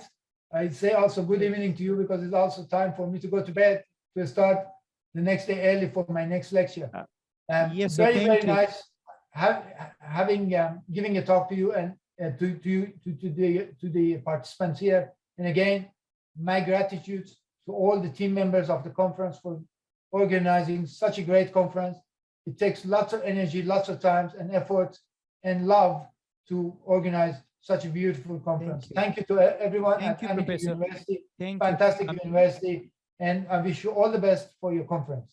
Thank you. May we please request you to stop sharing your screen. We wish to play an appreciation certificate for you. If you can stop sharing your presentation, we wish that we bring a certificate of appreciation and gratitude for you. I just have to figure out how Yes. do I stop. Yep. Zoom. I just paused the sharing. We'll be emailing that to you as well, and we are appreciating you through this certificate. Sure. I'm just trying to stop sharing.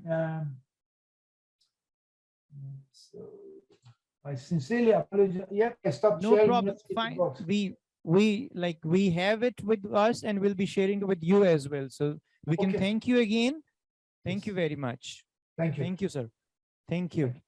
So the first day, the keynotes conclude with you, but it's a beginning for us and a promising beginning that tomorrow and day after we'll be having interesting discussions, taking clues and hints and learning from you. Thank you, Professor Masood. Thank you very much. Thank you again. Have a great conference. Thank you very much. Thank you. So ladies and gentlemen, we conclude with the keynote addresses for day one. However, the thing which is about paper presentations will start now. The first day, the first session of presentations for track one will take place in this hall, and we'll be moving to room number 312 for the online presentations for scholars. Here, track one, technological advancements in computational sciences, will take place in the auditorium, and advancements in data analytics for smart healthcare will be taking place as the online participation.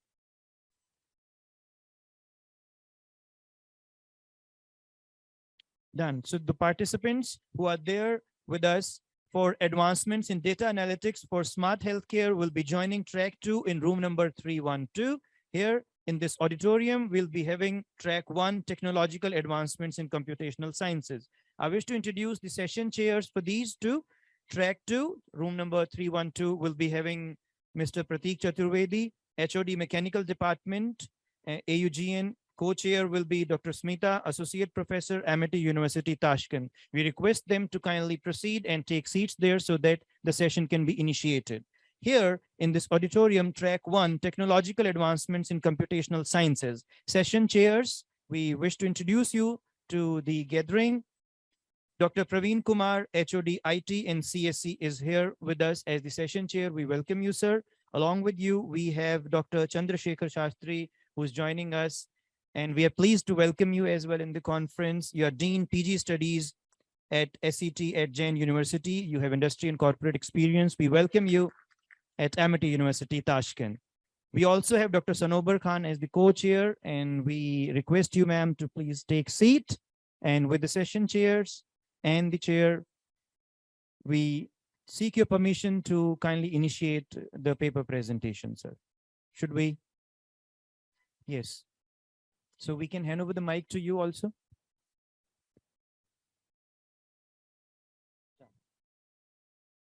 Right. So we'll be announcing the paper IDs and we'll be calling you to present your papers. I hope you'll be keeping it brief, justifying your presentation and keeping track of the time as well.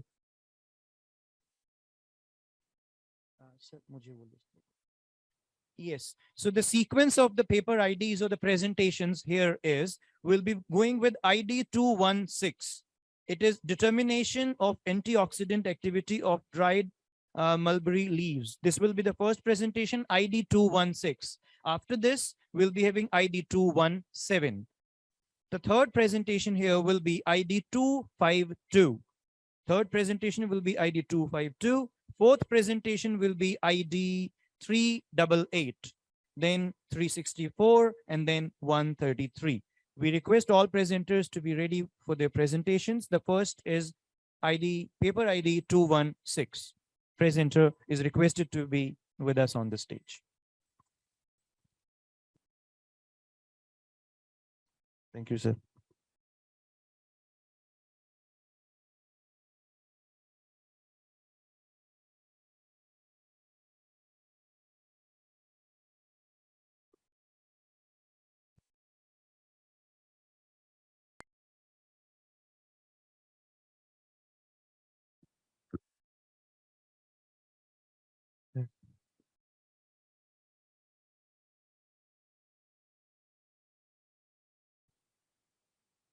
Good evening, everyone.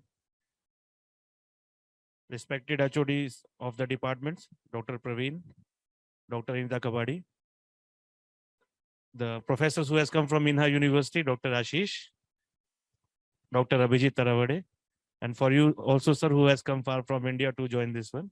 So with your permission, I want to start my presentation. So the topic of my my name is Sunil Verma and I am the assistant professor in MIT University, Tashkent. So the topic of my presentation is determination of antioxidant activity of dried mulberry leaves. Next. So basically, I want to tell you a brief about what we have done here. So whatever the fruits and the leaves which we are getting from the trees, we have to do the proper drying procedure for them so that the moisture can be removed. So this procedure we have to do properly, otherwise the leaves, the fruits which we are getting from the plants, they can be spoiled. So I am working on the mulberry leaves which we are collecting from here. So something I want to tell you is the improper heating and the drying procedure can decrease the quality of food products. Also, if we'll just talk about the India's food processing sector is one of the largest, and it is approximately $535 billion industry by 2025 and 26. So the dried black mulberry leaves contain many compounds, that is phenyl and flavonoids, which is an antioxidant compound, which is helpful for our body. Next.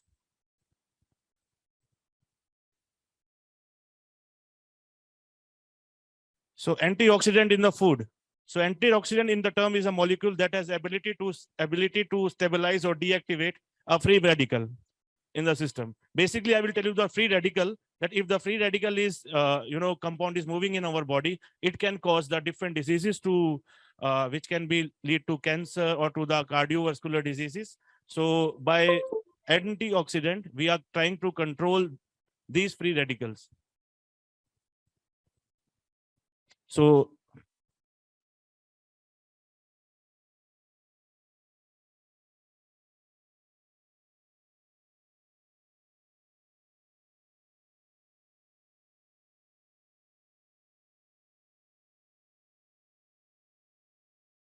okay, here we can see some mulberry leaves, that how it looks before drying and how it looks after drying.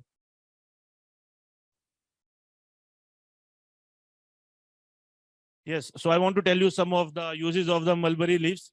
So here the mulberry is a rich nutrient, which we can use for the different purposes. We can make the herbal tea from it. We can help it if we are drinking the tea of the mulberry leaves, we can have the less chances of getting the liver disease or the sugar disease which we are having. Also, mulberry leaf extract adds a potent hypocholesteric nutrient, which helps in reducing the cholesterol over also in the body. So here is the test of the antioxidant which is done. So if you will see it here, we have taken the sample with the gallic acid, fraction and methanol, and we have put the DPPH. DPPH is 2,2-diphenyl 1-piclihydrazole liquid, which we have used here. It is basically so the gallic acid, if you will see the sample, that the first sample of the gallic acid, the color has changed from white to yellow. The fraction is, we can see that bright to little dark yellow, and the methanol is from white to yellow. So it is giving a positive result as the color change from the clear for the gallic acid. A positive result changes to a yellow color for the fractions. The negative result is a purple solution. DPPH is not reduced. So it means that for the gallic acid and the fraction, it has worked, but for the methanol, it has not worked. So basically, the result is it's the linear regression equations, the mean ES50, which we have used value for the gallic acid was 2.186 plus minus 0.014 gram per moles. And the mean ES50 value for the ethyl acetate fraction of the black mulberry leaf was 233.45 plus minus 2.354 gram per milliliter. So we can say the smaller the value of ES50 value, the better the antioxidant performance of a test sample. So what we are going to do in the future, we are going to use the program, physics program, which is COMSOL 5.6, which we are going to use to do the test there, the programming which we are going to do. And also further research is needed to test the antioxidant activities in the black mulberry leaf that can be incorporated into the specific product. Thank you very much for your attention.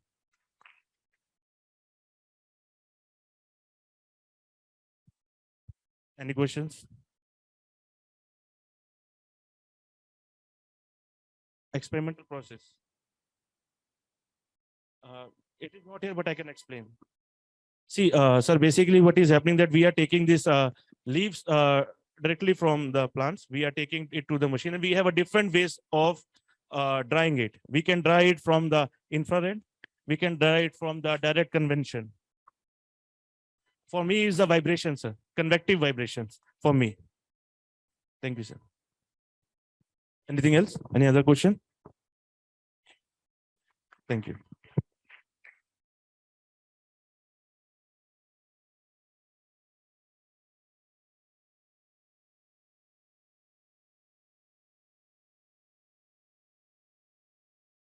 Thank you, Professor Sunil. The next paper is ID number 217, Research of Mulberry Fruit Drying in a Convection Infrared Drying Equipment.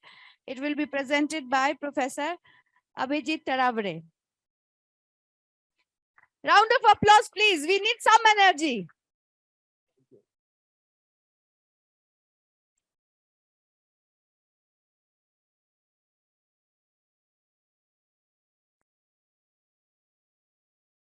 Thank you. So good afternoon, one and all. My name is Abhijit Taravare. I'm working as associate professor at INA University, Tashkent. I'm also doing my PhD at Tashkent State Technical University. My paper topic is research of mulberry fruit drying in a convection infrared drying equipment. Actually, my research topic is related to the same, that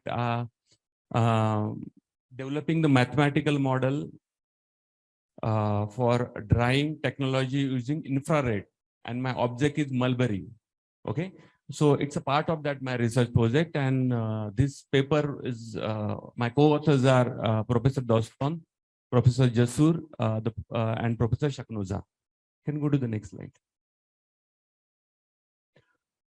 So I'll in my short presentation, my topics I'm going to cover. I'm going to start with the abstract, some introduction, and which research material that we use to collect the data, and whatever our result that I'm going to show, and at the end, what is our conclusion of our research. See, all of aware about the mulberry fruits. Here we say tooth, in India we say toothi. It contains lots of water. Water contents are very high, and it contains lots of good proteins, carbohydrates, less fat, and this food is a very perishable, very quickly perishable. So to drying, it's very important part of this mulberry food. And my study is based on investigation of effect of the different combined convection and infrared drying temperature. The temperature are different three temperatures, 65 degree, 75 and 70, and infrared radiation power 230 watts, 260 watts and 280 watts. As we know this, the temperature is very play a vital role to dry the particular product. In our investigation, we are going to show that we are going to drying the mulberry fruit in combination of convection and the infrared altogether. And we come to some conclusion that I'm going to explain to you at the last slide. And we actually, there are different models are there when we do this mathematical modeling. And we are come to the conclusion that the page model is most suitable for this process. Go to the next slide. As I told you that the combined convection and infrared drying combines the advantages of both convection drying and the infrared drying. See, basically when we do the drying, you can do the different way. We can do the shadow drying. We can do, at your home, you have an oven. Through that also we can do the drying. We can do through the infrared drying. But ultimate goal is what? The quality of the object, like mulberry, we should maintain. And it is our conclusion is that if you go through this infrared and this convection, definitely we'll maintain the quality of the object, that is a mulberry fruit. In our university, we have the equipment, this infrared that we use to dry the object mulberry. It is a semantic diagram of the experimental combined convection infrared drying equipment. Okay, go to the next slide. Because this, what we did, we put our object and 30 minutes of interval will collected the weight of the objects. So that data is going to help you for come to some conclusion. So data collection actually from this, as I told you that there are different models are there. So the conclusion, the page model is the one of the very perfect model for this. When we collect the data, I wanted to present through the visual presentation of whatever the data is collected. Go to the next slide that I can able to explain very properly. Next slide.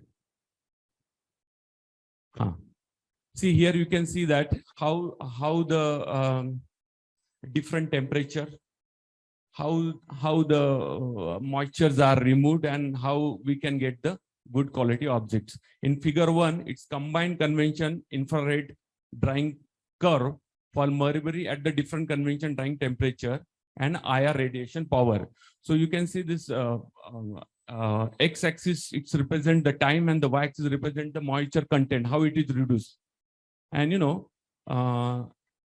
3 different colors. One is orange, pink, and the green. In orange line, it shows that under the 70-degree temperature, 230 watt infrared radiation, how the development happen in a mulberry fruits. Same thing, the pink line, it shows the 70-degree temperature and 260 watt, and the green line represent the 70-degree temperature and the 280 watts. And we found that near about 65-degree temperature and 230 watt infrared, we got a very better result. Go to the next slide. So our result is like dry.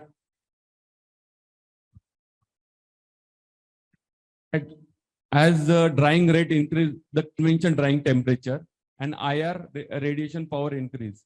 And as I told you that temperature 70-degree and IR radiation 230 watt, the dried mulberry product have the best physical and chemical quality. That means what we are getting, the dried product which has a very good quality. So this is under this condition we got a very good result. Go to the next slide.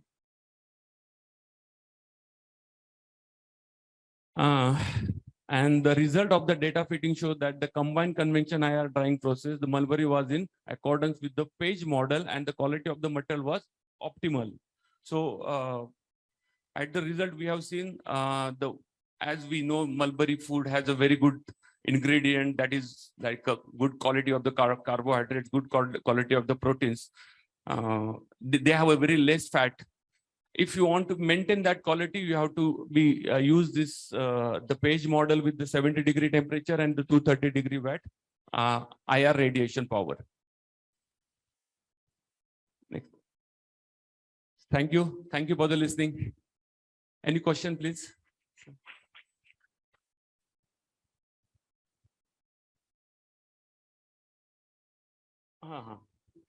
Yeah. I will go back.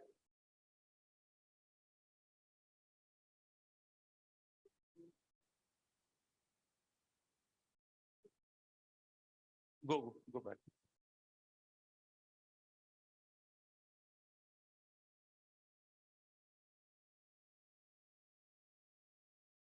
One more slide back. One more slide back. One more. Here. Modified page. In Henderson, you don't have that value n. So what is that value n that you're speaking? We actually skipped, sir. Sorry for that, sir. Actually, it is a measurement. This model suggests that when we do the drying any particular object, so we have a unit to measure the quality, how it is. I don't now remember, sir, that one. It's okay. Thank you, sir. Any other question, please?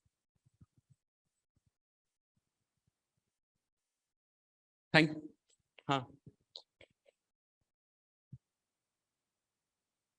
No. Actually, see, because whenever we are using this drawing concept, my mathematical model, but we have to target one object. So we have decided the mulberry is one of the object. Only for particular. Whatever the data is going to collect, we want to going to prepare a mathematical model, and further we have chance. That is a very good idea, that to the generalized thing. Yeah, true.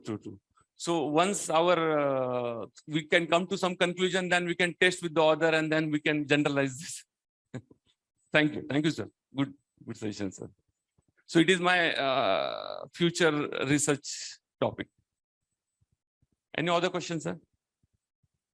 Okay, sir. Thank you, sir. Thank you.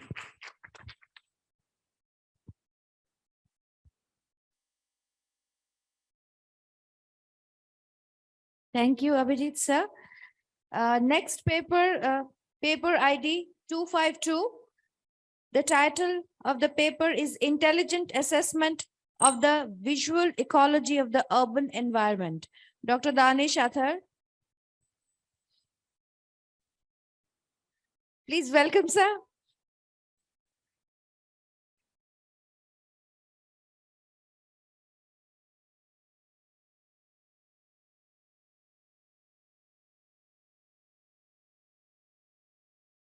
Previous slide.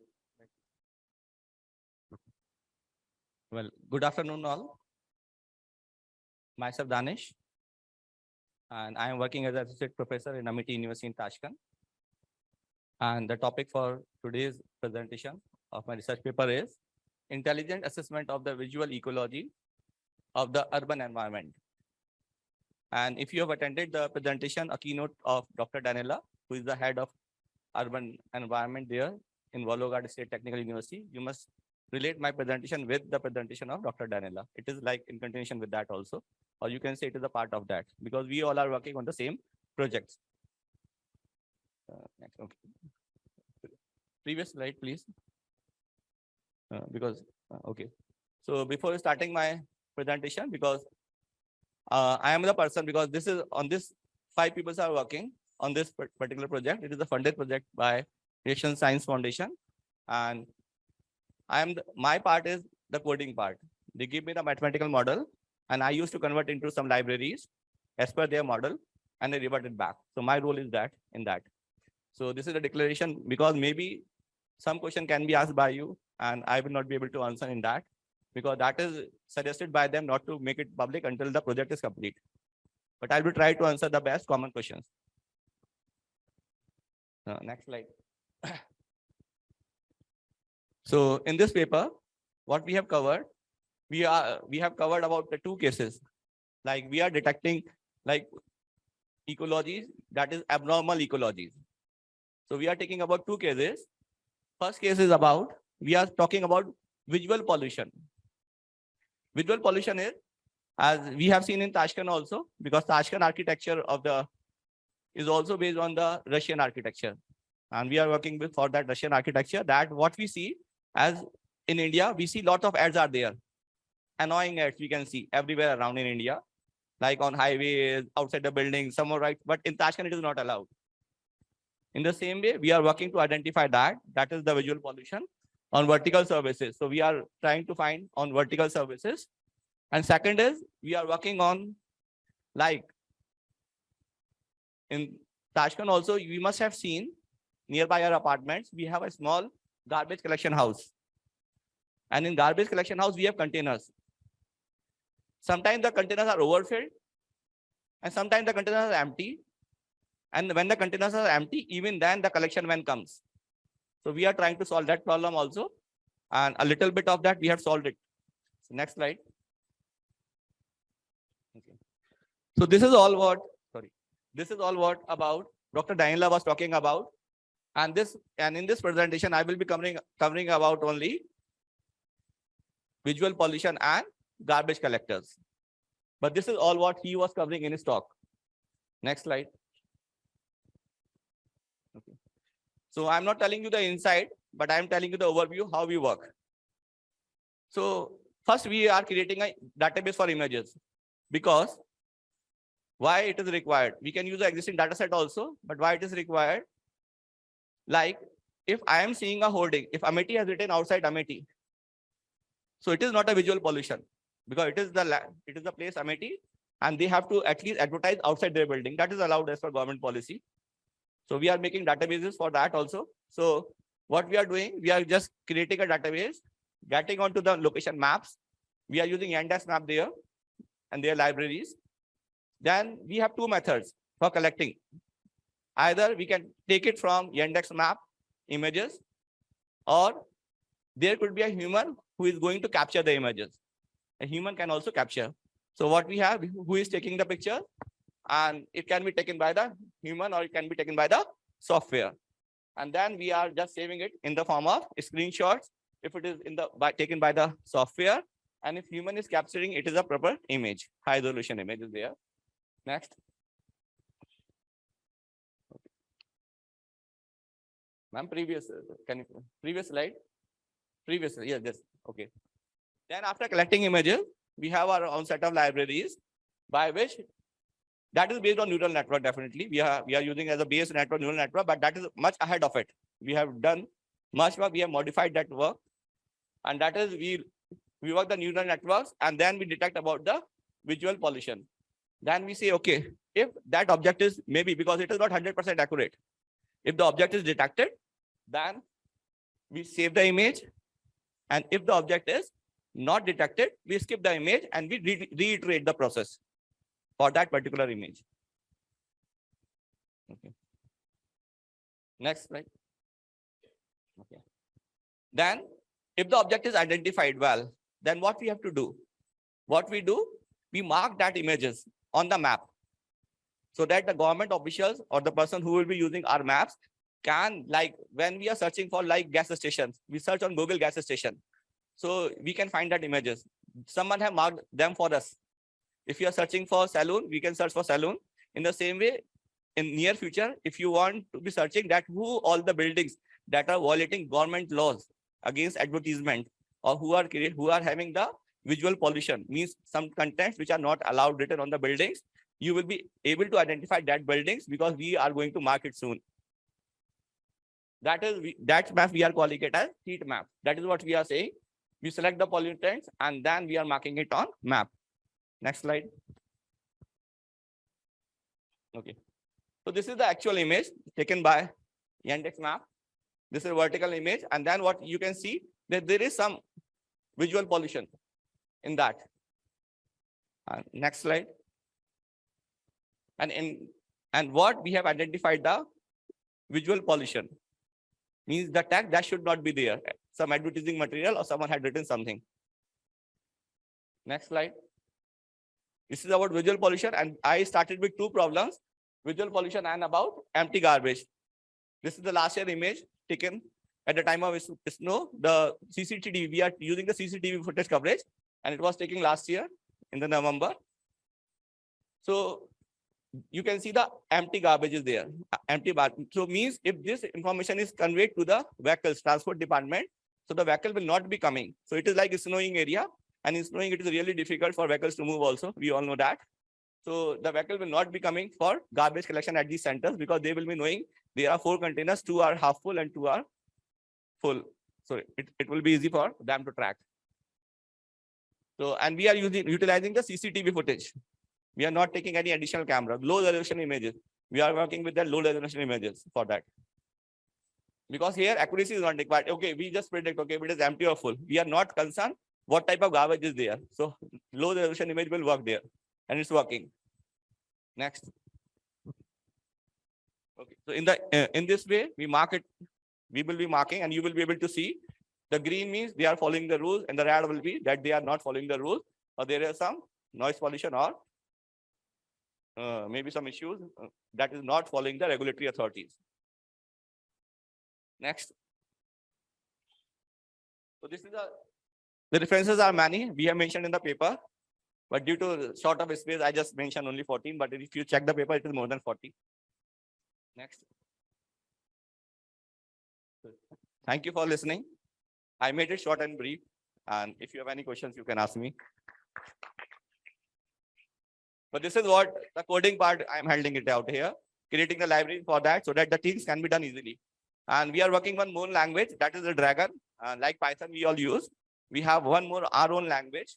I work with my student and we are working with that for creating that library so that we are not forced to put that in open source. So that we will decide after completing the project whether to put in open source or not. Yes, sir. And slide number 6.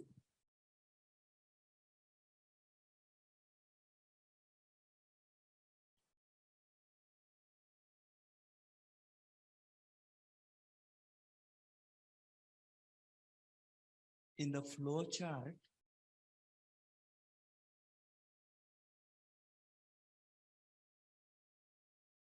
but I just try to create an overview of the process, not the whole process. yeah. No, the flow chart, slide number 6.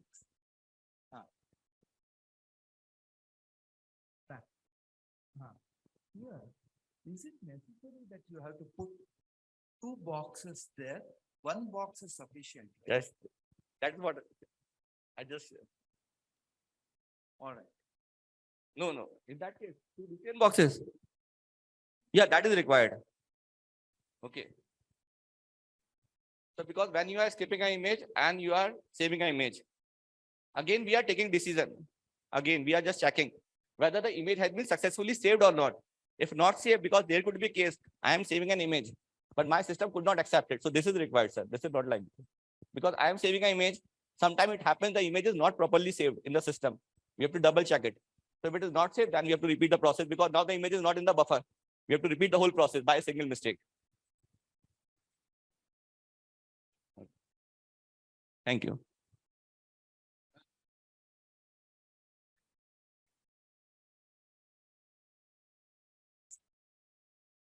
You want to ask something? Dhani sir, thank you for this wonderful presentation. You are using image and you are classifying the image. And Don't talk me about that because initially I started with that.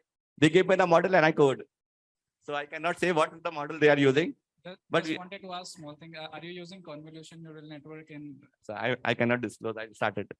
I given you a hint. We are using neural network, but I will not go ahead beyond that because this is the project is not completed.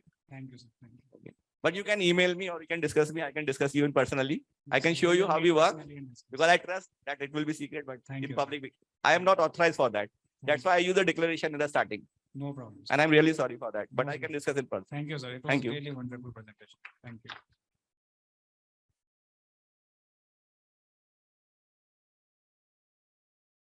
Thank you, Dr. Danish. Next, paper ID 388. The title of the paper is Feature Extraction and Analysis of Prostate Cancer, MR Images. Presenter Rajesh MN and his group.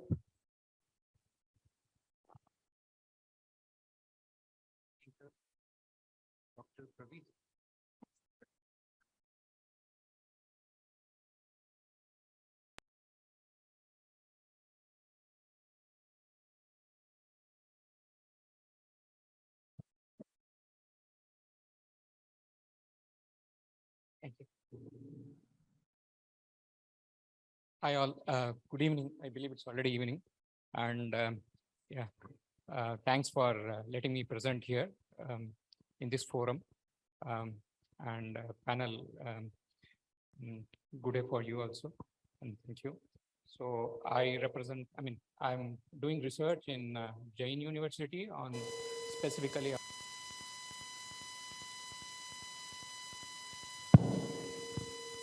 my guide is here, Dr. Chandrasekhar Shastri. So initially the problem that was given for me was, can we identify the prostate cancer if the MRI images or any radiology images is found through any of the methods, and this has to be passed through either through mobile or a PC. That is the problem statement that was given. And this is one block of the overall research work that I'm presenting here. We'll go to the next slide. Yeah, the table of content goes through this: the introduction, the objective, method, results, discussion, conclusions, and the references. We'll move to the next slide. Myself, I am Rajesh. I work with Reliance Jio as Associated Vice President.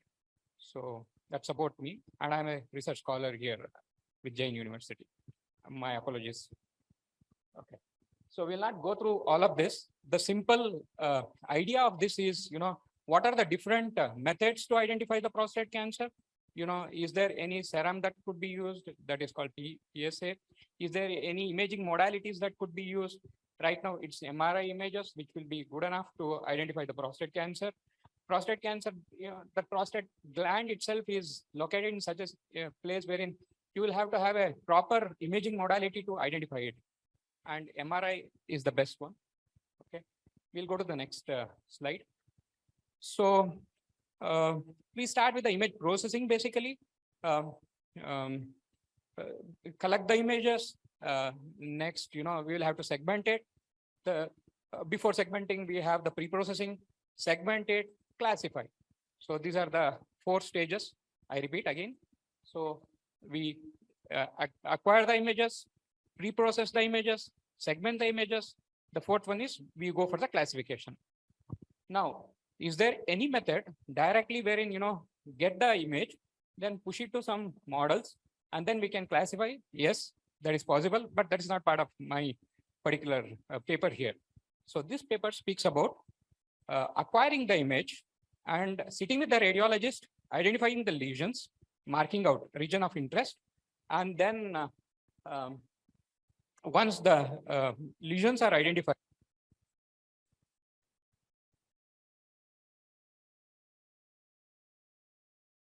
and whatever the region of interest that is marked out, you pull out the imaging features, extract the imaging features through radiomics. So radiomics, I will give some brief introduction about radiomics. Radiomics is quantitative analysis of the features, image features extracted out of radiology images. I'm just keeping it brief. Okay. So there are totally around 120 such features which are there. Initially, it was a problem. So we just narrowed down, myself and the radiologists, we sat together. We narrowed down the top 30 radiology features. And then we said, okay, we'll pull out the radiologic features of each of these images. So over time, around 3 to 4 months, I was able to get around roughly 200 images. And then we were able to mark out those lesions and give the PIRAT scoring, as well as identify whether it's benign or malignant. Okay, so that was the start part of it. Okay, we'll go to the next slide. Yeah, so this is what I was speaking about. So the first and the foremost, the image acquisition. The second is the segmentation, feature extraction. After you extract the feature, you make a selection there, or you either select or reduce, keep the important features, go for the predictive model. I mean, basically a machine learning language, and then you try and validate and see if what best suits. Okay. So as I mentioned again, so the first image there at the top, the topmost corner, that is the original image. With the radiologist, we were able to mark out the region of interest. Then we pull out the mask that is black and white, and then the overlap just to identify where the lesions are. So that is the first row of the images. Second one is more about extracting the features. The third about the below I'm just going how it appears, then feature selection. What is the best model? I mean, this is more, you can find it in this. Yeah. Can we go to the next slide, please? Yeah.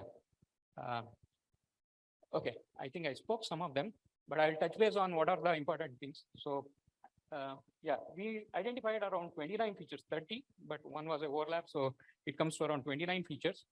And then the model that was picked out was random forest. It's a classifier that which was picked out. We'll move to the next one. Method, the number represents only the slide number. It is not like method 1 and method 2, just for your information. Okay, so this is an important thing. When we get the features for all the images, we look at how the heat maps are. Like, this gives basically the heat map gives about the insights about the features, how they are getting correlated with each other. Darker the ones, they look, yeah, looks to be good. But let us also look at, each one of them gets repeated here. So the center one will always be a dark one, but we'll also identify those features which needs to be like, which are closely associated, the correlated ones. So these looks to be, the interaction between each of these features looks to be good. Okay, we'll go to the next one, which will be picked up.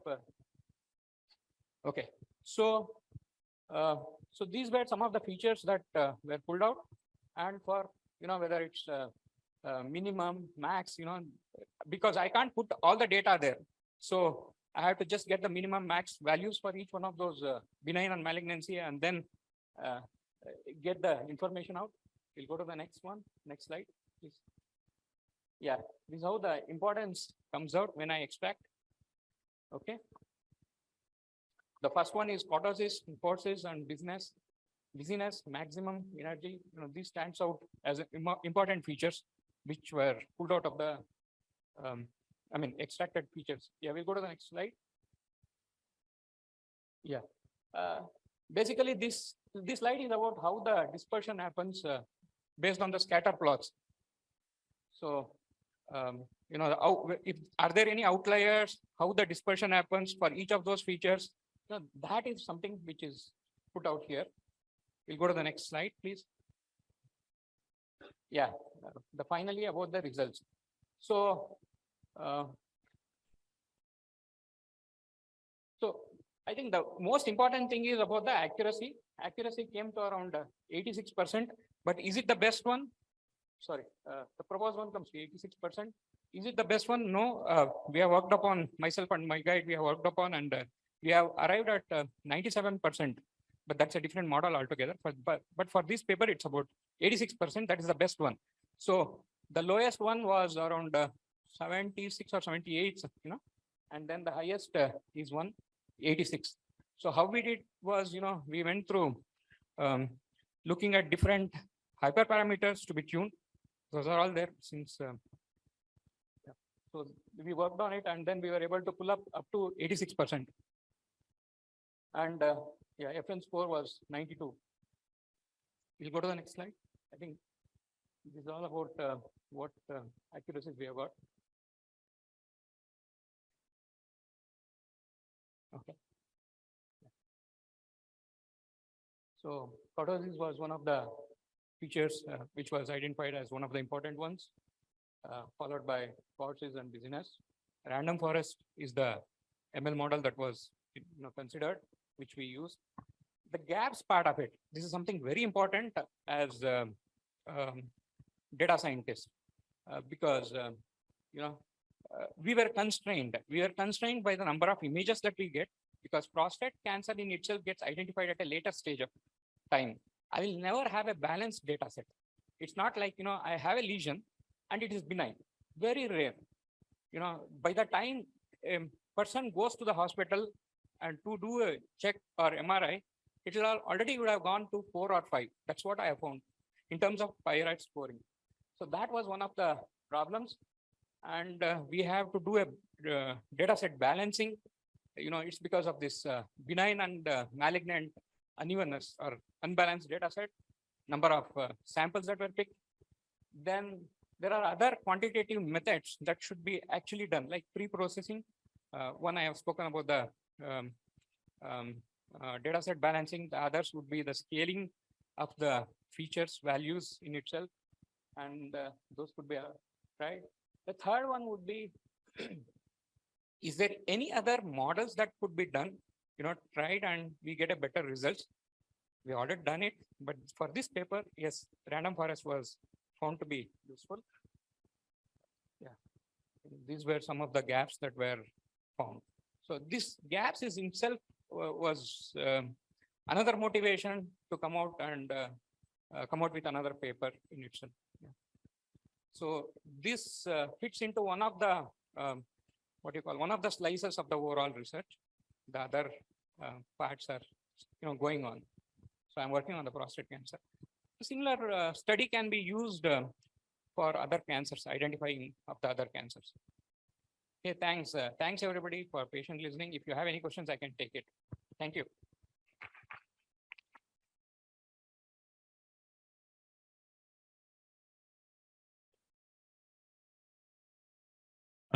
I have one question for you. Thank you for your presentation.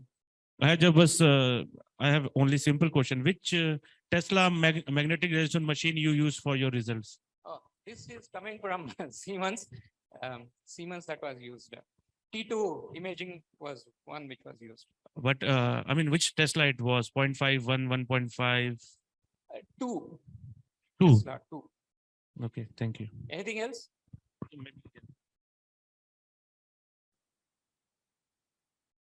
Thank you, sir, for this wonderful presentation. Thanks. And sir, I have a question, sir. Sir, my question is because I'm also doing such kind of problem. So how much data you had? How many images you had initially? Yeah, I think, see, that was the biggest constraint for me. We started with 200 images. It took around 4 to 5 months to collect around 200 images for me. But if you ask me, were there not open images that were available in the internet, which I can do? It was available, but nobody gives exactly whether it's benign or malignant. So I had a constraint to start my research. So I had to approach HCG Hospital. I'm sorry about it. So I worked with HCG Hospital, Bangalore, sit with them around 4 months time, and we could collect around 200 images. The other, that was for 60 patients. So it just came to 200 images. And then out of which many were to be removed. They were not that good enough. So that was a big constraint.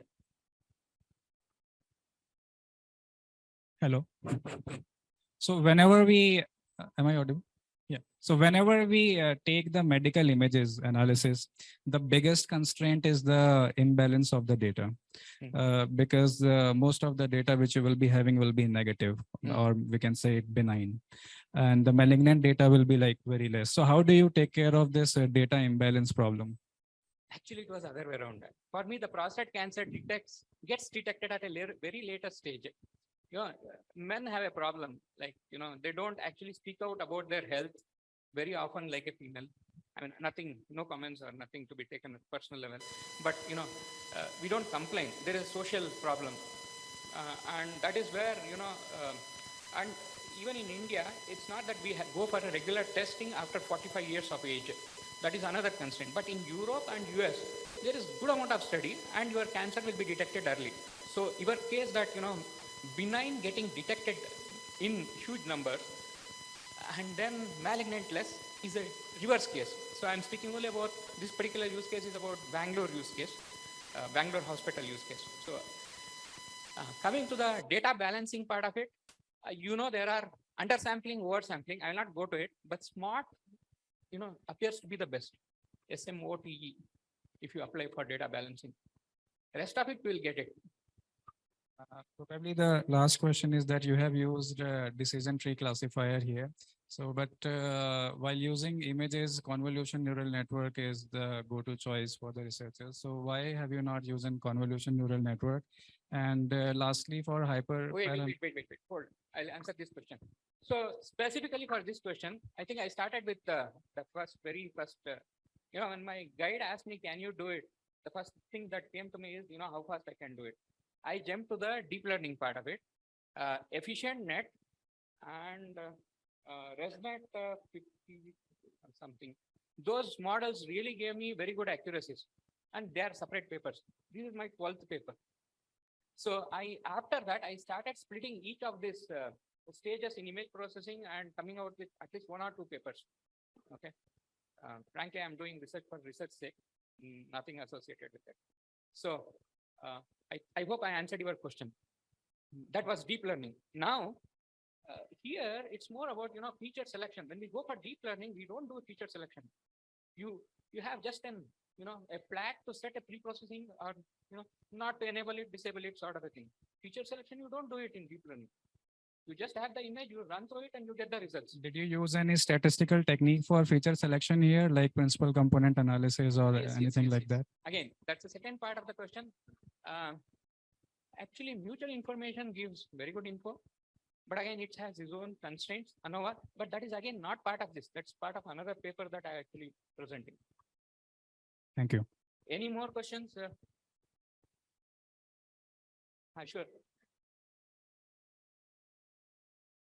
Pardon. Authenticity of the images which you get, just being curious, if you don't mind. I think 80%, 70%. How exactly authenticity? So I would say 100% almost, because if they're from the hospital, that means they're of patients. Thank you, sir. Thank you so much. This is pure HCG hospitals information. I mean, the images that I have got, sat with them. Features, I went through all this process with them. Great. That means they're the real ones, 100% authentic. Thank you. Any more questions? Otherwise, I will close. I think there are other panels. Thanks for everybody. Thank you. Thank you. I guess your research will go a long way to help the patients with prostate or some other cancers. So kudos to you, sir. The next presenter is our own Professor Sudhanshu Tripathi, and his topic goes antenna filter integration for wireless applications. So please welcome Dr. Sudhanshu Tripathi.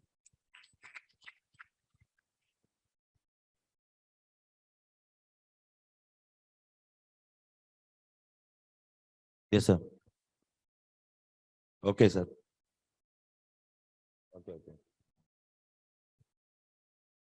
Okay.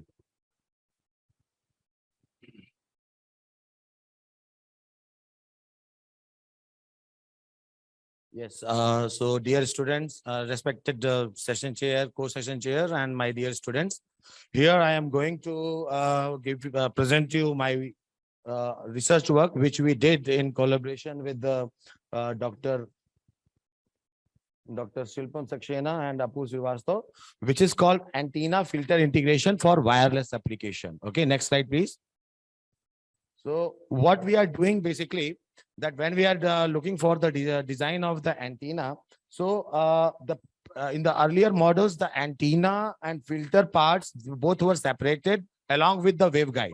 So in my work, what I did, what we did that we had combined them and we are designing a band pass filter for the GPS and wireless applications. Okay, next slide, please. So when we had combined the antenna and filter, so we had given the name as filtenna.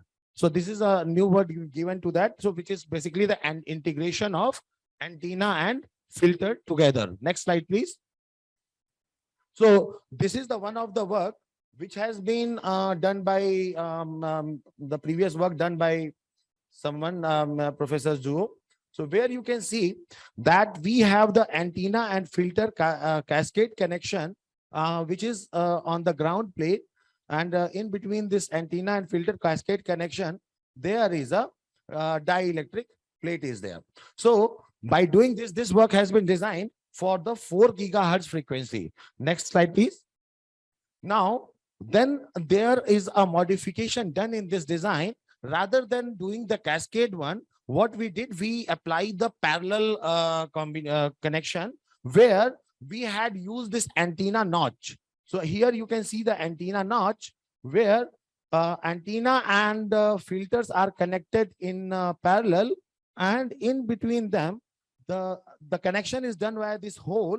You can see the hole over the antenna patch and the ground plane, and this filter, the hole. So through these holes, these are connected in parallel, and as a result, what happens that our it broadens means the our pass band means the frequency bandwidth has been increased. Next slide, please. So this work is also done by some another one. Now, after this, there is a new design that comes where the antenna notches has been designed at the edges, not at the side of the antenna patch. So by doing this, what happens that the bandwidth, you can see from the graph that the bandwidth has also increased. Next slide, please. Next slide, please. Now, coming to my work. So here, what we did that we have designed the band pass filter for, we are taking the 3 frequencies for L band, C band, and F band, and we are designing the band pass filter for 2.4 gigahertz. So for that, we have designed this architecture, this schematic on our CST tool. And this is the diagram that we have. Next slide, please. So next slide. Next slide. Yes. So by doing this, what we observe, so this is our one of the triple band antenna that we have designed by taking the 3 different length all together. And this diagram B, which you can see here, this is showing the back view of the antenna. So what we are considering here, we are designing it for the band pass filter for the 2.4 gigahertz. Next slide, please. So this is our manufactured, means you can say the fabricated antenna. The front view and back view is in front of you. So you can see the rectangular notch over the back view, which is connected through the antenna. So this is the our prototype antenna for the filtering purpose. Next slide, please. So we have performed the comparison of our simulated work with the observed value through the network analyzer. So we have performed the testing also, and we had measured the S11 parameter. So this red line over the graph, it indicates you the measured value through the network analyzer, and the black line, it shows you the simulated graph. So you can see this deep peak over the around the 2.4 gigahertz frequency, and the passband frequency means the return loss is also minimum. It is lying into the 0 to 2.5 band. So if we compare the simulated value and the measured value, so it is very close to each other, which validate our design and fabrication. Next slide, please. So this is the diagram which indicates the parallel couple where resonators, and this is the filter design basically for to pass the filter up to the 2.4 gigahertz. So where we, all these has been designed on the common base with a substrate thickness of 1.6, Okay, so next slide, please. So this is the, means you can say the fabricated prototype of the coupled line band pass filter, which is designed at 2.4 gigahertz. Next slide. Next slide, please. Yeah. So when we perform this, computation of the return loss at 2.4 gigahertz, so we have performed the comparison, our simulation comparison with the measured value as well as the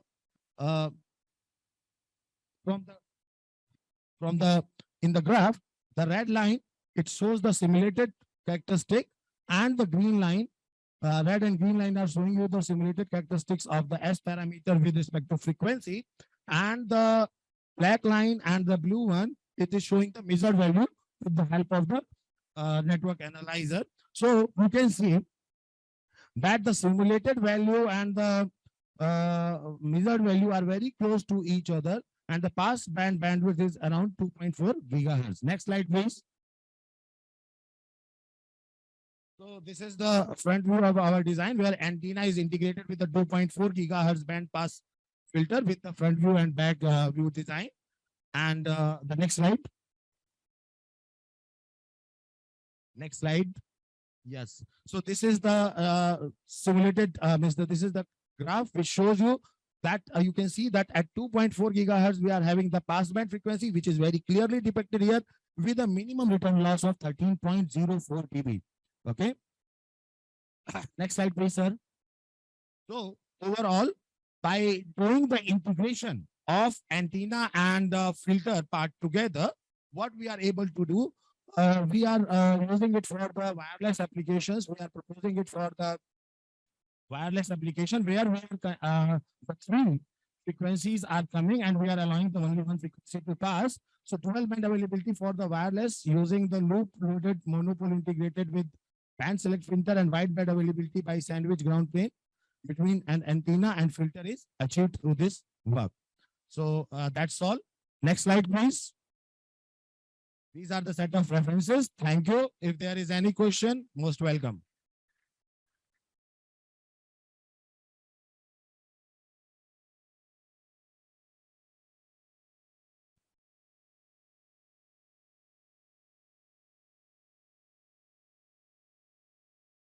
Thank you, sir. Thank you very much.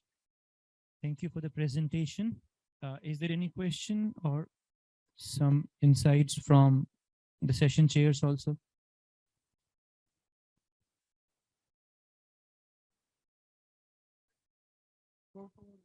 Patent also. This is very, nice and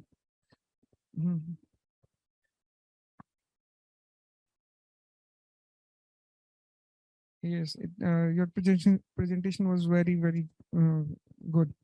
Thank you.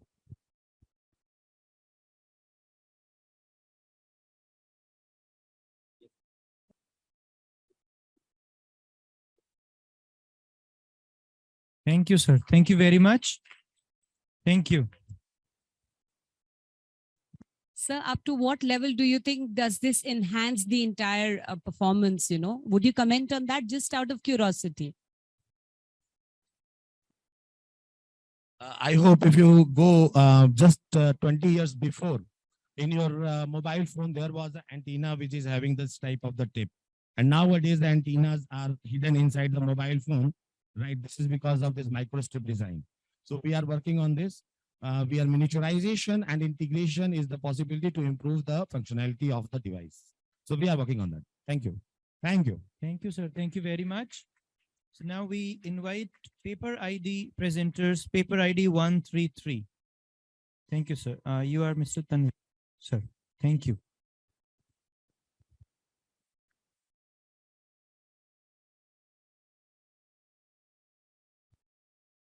Assalamu alaikum. Chacha Madizma. Okay. Fakat 20 minutes together. Okay. Before the presentation, I would like to thank the entire team of Amity for giving me this opportunity to present my paper for this wonderful conference. Secondly, I would like to thank my supervisor who is very supportive to me in presenting this paper. At the end, I also like to thank Dr. Praveen and Dr. Rima for their continuous support in bringing this conference. Okay. So I will not take much of the time. I will just brief out what my project is.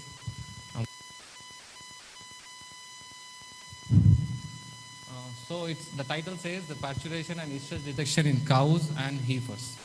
We all know what are cows, but what are heifers are nothing but the young cows where we need to detect how the heat cycle is in cow, it is detected, and what is the amount of the number of days which estrus cycle runs in the heifers and the number of stages which is passed before the calving. This is what is the main idea of our project. Moving on to the first slide. This is the course content for my whole seminar. And coming to the next slide, please. As we all know, cows are the main part of animal husbandry all over the world. Okay, so this was with the intention of finding out the farm-based animal, which founds 100% in animal husbandry. So we thought of an idea where we are finding out the amount of, if you have a herd of cows where we have more than 100 cows and a farmer feels it difficult to find which cow or heifer is in heat. This is the main cause for the reproduction. If a farmer doesn't know which cow or which heifer is in reproduction state, or he may reduce the yield. That is what is the main idea. So in our project, what we did is, please go to the, can you skip this? The next slide, next one. Next one. Okay. So what we did is we have used an open IoT simulator where we took the values from different animal husbandry like veterinary hospitals. And we have also taken the values from different breeds of cows. Okay, like we have Gir, we have Red Sindhi, we have Halikar, and we have Holstein cows. And so we have collected the different data of the amount of heat cycle, how many days it lasts, and the calving stage in each different breeds of cows. Okay, that is one case. And can you please move to the next slide? Okay. This is what is the detail of the cows and different domestic animals we have. So when we talk about the heifers, the amount of heat cycles, I feel everybody knows what is estrus cycle. Okay, the amount of estrus cycle, the number of days in heifer extend to 4 to 5 days. Whereas when you talk about cows, it takes just 2 days will be in the estrus cycle. So at that stage, we have taken few data from the veterinary hospital where we were able to detect whether the cow is in estrus, the first stage. And number 2, we were able to find out whether the cow is in calving stage. That is the last stage, the stage before it gives birth. Okay, that is 2. And number 3, we found out the number of heat cycles in a heifer. This is case 3. These were the 3 cases which we simulated through an open source. Can you please move to the next slide? Okay, the pictures look odd, but this is what we have to see. Okay, so in this image 2, figure 2, we can see a cow which is giving birth. Okay, so number 2 and number 3 is something which is a cow or a heifer is in estrus cycle. Okay, so this is the 2 images, and you can find figure 5 where a cow is about to give a birth. And number 4 is this is one kind of breed of cows which are hardly found in north part of India. Okay, this picture depicts that these are the heifers which are in estrus cycle. So these images we took from the internet, and then we took few data from the veterinary hospital regarding the rectal temperature and other thing. You can see the pulse rate and the different parameters which we have calculated. Can you please move to the next slide? These are the results which we simulated using IoT simulator, which is open source, DB-wise. In this case, we detected 2 things. One is when the male mounts on the female when it's in estrus cycle. So when it comes to the heifer, it will be a continuous data which is generated. But when it comes to the cows, it will be only twice. Okay, this is one.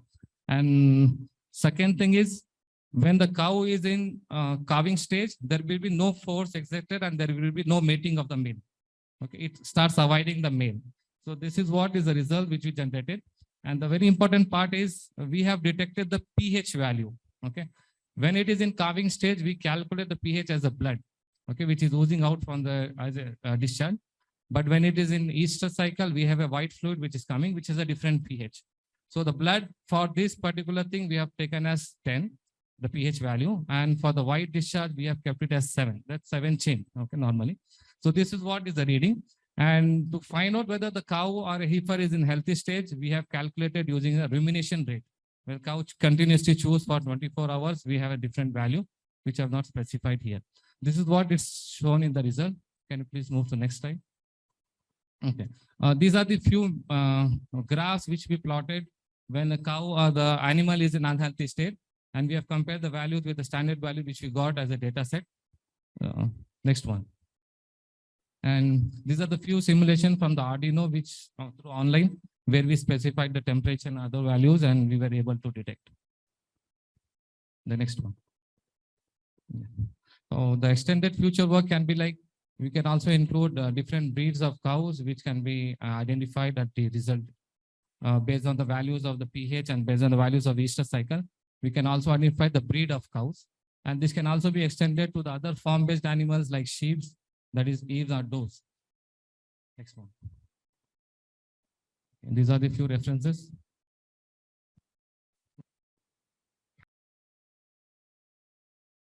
Yes. Now the questions, or like we have something to say as an observation on the papers. Any question or input from the chair, please? Mute. It was good? Good, sir. Thank you very much. Thank you. So with this good presentation, as stated by the Honorable Chair for the session, we conclude day one's paper presentations, but everyone, this is not the end of the day. The conference is also going to get some special edition from MIT University in Tashkent, which will be in the form of cultural performances, marking something which connects India and Uzbekistan both. So we invite everyone present here, joining us online as well, to join us in the cultural performances coming up on the stage of this auditorium to conclude day one. So here we are presenting to you different aspects, different colors of Amity University in Tashkent.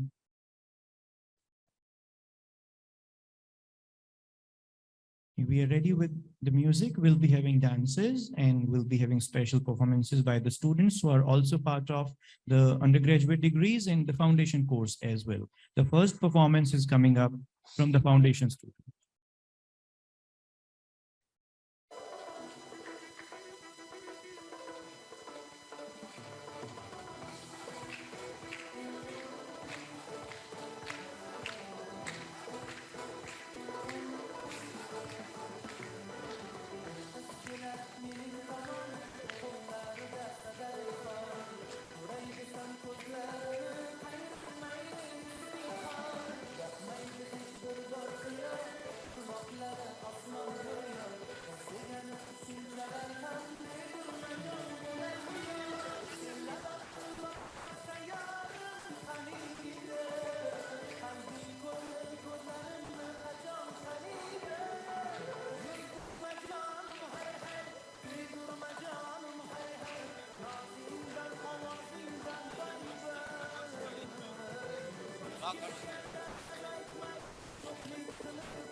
Thank you very much. Now, we know we keep on mentioning the connection between India and Uzbekistan, but that connection cannot be portrayed the best way or the beautiful way the students of Amity University Tashkent are going to perform now.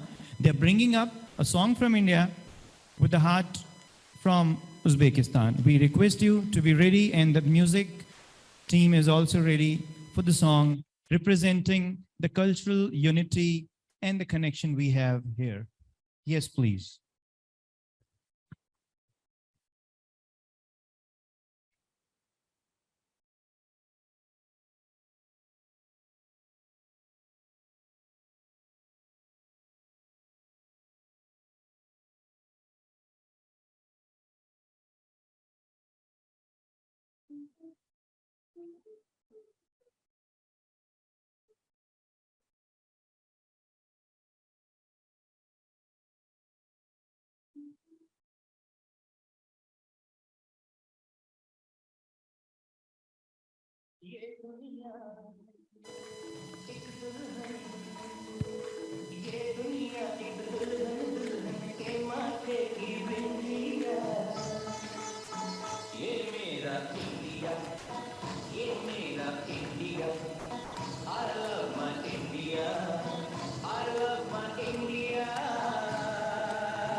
Now, celebrating being together, celebrating this evening, the opening of this international conference is getting these performances, Ye Mera India and this our own Uzbekistan coming together.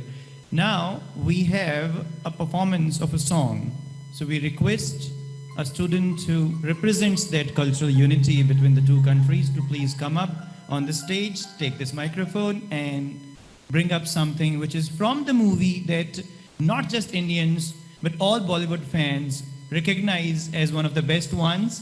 And sometimes when people see us and say, you're from India, so you're from the country from where Shah Rukh Khan is. So this is a movie from that star, and this is a song from that movie coming up from him.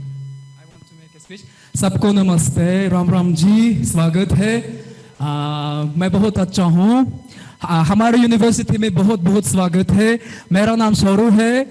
मैं विद्यार्थी हूँ। मैं यहाँ Amity university में study करता हूँ। मैं बहुत खुश हूँ क्योंकि मेरे पास बहुत बढ़िया शिक्षकों हैं यहाँ पर, इसलिए मैं हर रोज यानी जोशीला हूँ। शुक्रिया। ये गीत आपके लिए मैं कोशिश करता हूँ। मेरी आवाज प्रभावशाली नहीं है, लेकिन मैं कोशिश करूंगा। शुक्रिया, धन्यवाद। यस, कृपया।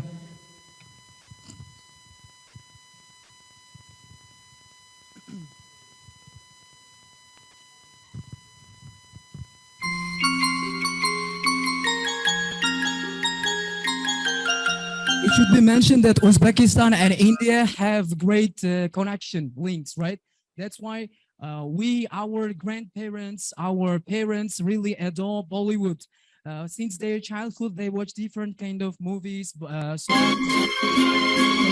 Our favorite music is this one, Om Shanti Om. Hopefully, everyone likes it.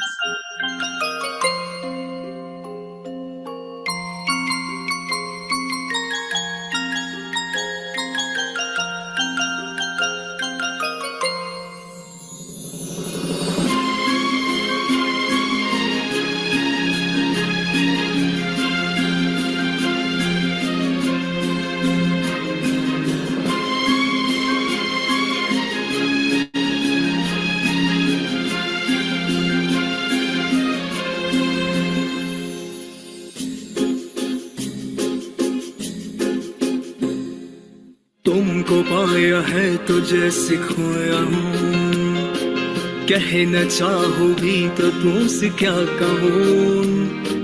तुमको पाया है तो जैसे खोया हूँ, कहना चाहो भी तो तुमसे क्या कहूँ। किसी ज़बान में भी वो लफ्ज़ ही नहीं कि जिनमें तुम क्या है बता सकूं। मैं अगर कहूँ तुम साहसी, कायनात में नहीं है कभी तारीफ, ये भी तो सच है कुछ भी नहीं। तुमको पाया है तो जैसे खोया हूँ।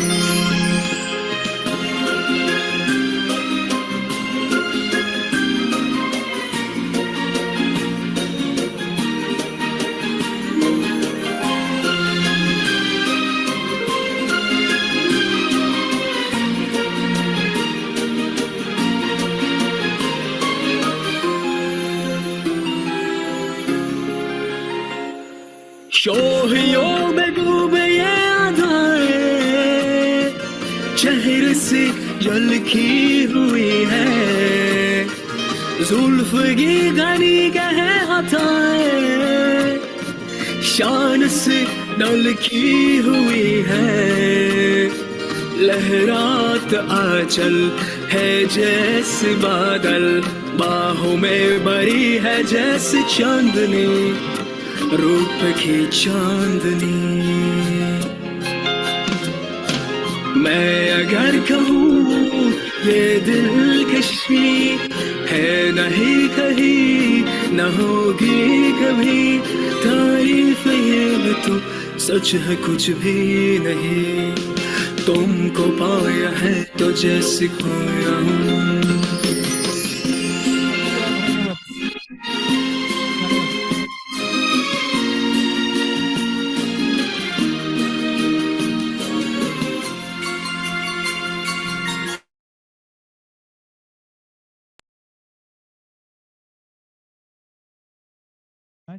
Thank you very much. Thank you. And we really feel that yes, research, the data, the findings, the questions, answers, appreciations, felicitations, everything has meant proper a lot to us. Yes, Supriya ma'am. Next is, yes, you are ready. And this is again something marking the common connection between the two countries, not just the dresses. Yes, so here we begin the concluding part, not the last, but again, an edition which is more energetic, more colorful, and nothing is animated, nothing is IR, VR, or AR. This is all real happening at this international conference. Amity University, Tashkent, presenting one more performance by our own students here.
Round of applause for everyone.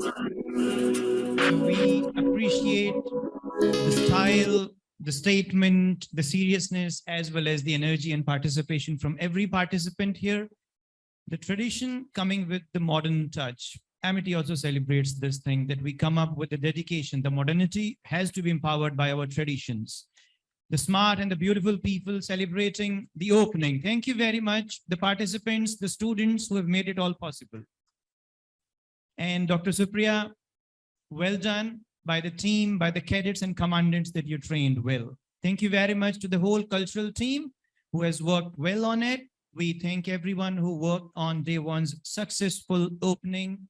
And we shall be concluding for today, but tomorrow we'll be meeting again and again. So sessions are going to come up in this 3 days conference. Tomorrow at 9:30, we'll be starting. There's wake time, and then third day will be valedictory as well. Thank you very much to paper presenters, our dignitaries, and everyone who have joined today.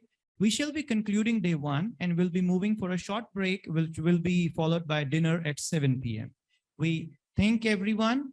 Again, thank you very much for being supportive and good. Thank you. Thank you very much. Thank you. We conclude day one here. Thank you.